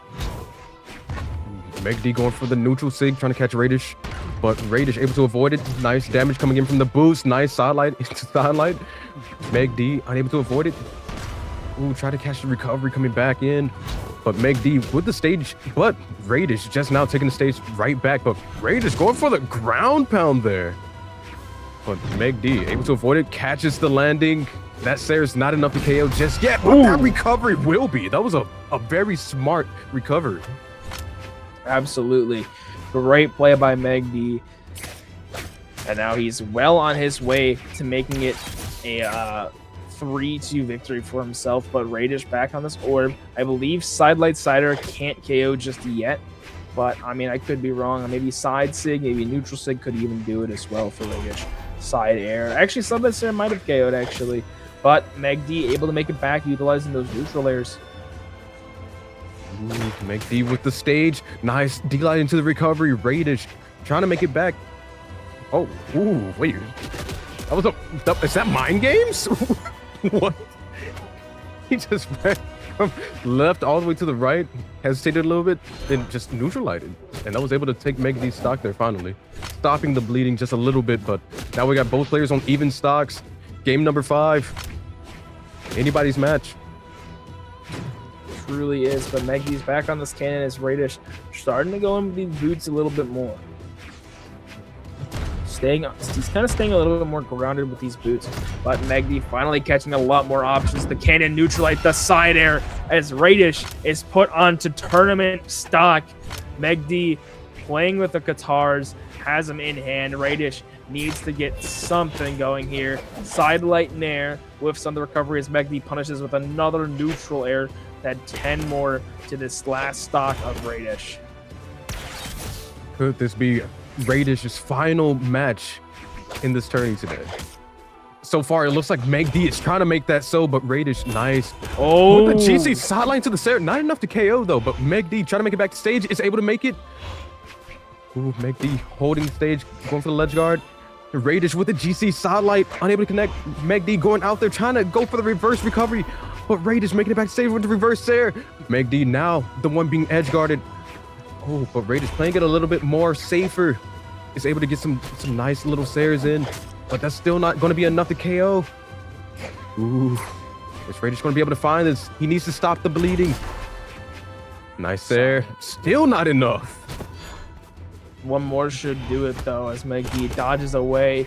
The sider from the opposite end of the stage is not going to be super helpful for Radish as the recovery from below the stage. Megd putting a lot of pressure. That down sig coming out. Radish getting caught by the neutral sig. Megd neutral air. Trying to find this final option as he gets neutralized. Both players on final stocks here. What can Radish do? He is trailing by 130 damage. Megd needs a couple good hits in order to get to KO percentage.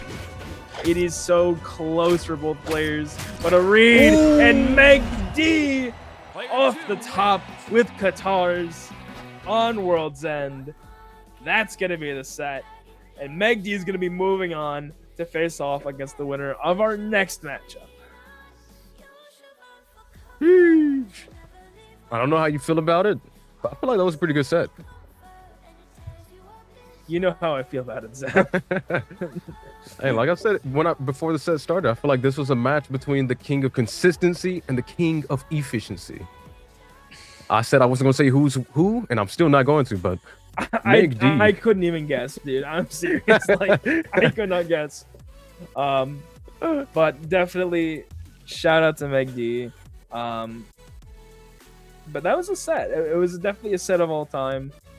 I think a lot of I think I agree with you. You know, something kind of flipped game number 3, game number 4, where Meg D was kind of the one to make those more aggressive changes and to kind of work his way up into a lead. And he kind of maintained that for a large portion of this game here. Yeah, it seemed like Radish was unable to find as many openings, definitely after game number 3, especially with that orb, because that orb in the first 2 games was insane. Meg D was finding a lot of like issues trying to get it or get in or punishing it, but it seems like something like switched in Meg D. He was able to just like avoid it a lot better, able to get way more guitar strings as well. And even the cannon, like those neutral sigs from Lin Fei, was able to get a lot of like damage and stocks off of Radish. So it seems like Meg D was just a lot more efficient in that regard, and just especially when it came to signature usage. I feel like we didn't really see Radish get too much value out of his sigs. We did see he kept going for that side sig a lot, and just did any hit? I don't think he hit any side sigs. I know he hit, I believe, 2 boots neutral sigs, but besides that, I don't think he really did too much with those.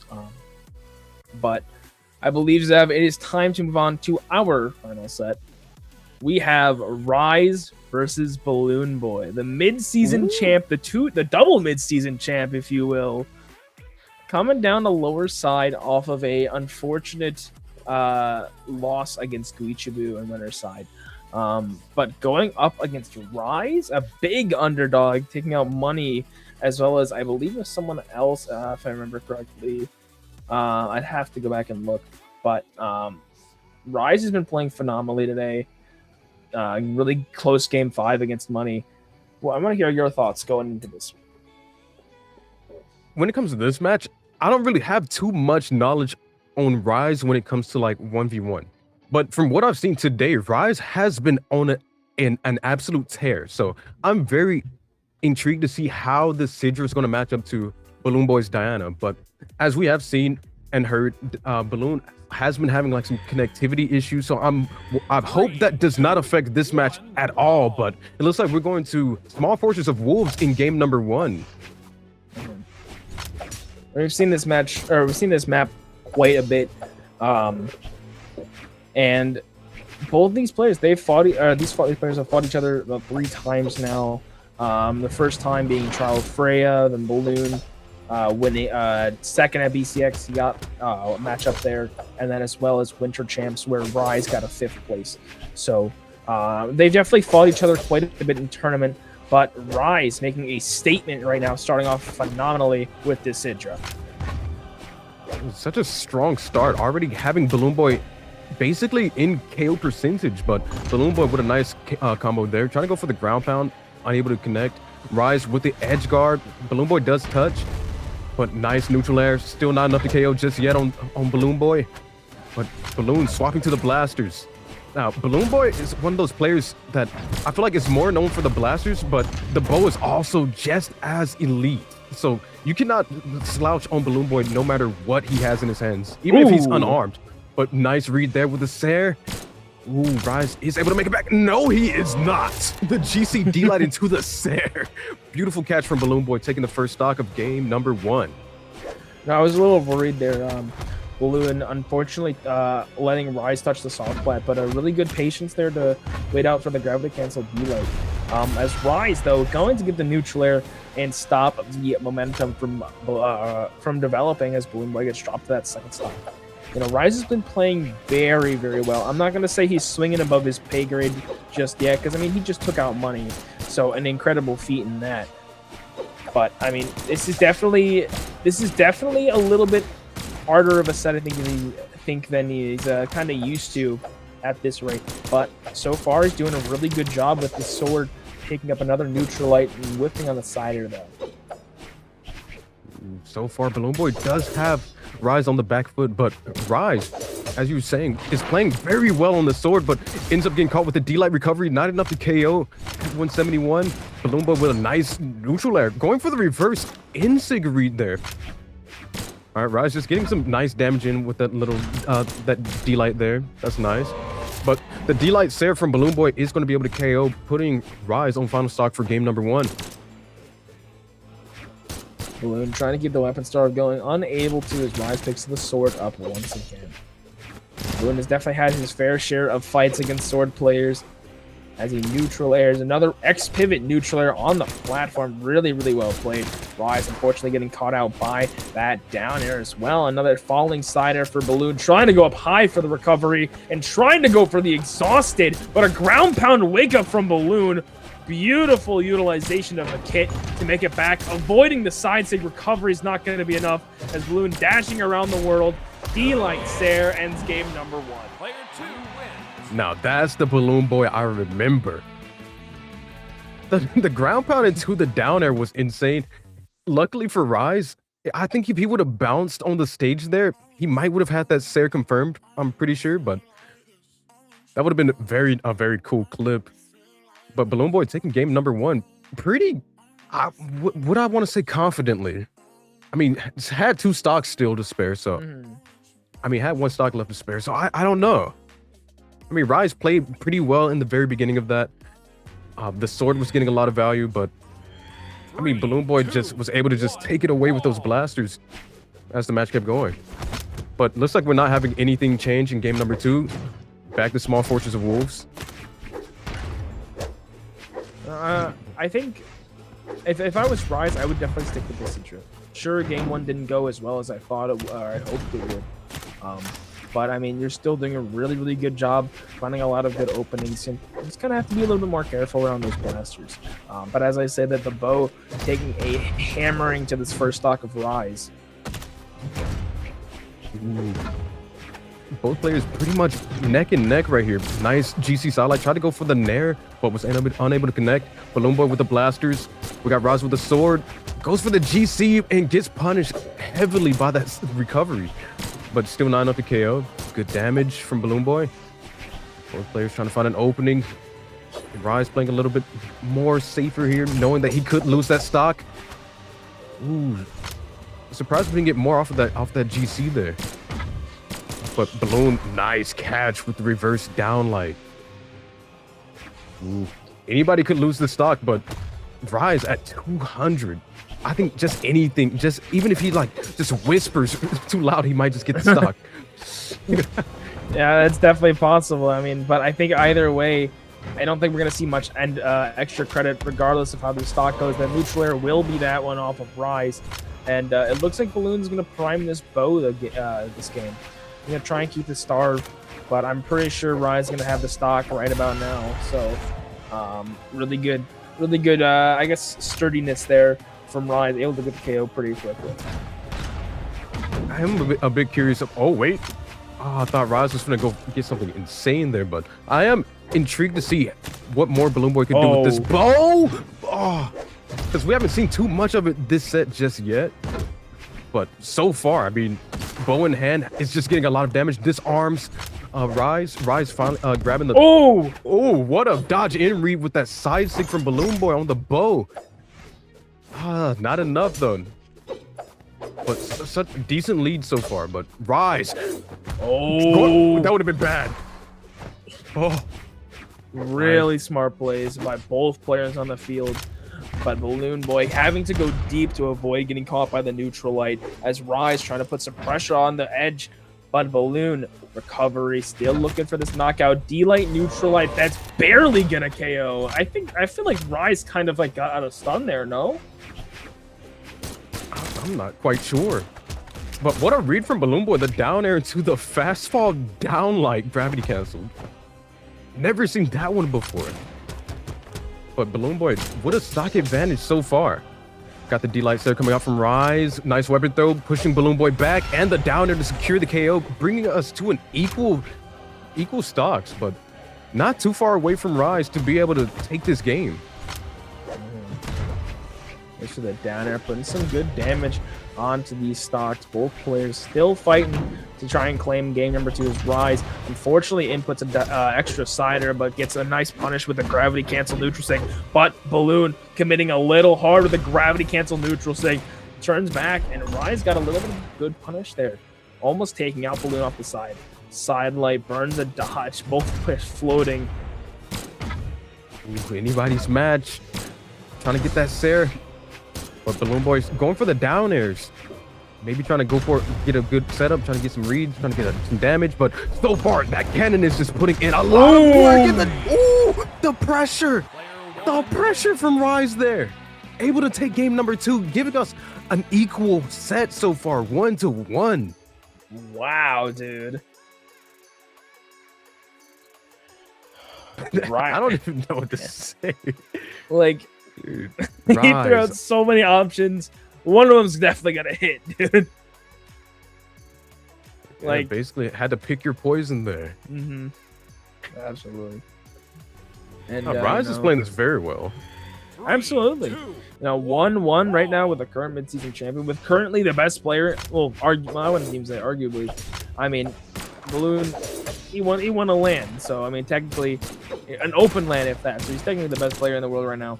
But that's going to be determined later at BCX who the best one is this year. But that's another time. Right now, Balloon with his blasters catching a lot of side lights. Side air again gets the disarm recovery, and Balloon gets rid of that first stock with ease. Huge. This is the biggest lead we've seen so far in this set, bar none. So let's see. Is Balloon going to be able to just run away with this one? Is this one of those matches? So far, it is kind of looking like it, already lapping the damage. So far, Rise is not able to get in at all against these blasters. Every time he tries to go for a Sarah, he's just getting hit with something. A solid light, a neutral light, something. Balloon is not missing. He's not missing. Oh, the Oh Acre's my- gonna drop on the corner. That's super unlucky there for Rise. That was a great angle to hit, especially into Spike. But Balloon capitalizes again. D-Light Sarah. 70 damage on this first stock. I mean, that is insane, this gonna be 3? dude. Are we going to see a Side lane 3-stock again. flaming? Don't say that. You're not Zev. I don't know if you ever heard of like jinxing things. See, I'm trying to cast his curses so he can come back. See, look. Ah, goes for the ground pound, but Balloon Boy with the Sarah reversing it. Oh, what the GC downlights are just phenomenal from Balloon Boy. He's just catching so Balloon! Balloon, bro. Let him breathe, Balloon. Oh my goodness, dude. Oh my god. Well, it looks like I did. Did I jinx it? I maybe? I really couldn't tell you, dude. Oh my gosh. Yeah, hey Zev, you want to hear a really cool fact? Yeah. Balloon Boy, the bees in Balloon Boy actually stand for every single weapon he plays. Blasters, bow, boots, and gauntlets. You know that? Well, I feel like that's definitely something off about one of those weapons, but boots. Yeah. Well, without any further ado, oh, here we go, back into the action. Game number 4. Rise is down 2-1. Needs to force game 5 to stay alive in this bracket. By Balloon Boy coming off of a great 3-stock. He's going to be hopefully cruising on. But will Rise be able to stop him? He has to find a way to get through those blasters, but luckily for him, right now, Balloon Boy's on the bow. But is that even lucky? Because this bow is just as good. So we cannot just let go of the gas just yet. So far, Balloon Boy with a lead, but nice going down there, trying to get some more damage, trying to go for the ground pound. but ends up getting punched by Balloon Boy. Ooh, Balloon Boy with the blasters. You're unarmed. You have nothing there. The recovery is not enough to KO just yet, though. I think it only KOs like 170 at the start of it. Either that or a little bit, or 180, but still, I mean, it's a really utilized tool. D-Light Sare will be the stock, and Rise having to fight up the mountain again. Like Sisyphus, a tale as old as time. That boulder keeps wanting to fall down. You just gotta keep pushing through. Oh, goes for the gravity cancel down sig again, trying to catch Balloon Boy. But nice weapon. Oh, the Sare. Uh-oh. Is he gonna do it? Oh my goodness. Sig Balloon. goes for the Sare read. Balloon's blasters are just different. A work of art. This is the Mona Lisa being painted right in front of us. Oh my goodness. Yo, Rise. It's right. Oh, it goes for the gravity cancel insig, but it doesn't clear the stage, so Balloon Boy just does not have to move at all. Oh my dude. Able to return, touches on soft plats. It's Rise still looking for his first stock in 2 games. I mean, Balloon is just living. Neutralite sends off stage. Balloon has to use his recovery there. Doesn't get the touch. And unfortunately, he's going to drop there, but Rise, 180, dude. Yeah, that's a tough one to come back from, but I believe Rise could do it. Rise just has to play out of his Yeah. So, Balloon Boy with a stock lead here. Number 4. Rise, tournament stock, has to find a miracle right now. And I don't miracle's know what he needs. Good. He's getting a couple hits here and there, but Balloon is just so up in his face with these blasters. Another GC D-Light goes for recovery, not even for the KO, just for damage. I mean, this might just be the set. I can't even lie, Zav. Gravity cancel, neutral signal. That's trying to think outside the box. Balloon Boy not falling for the bait off stage. Just keep it holding the stage, like not going for anything too risky. You already have a decent lead. Basically, you got a whole stock ahead. You don't have to go for anything too risky here. But Balloon Boy with the bow in hand. We got a nice edge guard coming out from Rise, but was unable to get too much off of it, so Balloon's able to make it back. Another downlight read. How many downlights has Balloon Boy hit this set? I don't think has he missed one? Okay. Has he missed one? Yes, he has. He definitely has. But the down air, Rise going out, gets caught by ground pound, and Balloon will be claiming the final top 4 spot, and he will be moving on to take on Meg D. Wow, dude. What a set, dude. This has been such a great vlog, dude, but oh my god, that was a good set. Very good set. And I feel like to anybody watching this at home, you definitely learned something new watching this play from like Balloon Boy. I feel like I've learned some things. I didn't even know blasters could do some of these things. Like, or maybe they can't. Maybe it's just a balloon thing. You never know. I don't know, man. Someone check his files, see what's going on over there. But overall, incredible job by not only Balloon but Rise for an incredible performance today. Taking some games off of really big names and getting this far in Galaxy Cup Ignite, North America 1v1s. Oh boy. I'd like to see Rise again, like in more like once tourneys. Absolutely. Especially with the Sidra, dude. That's gonna. Yeah. I think once he gets it mastered, I think he's gonna go places. I really do.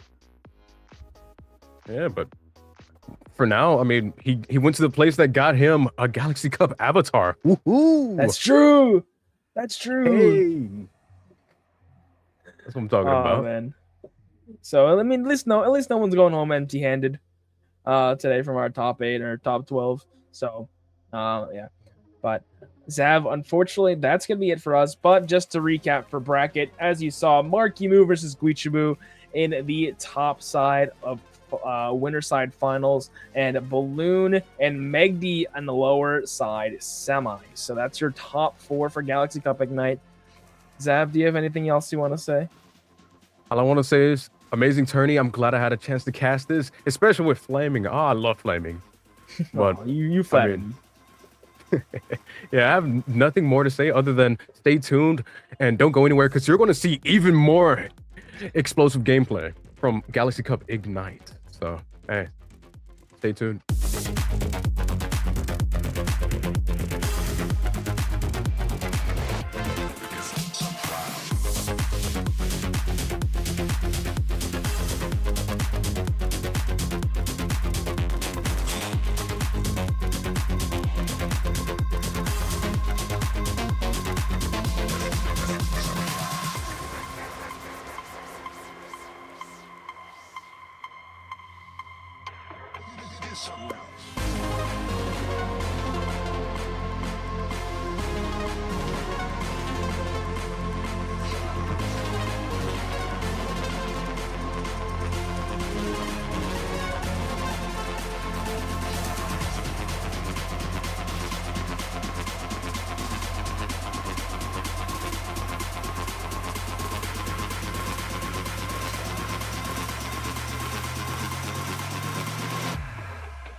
Yellow rays hit your face, illuminating your desire.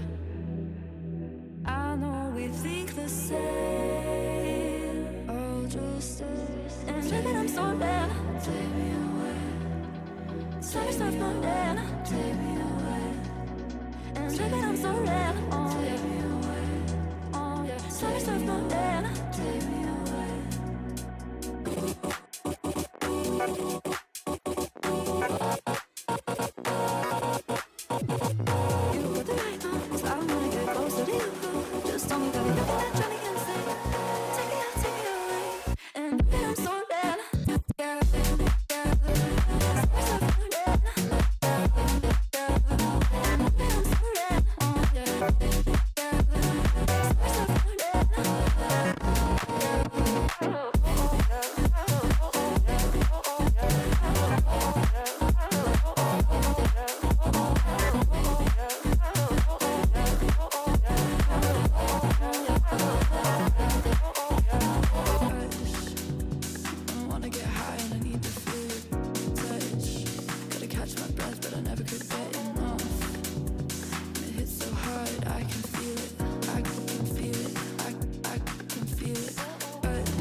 crowd. I don't know where I am, but at least I'm around and around.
Welcome everybody back to the Galaxy Cup Ignite NA tournament. We are here with the top 4, an exciting tournament here today. I'm here joined by Savanoia.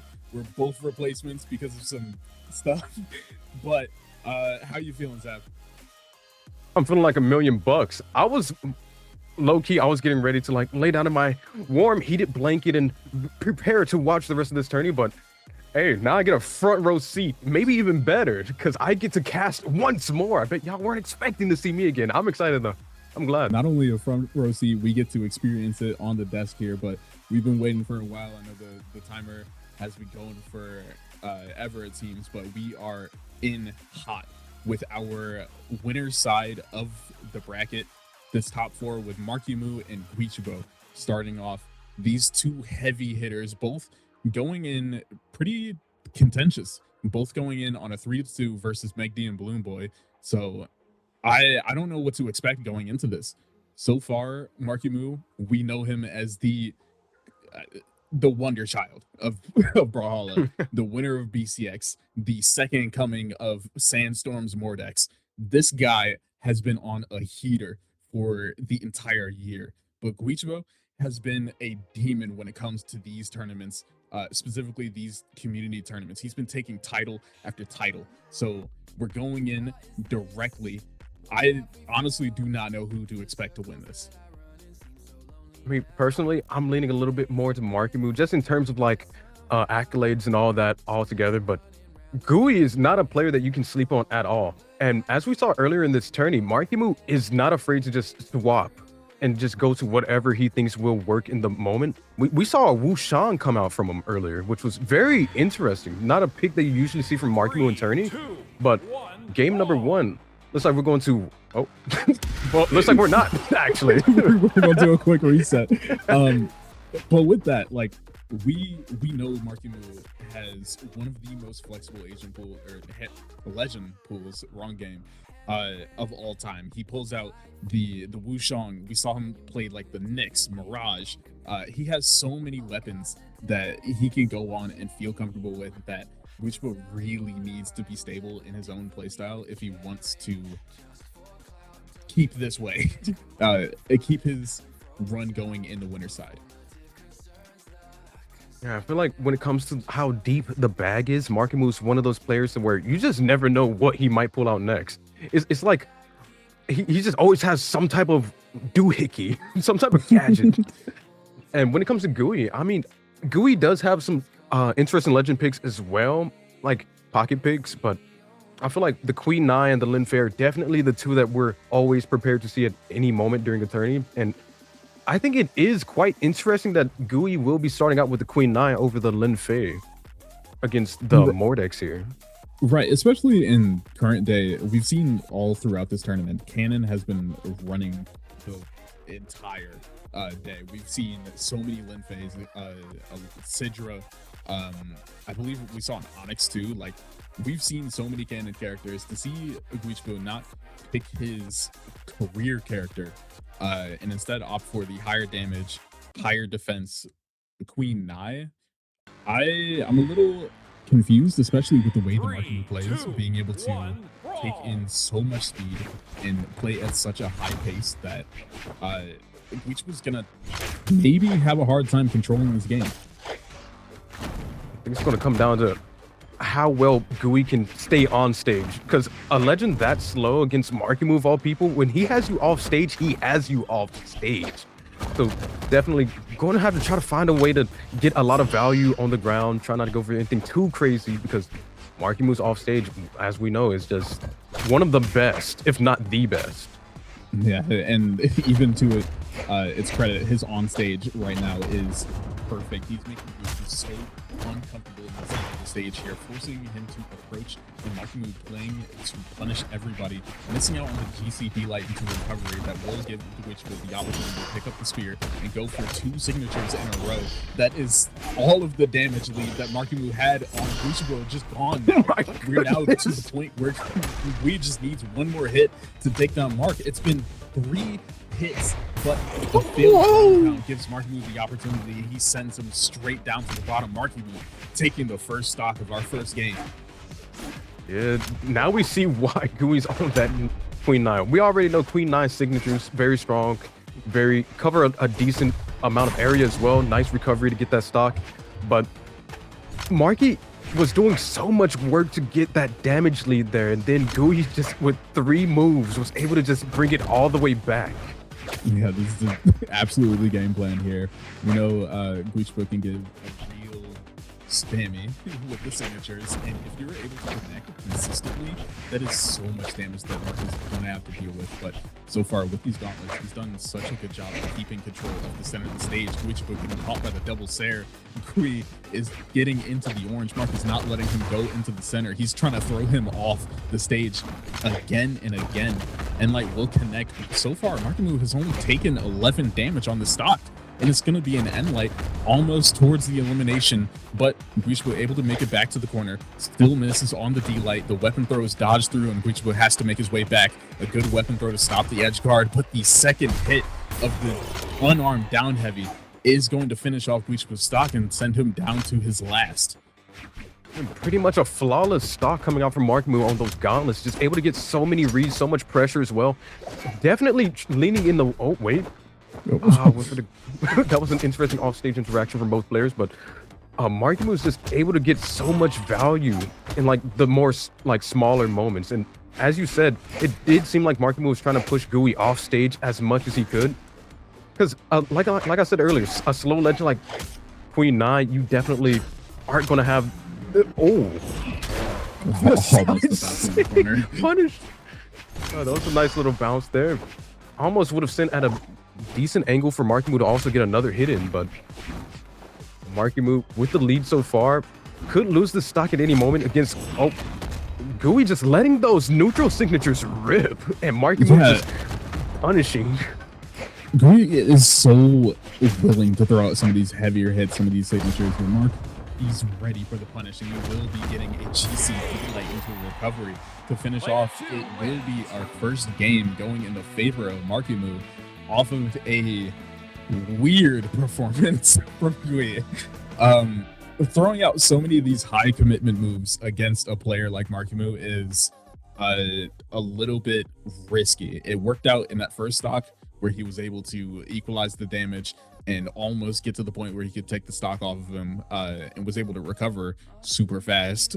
But Mark has the adaptation. He is so quick on it. He didn't let anything go further.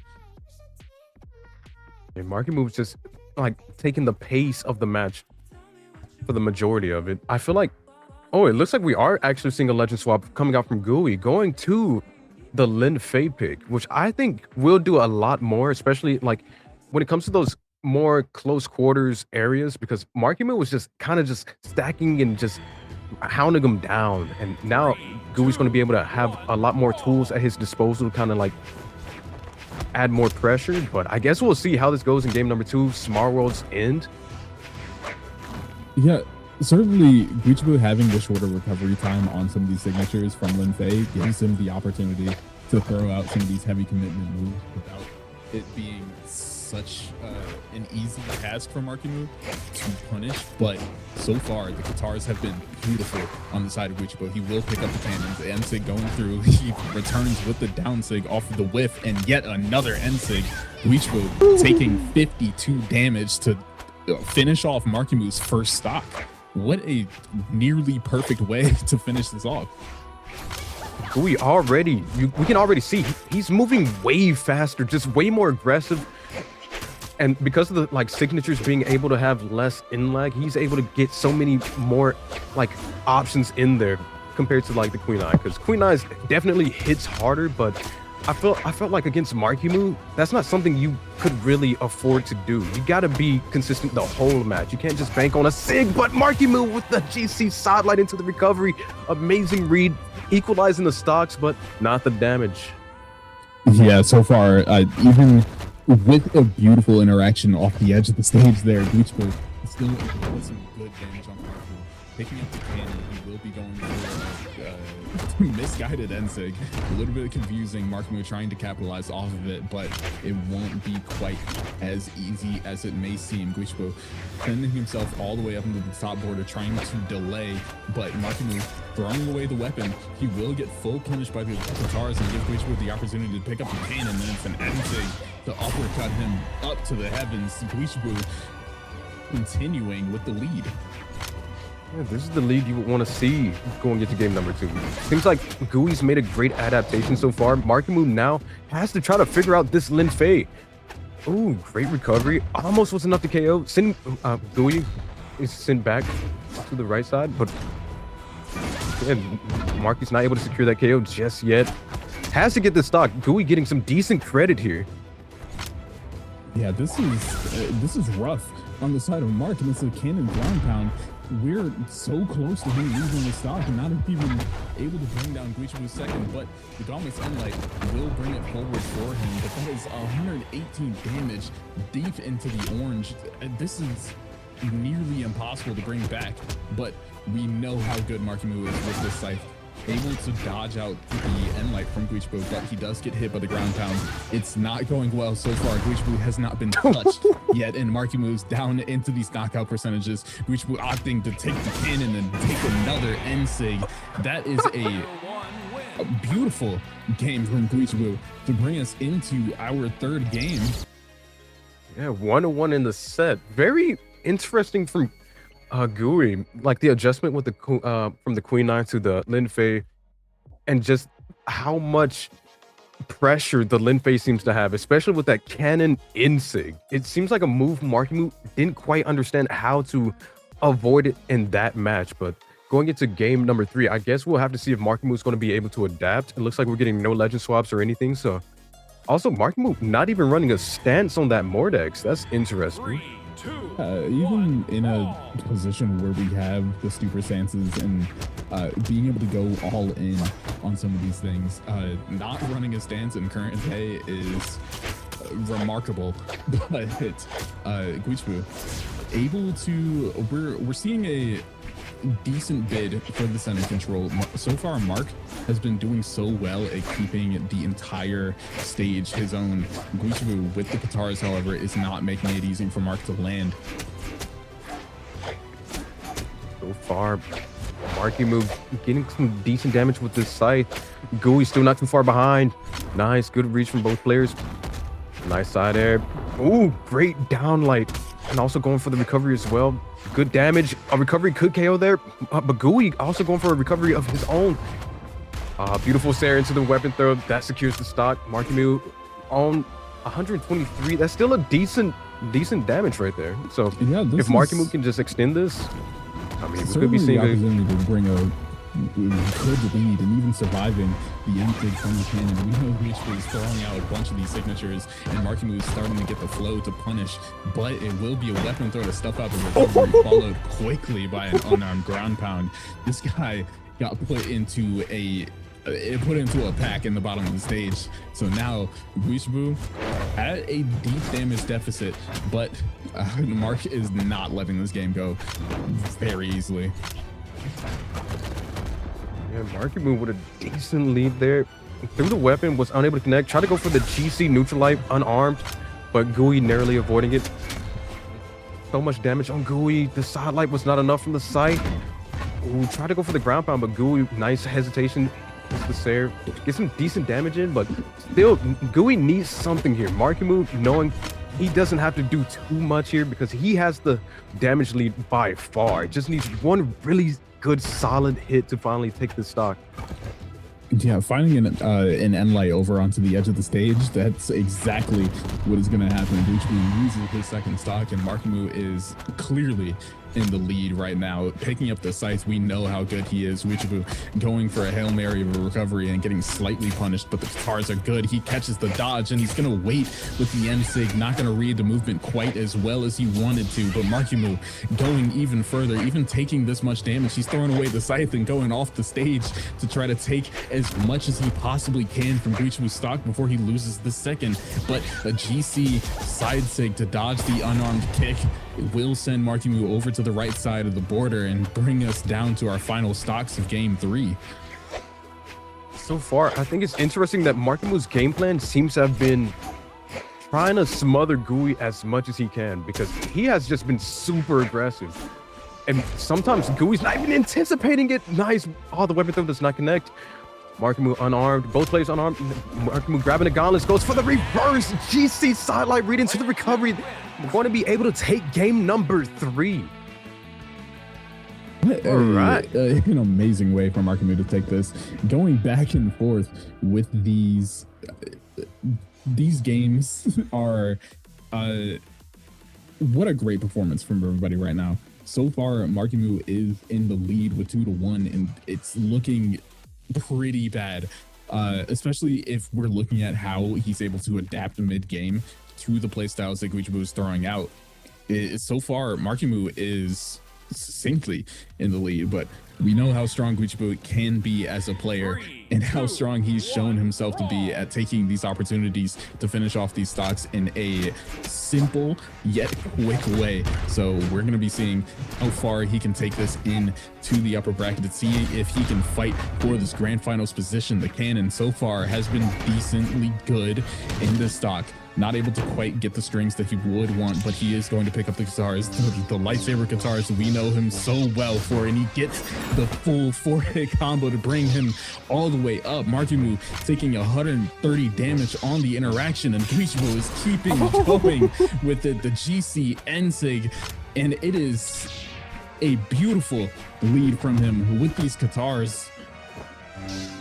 I think that's the scary part about Gooey. Gooey is a person that likes to throw out a lot of signatures, but it's not like he needs them. At any moment, he can just catch you with the meanest read ever. And so far, we're seeing a lot of that right now with those guitars. Just almost might be able to lap the damage if Gooey's going to be able to continue holding on to this stock and just getting more hits in. Markimu, you need to get a KO here if you want to bring this game back. But Gooey is just reading just about everything. Oh my goodness. Try to go for the GC Insig again. That would have been insane. He's all over him right now, but a little bit of a misstep in the option gives Markimu the opportunity to kick him over to the side. Just this reversal, but Markimu has taken so much damage on this second stock, and Guichibu has the guitars primed. He's going for a simple recovery. It's not going to take the stock just yet, but it is looking dire for the second stock, and it's going to be the double Ensig in a row. If it doesn't work the first time, just rip it again. He is sending Mark down to his final stock. What a crazy lead as well. Gooey only taking 25 damage, or 39 now on the second stock, but nice. Another good read from Gooey, getting some decent damage in on Markimu. Going again with those guitars, but Markimu retaliating, nice damage back, but needs to get a stock. Playing behind by a decent margin. But we got Markimu sending Gooey off stage, but Gooey's going to be able to, wow, ground pound from the heavens. I'm shocked that actually worked. The way that Guichibu is able to connect nearly every aerial move on these guitars is awe-inspiring. And it's going to be a GC, not even a GC, just the side sig raw to catch Markimu's movement, and that is going to be bringing us to our game 5. This is some beautiful work from everybody. The lead is going back and forth. The momentum is not in anybody's favor, really. We're looking at a beautiful game plan here. I wonder if we're going to see any swaps from Markimu, because like we were talking earlier, Markimu has an insane bag. He could hop in, he could use any legend right now that he thinks could help him. So I wonder, it looks like he's staying on the Mordex. How are you feeling about it? I do like it. I like the gauntlets that he's been able to throw out and how good he's been able to turn around Guichibu with the scythe. It's just, if Guichibu is able to get such an early advantage like he has been so far, it's going to be very difficult to bring this game forward in Markimu's favor. But we know what kind of player he is, but it doesn't even matter. Guichibu, he's taking 80 damage already off of a miss GC. Guichibu saw that and saw the opportunity. Golden Scar all the way up, and he's taking it fully. But throwing away the weapon, Markimu does have the scythe and has the opportunity to guard the center of the stage. Guichibu has given up all of his options to stay up in the air, and Markimu taking the opportunity, yet what a way to turn that around. Both of them seeing the lack of options, lack of dodge control from either and just taking it fully, but Markimu being the one to finish off the stock with it. What a weird start. Yeah, that was one of those moments where Gui recognizes and respects Markimu's off stage, and it's just like, I'm not gonna do it. I'm not gonna move this way. You want me to move that way, but then Markimu ends up doing nothing, and just Gui just falls to his demise. But so far, we got Markimu with a decent lead here. Gui fighting on the back foot here. Grabs the cannon, neutral sig at the very top of it, just sends straight up. That almost looked like it was behind it too. Like, what a way to bring that forward. And that's a pretty decently equal stock health going into the second stock for both of these players. But Markimu, with the scythe, he's been able to open up so well with them. He's gone into the orange. Guichibu sent down with the scythe, but he is not giving it up quite so easily. Taking these recoveries, taking a bunch of these aerial hits, Markimu has got to pick something up with these gauntlets. 145 damage onto Guichibu. It is getting into this knockout sort of area. Almost could have had that opportunity with the GC, but Markimu is having trouble picking up Guichibu on the landings here. They're playing so fast and so risky that you would think this is not game 5. Whoa, Marky, what are we doing? Ah, that's unfortunate, but not too far away. Could still just take this back. Right, a little bit of a misread on the momentum, but that will be Markimu getting the trade onto himself at a beautiful way. This is a full stock reset down to our final stocks of this winner's bracket grand or best of 5. Everybody 0-0. Markimu throwing away his weapon. Guichibu having the opportunity to weapon start. He picks up the guitars again and primes them for this next opportunity. Markimu still remaining unarmed, picking up the gauntlets into the center of the stage. Will approach on Guichibu, and he is good with it. But Guichibu able to get the turnaround with the wake up into an end light, and we're both off the stage, and it's going to be a ground pound to finish it off. Markimu will be moving on to our grand finals and sending Guichibu down to the lower border, down to the lower bracket to finish off this set. What a way to go with this. How close of a game can we possibly get? That was very interesting how Gui decided to just put everything on the line there for that read. That had a decent lead, had a great position too, went for the ground pound. Maybe that was a misinput. Maybe that wasn't even what Gui wanted, but right. Yeah, Markimu taking a dub there, and is going to be moving on. And Gui still in the tourney though. Right, Guichibu still remaining in this lower bracket, still being a blight on these players that they know they have to go into. But props to Mark for messing up a read on the momentum and going into an SD, but still being able to turn it around and take that game all the way to the finish. But we will be moving on to our second game of this top 4. We are moving on to the lowers bracket. The loser of this will be eliminated into 4th place. We all know them, Balloon Boy versus Meg D. This is going to be a good one. I don't really have a prediction for this one. I mean, Balloon Boy, always really good, very consistent, mid-season champion, by the way. But when it comes to Meg D, I mean, Meg D's been playing kind of insane this tourney, so I don't know. And Meg D's going to be on the Lin Fei. I mean, the Lin Fei pick has been working wonders for Meg D today, especially those guitars.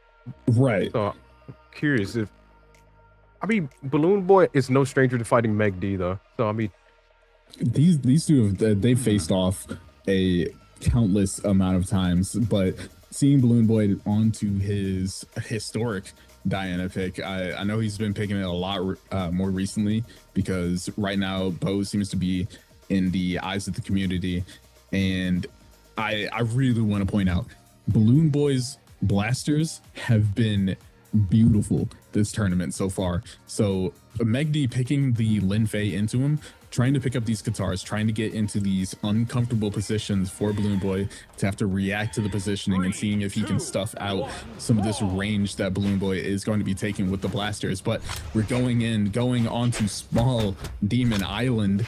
Balloon Boy with the blasters, Mekdi with the Katars, our storied weapons both picked up first, and it's all about the center ground control, and Mekdi is not letting Balloon Boy land.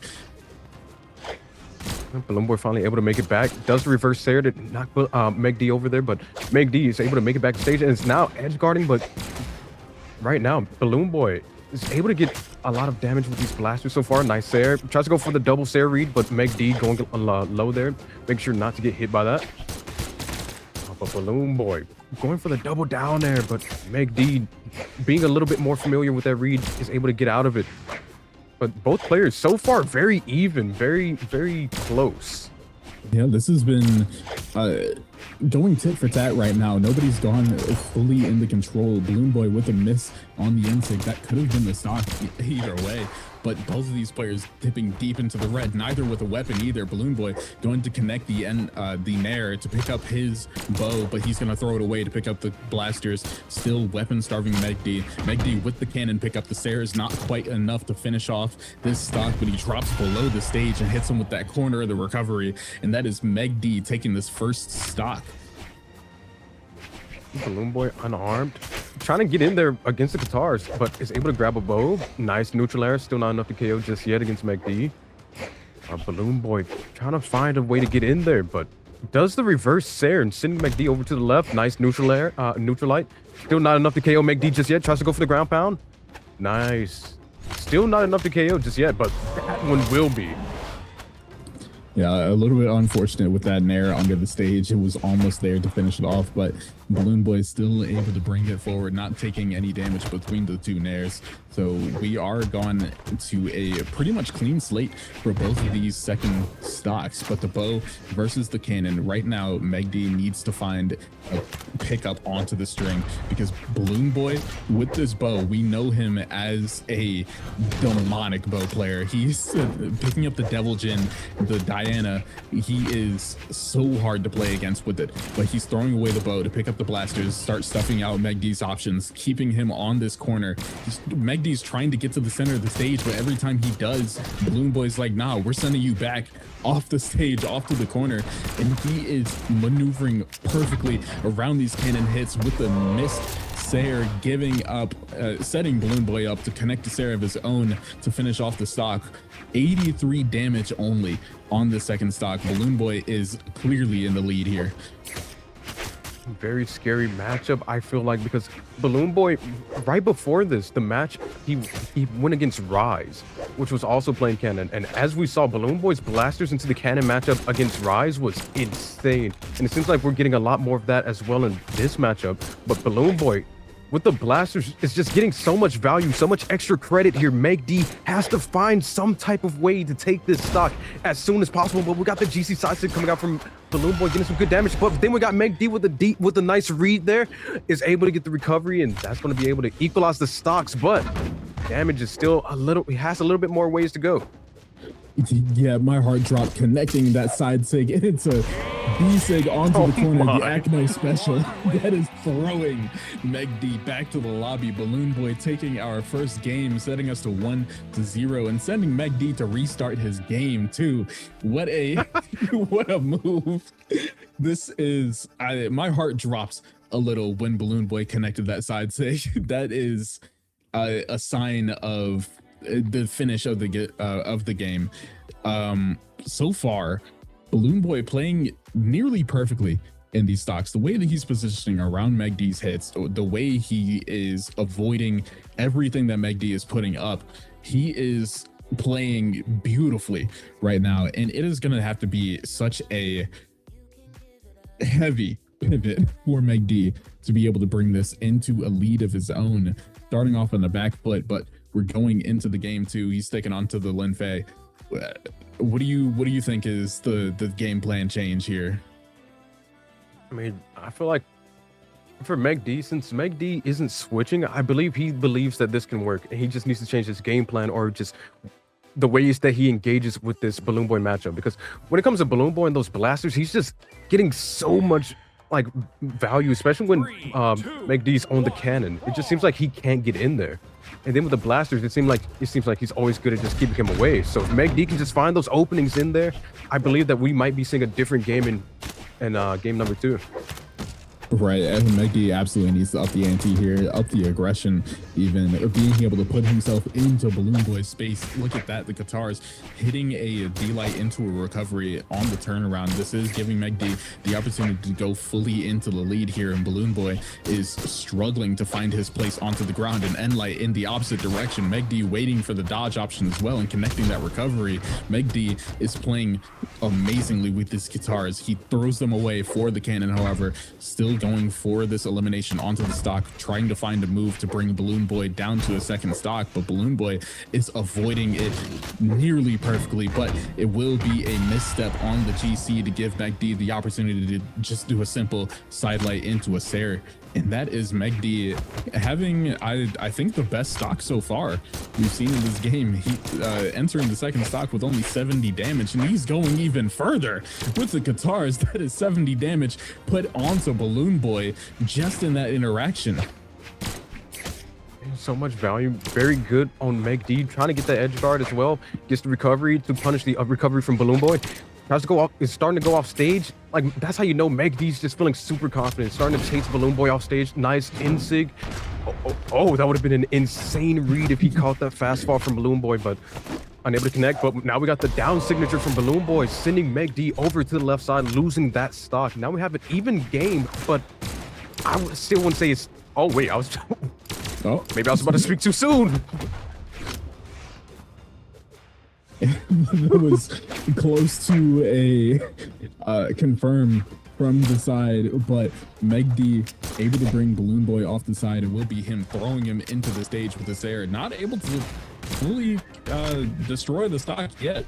Balloon Boy is still surviving by the skin of his teeth. He is not making it easy for McD. Right now, McD is bleeding so much damage. What should have been such an easy advantage is going in the favor of Balloon Boy. Finally, the cannon Sair to bring it forward, but McD has taken 120 damage on the stock. Still with the lead, but it's not as easy as it should have been. Agreed. It does seem like McD is getting a lot more aggressive this game, especially going a lot more off stage with Balloon. Nice reverse read with that down air, but Balloon Boy is not going to be able to secure that KO with that Sair there. Tries to go for the ground pound. McD is able to avoid it. Nice, McD. Oh, gets reversed there with the Sair. Nice gravity cancel sidelight unarmed, and that's going to be enough to take the stock. What a way to bring it back inside of Balloon Boy. Only taking 54 damage for what was a far and ahead lead from McD, and Balloon Boy is looking to continue it. These blasters have been beautiful so far, and you can tell McD is in a precarious position right now. He is struggling to avoid these hits, and what was an easy game for him at the start is starting to weigh into this game. The blasters from Balloon Boy have been able to connect so far. The Katars, however, will be a good pivot. The NSIG trying to see Shadows of Guichibu, not going to connect. And we're down to such a close game, and it will be a GC kick. Not actually, he's alive. He makes it We're back. continuing. That was insanely close, but both players in KO percentage. Who's going to be able to find that decisive blow here? Balloon Boy trying to go for it. Oh, nice. Downline into the nair from McD. Is going to be able to take game number 2. I mean, we have an even set on our hands. What a close game. Balloon Boy surviving just barely twice there. I can't believe that he's able to hold on to these stocks like this. I fully thought the game was over off of that GC, but still McD with the cannon, able to bring it forward, surviving his own. This is about as close as you can get between these two. Going again onto Demon Island. We're not changing the maps. We're not changing the legends. We know how this game can go in either player's hands. So we're continuing. this is going to go the distance. Agreed. I wouldn't be surprised if we even get a game number 5 out of these two, because they seem pretty back and forth, and I like that. Oh, so far, Ooh, the Insig. Nice. Got with the full combo turnaround there. as well. Balloon Boy, beautiful with the bow, and he's continuing the double stare onto the stage. Meg D going into the orange, but able to turn around the momentum, picking up these guitar hits. What a way to bring it back. Picking up the cannon, bringing up Balloon Boy into these KO percents. It is about as close as you can get into this first stock. Balloon Boy throwing away his weapon, narrowly avoiding the Ensig that would have finished his stock. Meg D almost getting the D-Light again. We're one move away from either of these taking a perfect lead here, and it will be the dodge into the Ensig, picking up a Sair from the side of Meg D. Balloon Boy sent down to his second stock. Meg D has to make this stock last if he wants to get any more value out of it. But Balloon Boy trying to make sure that that's not the case. Ooh, nice recovery. That's going to be enough to take that stock. Now Balloon Boy looks like he's going to stick onto the blasters. And as we've seen this whole set so far, the blasters have been phenomenal, but the bow was doing very well in the very beginning. So you can't just be too sure just yet if you're Meg D.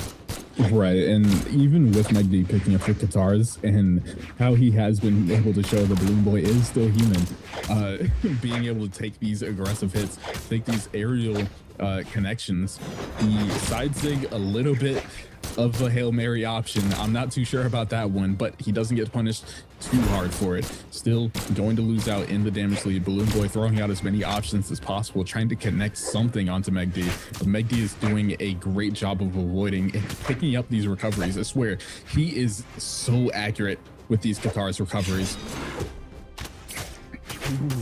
Very good Insig, was almost able to connect, but Balloon Boy getting so much value with this bow so far. Swaps over to the blasters, gets the D-Light recovery. That's huge.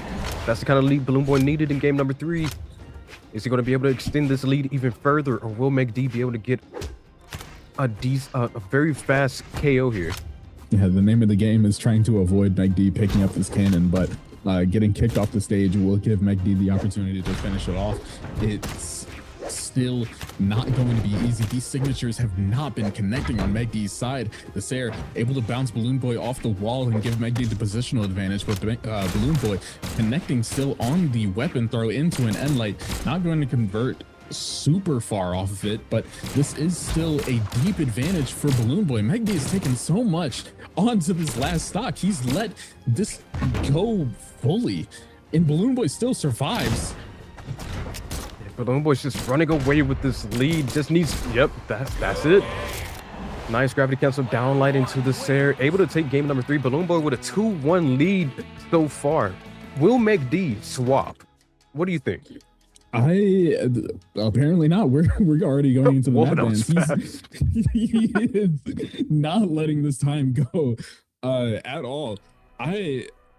This is a hard position for Meg D right now, because Balloon Boy, even though they've been keeping this game as close as possible, especially in those first stocks, Balloon Boy able to take it down and fully run over Meg D's final stock is a little bit worrying, especially if we're going into this game 4. This could be precarious for Meg D, but it's all about whoever can pick up this first weapon, whoever can pick up this center stage control. And Balloon Boy with the bow at the start of the game, we know this man is moving. Ooh, Meg D unarmed, unable to grab a weapon because Balloon Boy's weapon starving has been pretty good so far. But Meg D finally able to grab onto those guitars that we've seen do so much work in this set so far. Nice.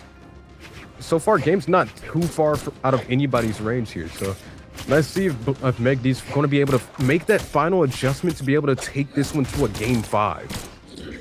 Yeah, and Meg D being able to maneuver around these blasters hits so far is making Balloon Boy have kind of a hard time, but on this corner, Balloon Boy is so good at keeping McD off of the stage. Whenever it comes to him having to recover back, Balloon Boy is there to connect him with yet another hit to bring him down. But McD, he has taken his ability to get onto the stage, stabilize those guitars in his favor, but it will be a miss from the cannon to give Balloon Boy the opportunity for the D-Light into a recovery. And Balloon Boy picks up the bow.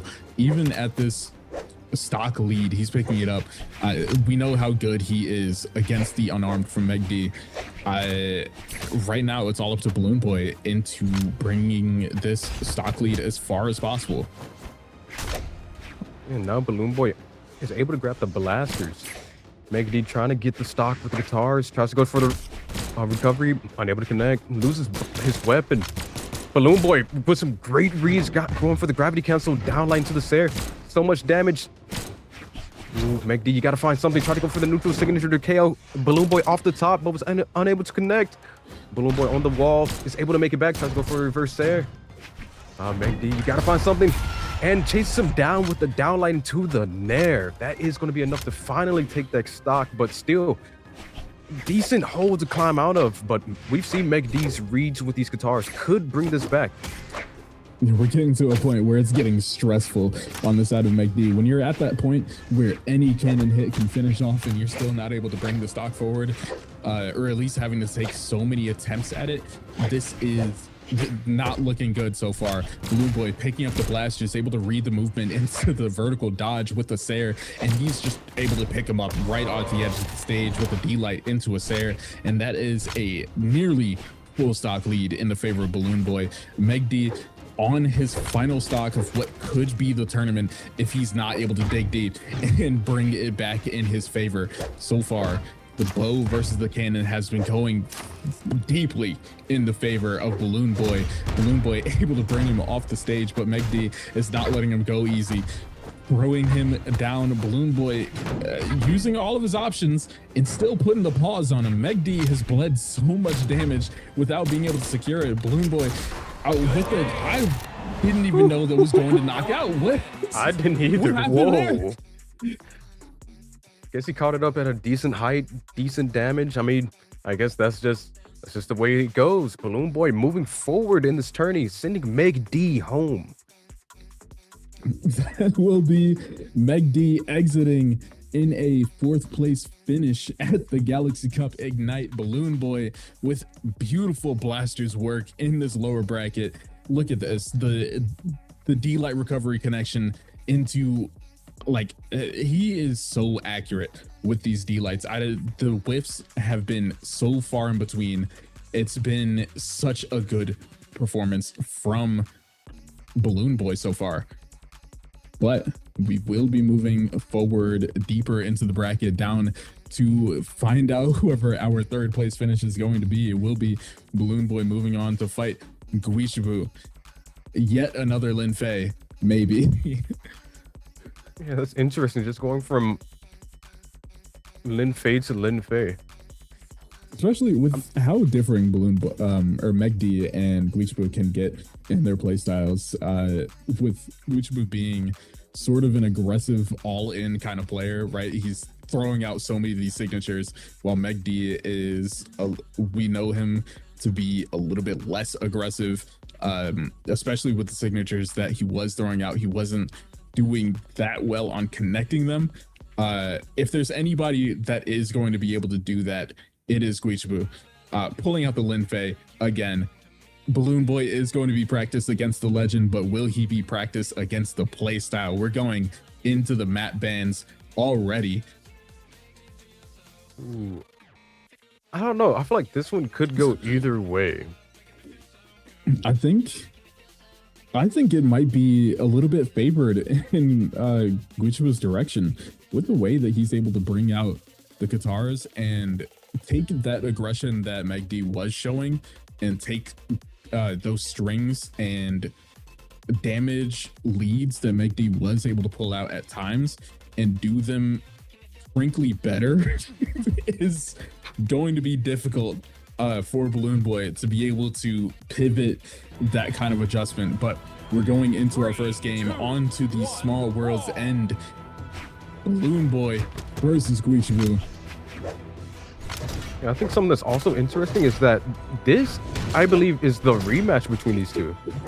Earlier in the tourney, I'm pretty sure Balloon Boy ended up lagging out, and Gooey ended up taking the whole set. But Right. now we're getting the run back. So let's see if anything's going to be different here. Yeah, so far we're looking at Balloon Boy's opportunity to take his revenge, possibly what he could have seen as a misstep in the bracket placement, but Guichibu is not letting it go easily. Guichibu is keeping him off the wall, keeping him down to the bottom right of the stage and kicking him straight into the border. That is Guichibu taking a disgusting lead so far. Indeed. Balloon Boy with the blasters, trying to find a way to get in there. Gooey trying to do the weapon throw to pressure. Ends up grabbing the cannon, gets a good read off of that gravity cancel from Balloon Boy. Tries to go for the ground pound, trying to get a nice, fast, and easy KO, but unable to get it. Tries to weapon throws to try to cover. Nice. He's able to make it back. Goes for the down sig.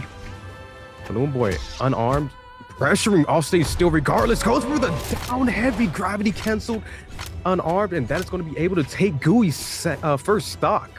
Yeah, just a dirty down heavy at the corner. That is, I'm loving how willing he is to go off the stage with unarmed, even with Guichibu having the utility of being able to throw his weapon to stop Balloon Boy's movements, but being able to keep it in his favor.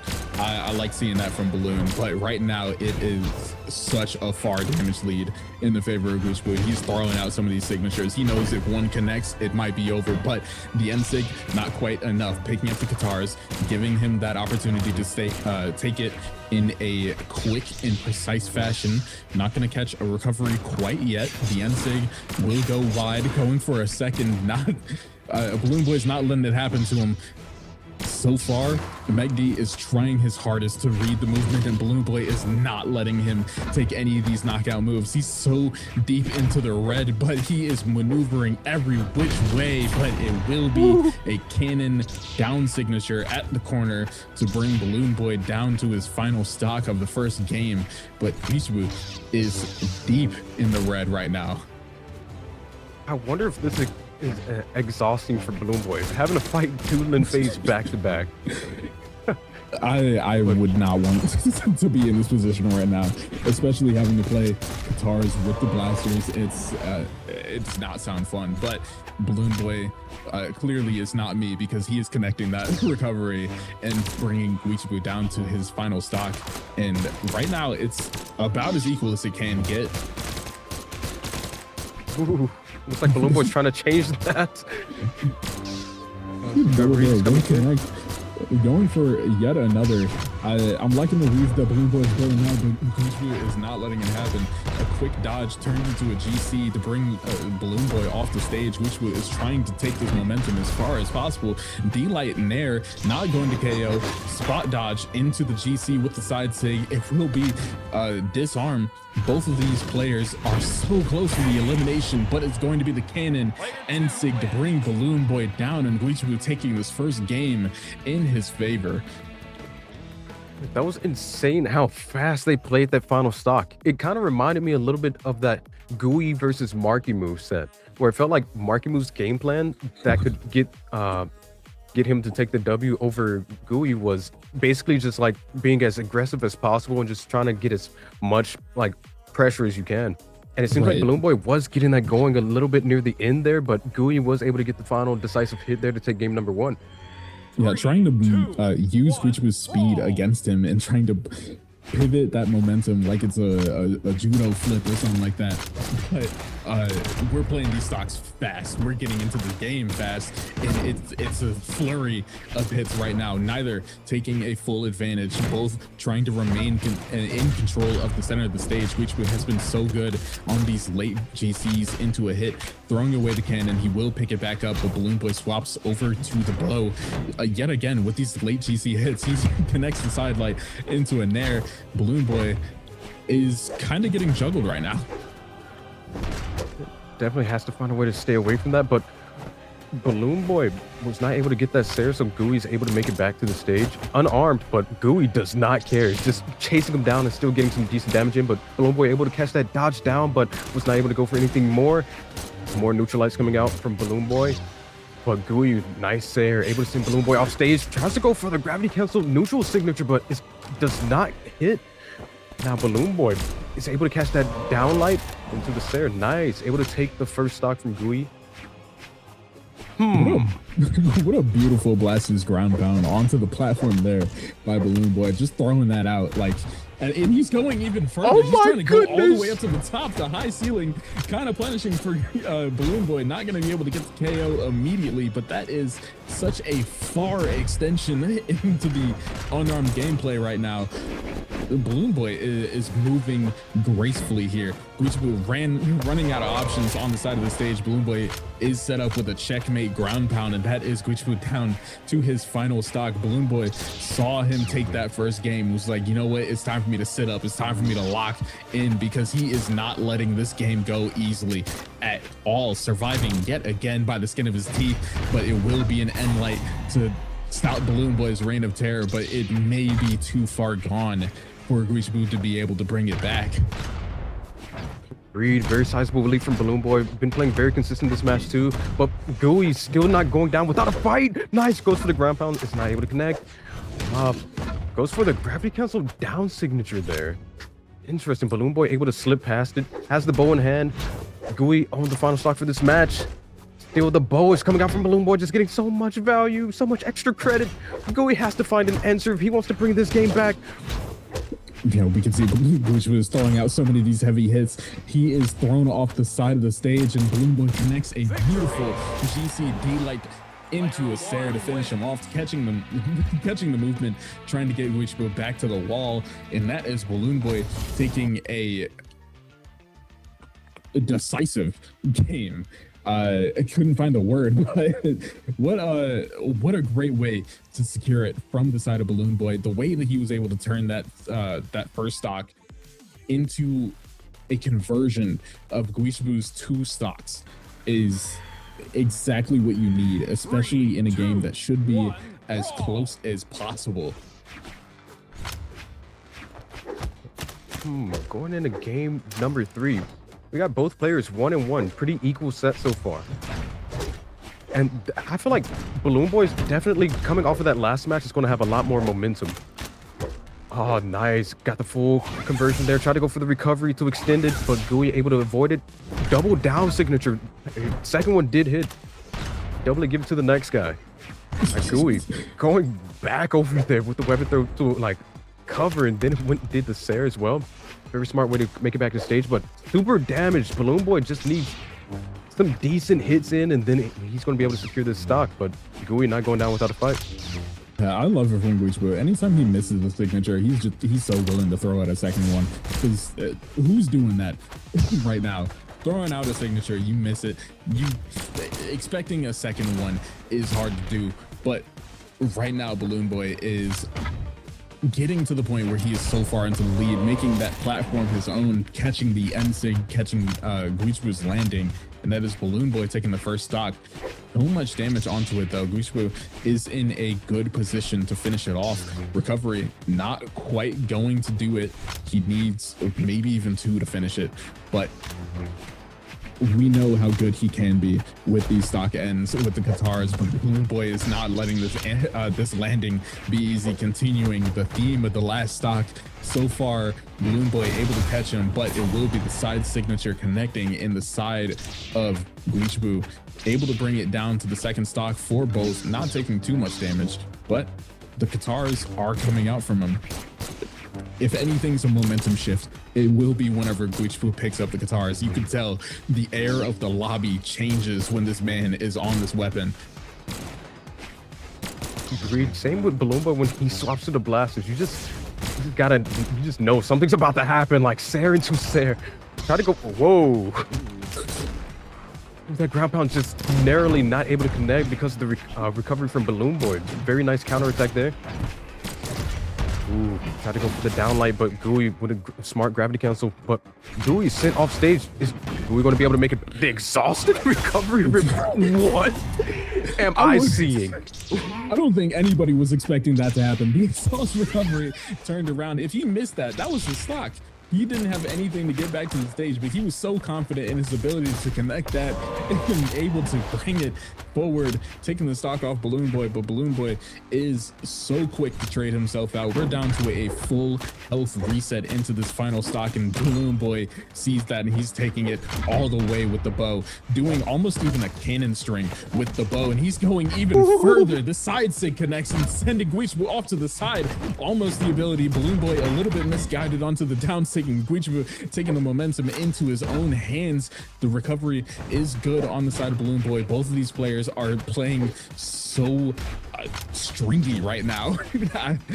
The amount of hits that are connecting in succession is so good from either of these players. Right now, Guichbu with the guitars. Balloon Boy will be throwing away his bow, trying to pick up the blasters. Guichbu able to weapon starve, but he gets caught off of a missed side sig into a D-Light ground pound. Balloon Boy taking it to his match point at 2-1. What a game. Yeah, raw side sig mid stage against the Balloon Boy. That is not something you're going to be able to connect too often. Doing that final stock definitely proved to not work against Balloon Boy there with the nice downline into the ground pound. So it looks like we're not getting any legend swaps, which I think is interesting. Usually Gooey would perhaps like prefer, like, I don't think Gooey played the Queen Eye at all in the set, right? Yeah, no, he's been on the Lin Fei the entire. He did a crossover swap, but like not pulling out the knives so far. Not really expecting that from Guichbu. We know how willing he is to just kind of throw it out.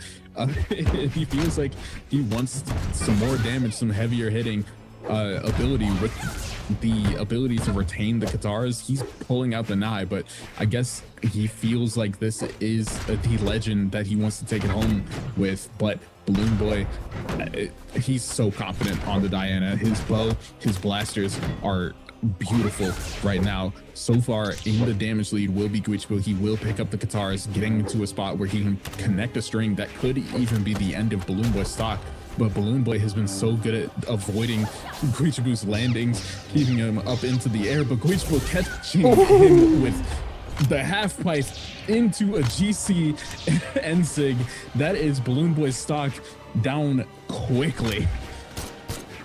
And Gooey was able to get all of that off of a missed GC, which is insane because Balloon Boy thought he was going to be able to punish that move, but no, Gooey was able to just immediately disengage out of it and just go for the full combo there, which is why a lot of people like Lin Fei. That dexterity surely does prove to be worth it. Yeah, right now, great Balloon Boy pickup. able to make the platform his own, catching a recovery, catching Guichbu's movement. That will be him down to a second stock, but 80 damage, it's gonna be difficult. Not when he's got the blast, just though he's willing to go off the stage, catching the double dare, Guichbu able to punish the whiff onto the connection, onto the confirmation of the stock and sending Balloon Boy into the red. The N-Sig, or the D-Light into a GC N-Sig, not quite going to connect how Guichbu wants it, and he will be thrown off the stage with Balloon Boy's down air. But so far, Balloon Boy has not been able to connect quite as much as he wants. He's trying to extend so many of these hits into as many as possible, trying to get a knockout as fast as possible, but Guichbu is not making it easy. He will get a D-Light into a Nair. I'm pretty sure that was about as close as you can get it to getting that knockout. Guichbu taking the lead into the second stock, and he's looking to bring us to a game 5 if Balloon Boy cannot make a pivot, cannot make an adaptation to bring himself forward. Agreed. Also, another thing I want to say is I really like that Gooey's kind of playing a lot more equal both weapons here. Usually we see Gooey definitely favor one weapon over the other, but it seems like we've seen just as much Katars as we have cannon out of this whole set. Right, especially the cannon light attacks. I feel like we see Guichbu throw away the cannon unless if he's going for the signatures, the side sig into an end sig, but he has been throwing out the cannon with some of these strings, some of these side lights, some of these D lights It's definitely more favored into his knockout tool, but Balloon Boy able to catch a blow recovery under the stage and sending us down to our final stock. Balloon Boy trying to bring himself forward into the grand finals, but Guichbu is making this about as hard as it possibly can be. Still the healthier of the two, Guichbu able to avoid some of these starters for some of these strings, but Balloon Boy catching the movement of the double end sig, and he's throwing him down to hell already. Balloon Boy taking the set 3-1. I was not expecting his ability to connect that GC into an end sig. I'm sorry, I'm not familiar with the game, Balloon Boy. Wow. That's really well done from Balloon Boy. Back-to-back Linda phase, and he has sent them home. Gotta feel good about yourself after that one. That is definitely a difficult way to take it forward. Definitely on the what am I saying? The double NSIG to finish that off. That is Balloon Boy moving into the grand finals, fighting Mark. We've seen this before so many times, but before we get into it, we will be taking a short break, making sure that you don't get hit with some ads, giving us some time to pick up some water. You know how it be. Please do not go anywhere. This grand finals is everything that you want to see from American Brawlhalla. We will be back very shortly.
Follow, follow, follow where you go. Yeah, listen to your heart. Follow, follow, follow where you go. Yeah, listen to your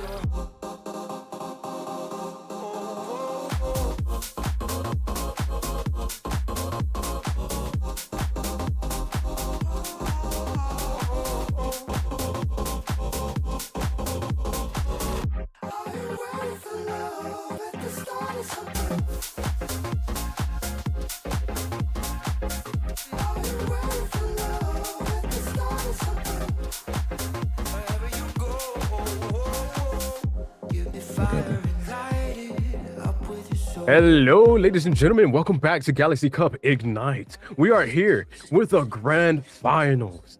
We got the Markimu And we got the Balloon Boy, a tale as old as time. How are we feeling about it, NJ?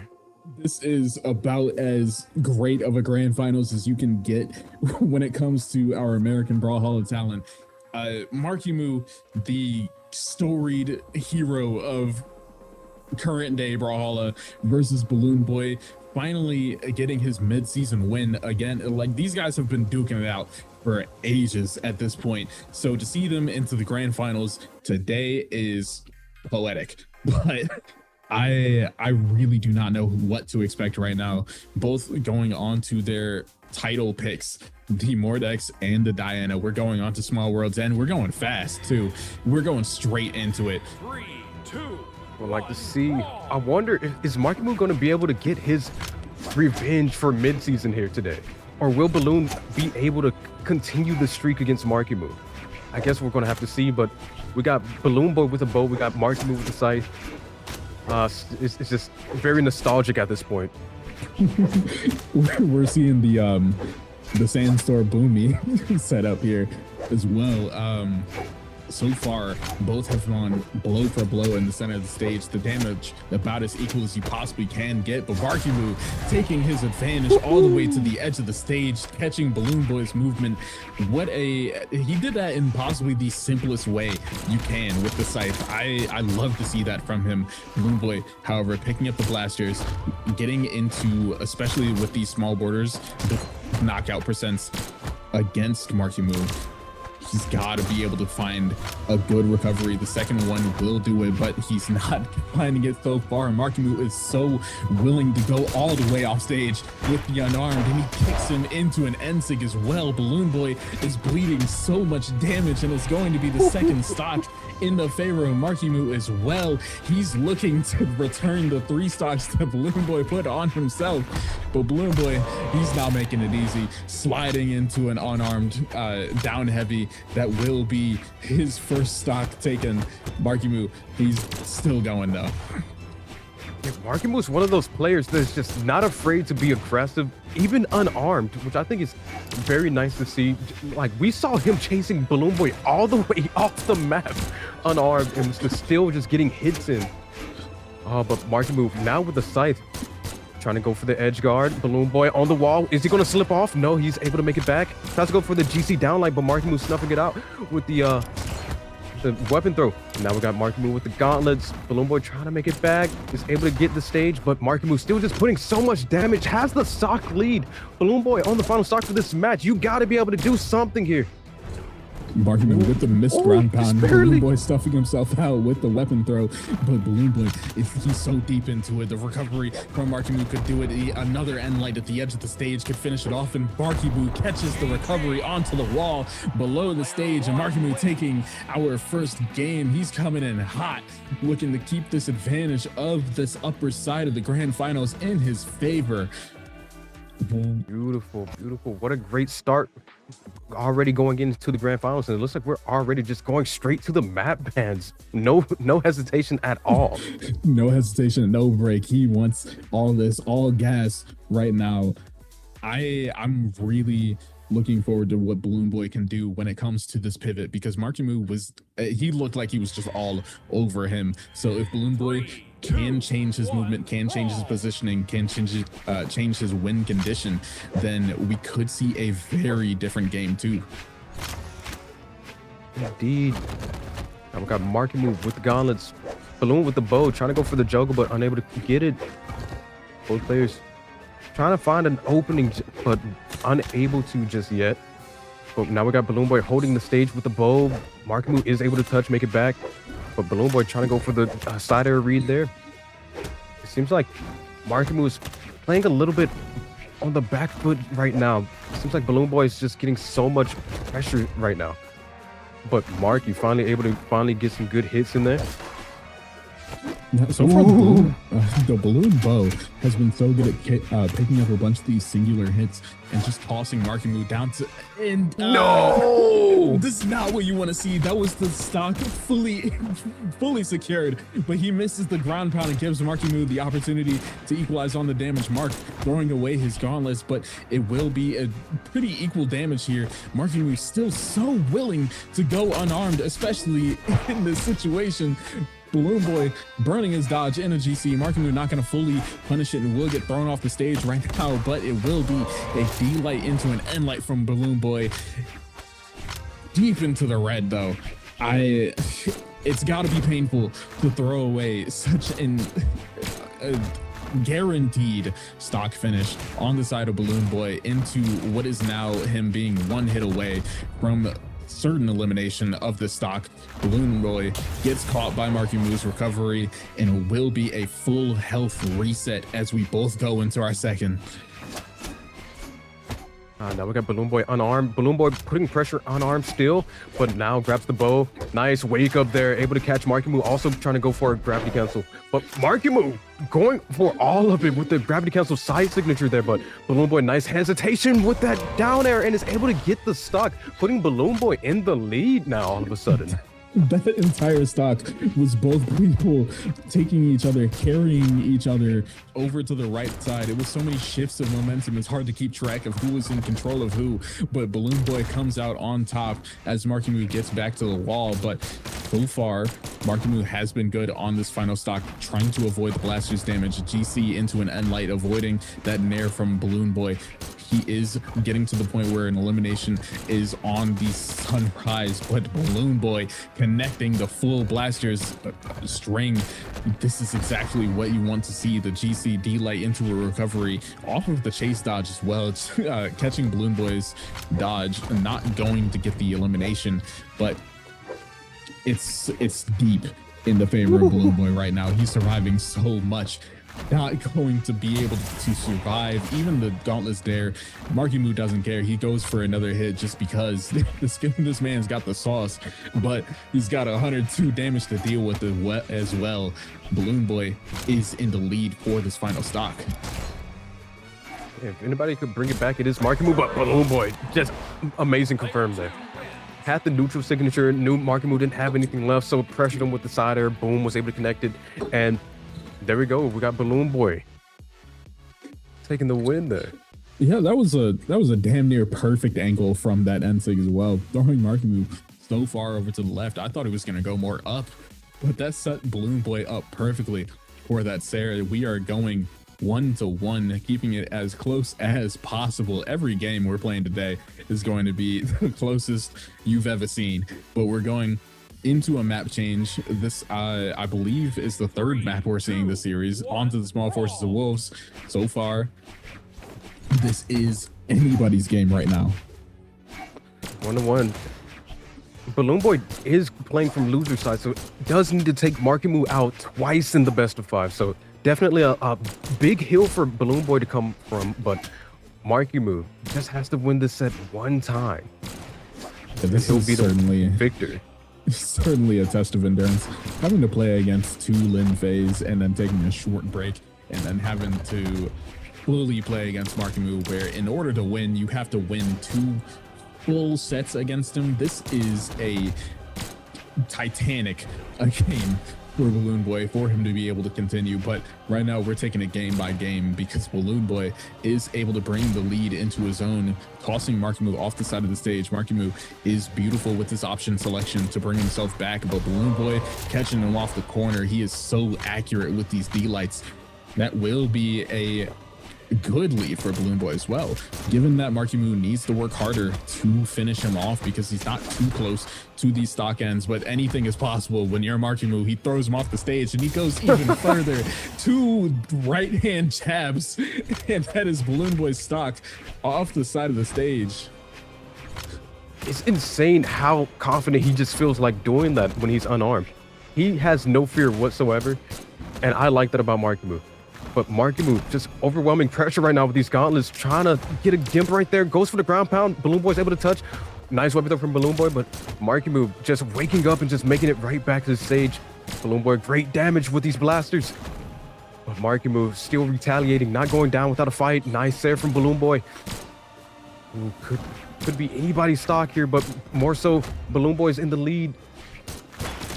Is he going to be able to secure it? Nice. A dare into a Sair. What a beautiful turnaround in the favor of Balloon Boy. He's taking the second stock all the way forward. Markimu needs to play nearly perfectly to be able to bring it forward. Balloon Boy, a little bit of a miss onto the NSIG, trying to find that sort of conversion he did against Guichibu.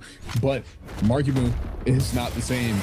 He will connect the GC into a recovery, and that's bringing us down to our final stocks yet again. Ooh, Balloon Boy grabbing that bow. Markimu with the gauntlets, going for the neutral line. Ooh, still just getting some nice damage with those neutral lights. Nice ground pound from Markimu, but the weapon throw from Balloon Boy. Markimu's going to be able to make it back. But now we got Balloon Boy with the blasters. Markimu with the nair. Nice. Back and forth. Good back and forth. We got both players on the final stock of this match. Who's going to be able to come out on top? This is the aggression is turned all the way up to 11 right now. Balloon Boy able to make his way back to the stage, but Markimu finding the second recovery, 2 in a row, and it will be his stock taken from a Markimu on to match point. He is trying to avoid this bracket reset as much as possible. Balloon Boy all the way on the back foot. He needs to not only bring this game forward to bring him to in game 5, but he's got to win the next one and a full set ahead of us. Right now, it is fully in Markimu's favor, and we're going straight into our game 4. Markimu bringing us over to Western Air Temple. This game is everything for these two players. Especially Balloon Boy. He needs this win, or that's just the end of the tourney. But is he going to be able to bring this back? He has so much to do if he wants to win this tourney. All right, I'm really worried for Balloon Boy's chances, but if anyone can do it, it is him. The way that he's been able to turn around some of these games, the way that he's been able to bring himself forward into it. And speaking of bringing themselves, everybody is on the stage so far down. Markimu just lets it rip. He's holding it all the way. Able to connect. I was scared. Right. I thought both of them were going to lose their stock. He connected it at the very last moment. Able to bring himself up back to the stage as well. That's an early stock taken from Balloon Boy. Markimu is in the lead immediately. Feels like we always get to see one of those once a set, like when it comes to Markimu and Balloon, where Balloon will go for like a ground pound, like a Hail Mary ground pound, and Markimu will just reverse it. It always happens when these two play against each other. I don't know why that's like the curse, but speaking of Hail Marys, the slide off NSIG, trying to aim at the wall as well. That is a peculiar option from Balloon Boy, but he will be able to bring it in a simple fashion with the weapon throw, stuffing out Markimu's recovery, sending us to our second stocks. Balloon Boy has a Sisyphean task to bring this damage lead into his own because Markimu is all over him, putting the paws on him, and he sends him off to the side of the stage and connects a ground pound. Markimu sending Balloon Boy to what could possibly be his final stock of the tournament. Markimu is fully in the driver's seat. This is his tournament. Balloon Boy is not going to let it go without a fight. Bring out the blasters. He's connecting so much onto Markimu. Bring him into the orange. Balloon Boy trying to turn him around with it, but Markimu able to catch the recovery. I believe that is almost all of Balloon Boy's options, able to make it back to the wall, centralizing each other into the center of the stage. That could have been dire for both of these players. Markimu is in flow state right now. He's just hitting everything that he wants. Okay, nice weapon throw, trying to bait out the dodge. Was not able to go. Oh my goodness! What a great gravity cancel down signature from Balloon. Able to take that stock, but this is tourney stock for Balloon. He's in dark red. He needs something big here if he wants to keep his chances in this tourney alive. He's trying to avoid Markimu picking up that weapon, but Markimu grabs it and sends an NSIG over to the other side, catching Balloon Boy's jump. Markimu is our Ignite champion. That is Markimu taking home the full prize pool, the full gold, and our Galaxy Cup icon. Balloon Boy with another second place finish. This is a beautiful turnout from Markimu. Markimu playing absolutely out of his mind on that final match. I feel like what set the tempo of that match is especially was that first stock. Like losing your stock that early could not have felt like that good for Balloon Boy. And then Markimu was just able to just like get so much like extra credit that it was very hard for Balloon to really bring it back. But Balloon Boy was trying to put up a fight near the end there, but unfortunately, Markimu with that beautiful reverse neutral signature read was able to take away that game. Markimu with yet another gold. What a performance from him. Not even dropping into the lower bracket, taking it fully through the winners. He is an amazing player.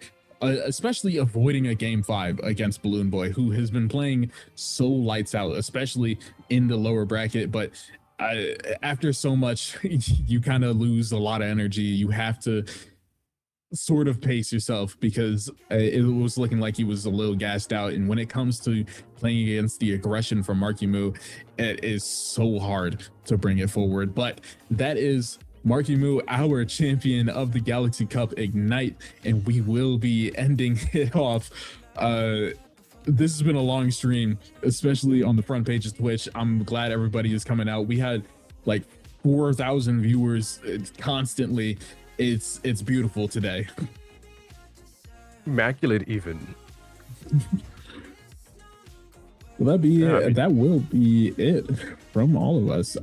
Thank you to everybody for coming out. Thank you to Twitch for putting us onto the front page. Thank you to BMG for doubling the prize pool even, because this is such an important stream. And thank you to every pro that played today. Thank you especially to Zavanoya.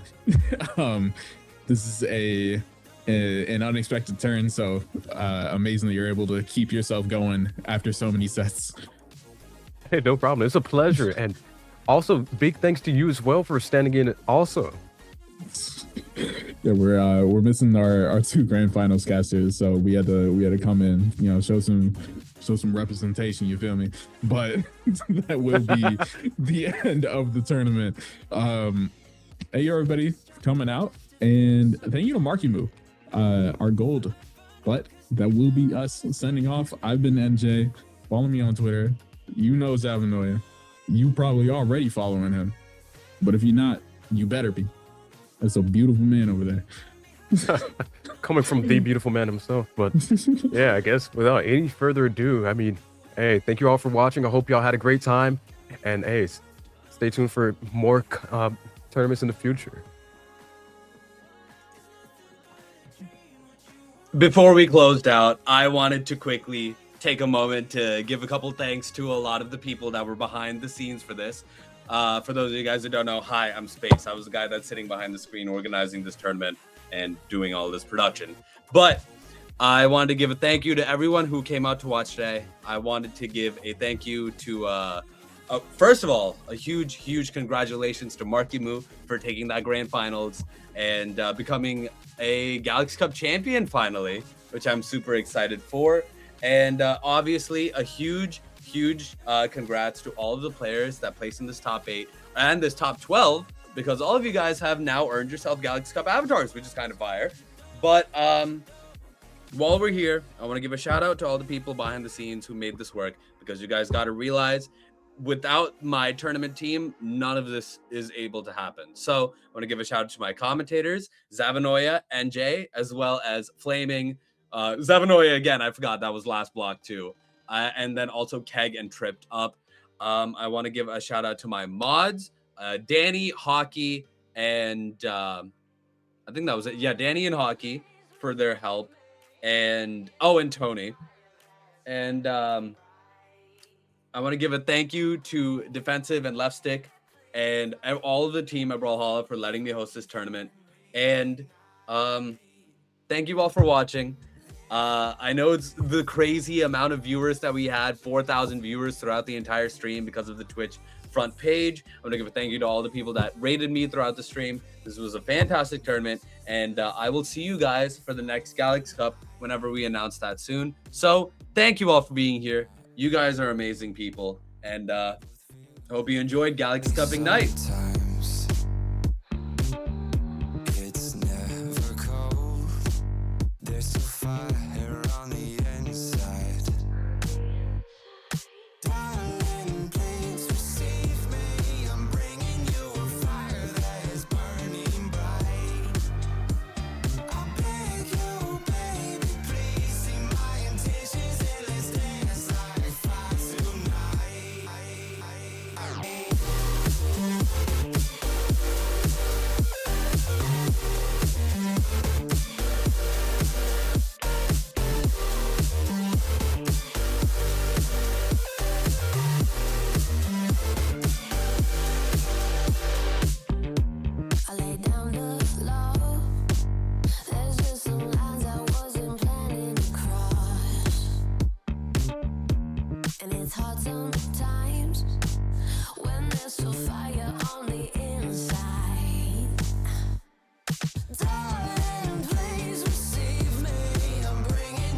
peace of mind when ashes dropping down. We step aside. I'll run away with you to peace of mind when ashes dropping down. We step aside.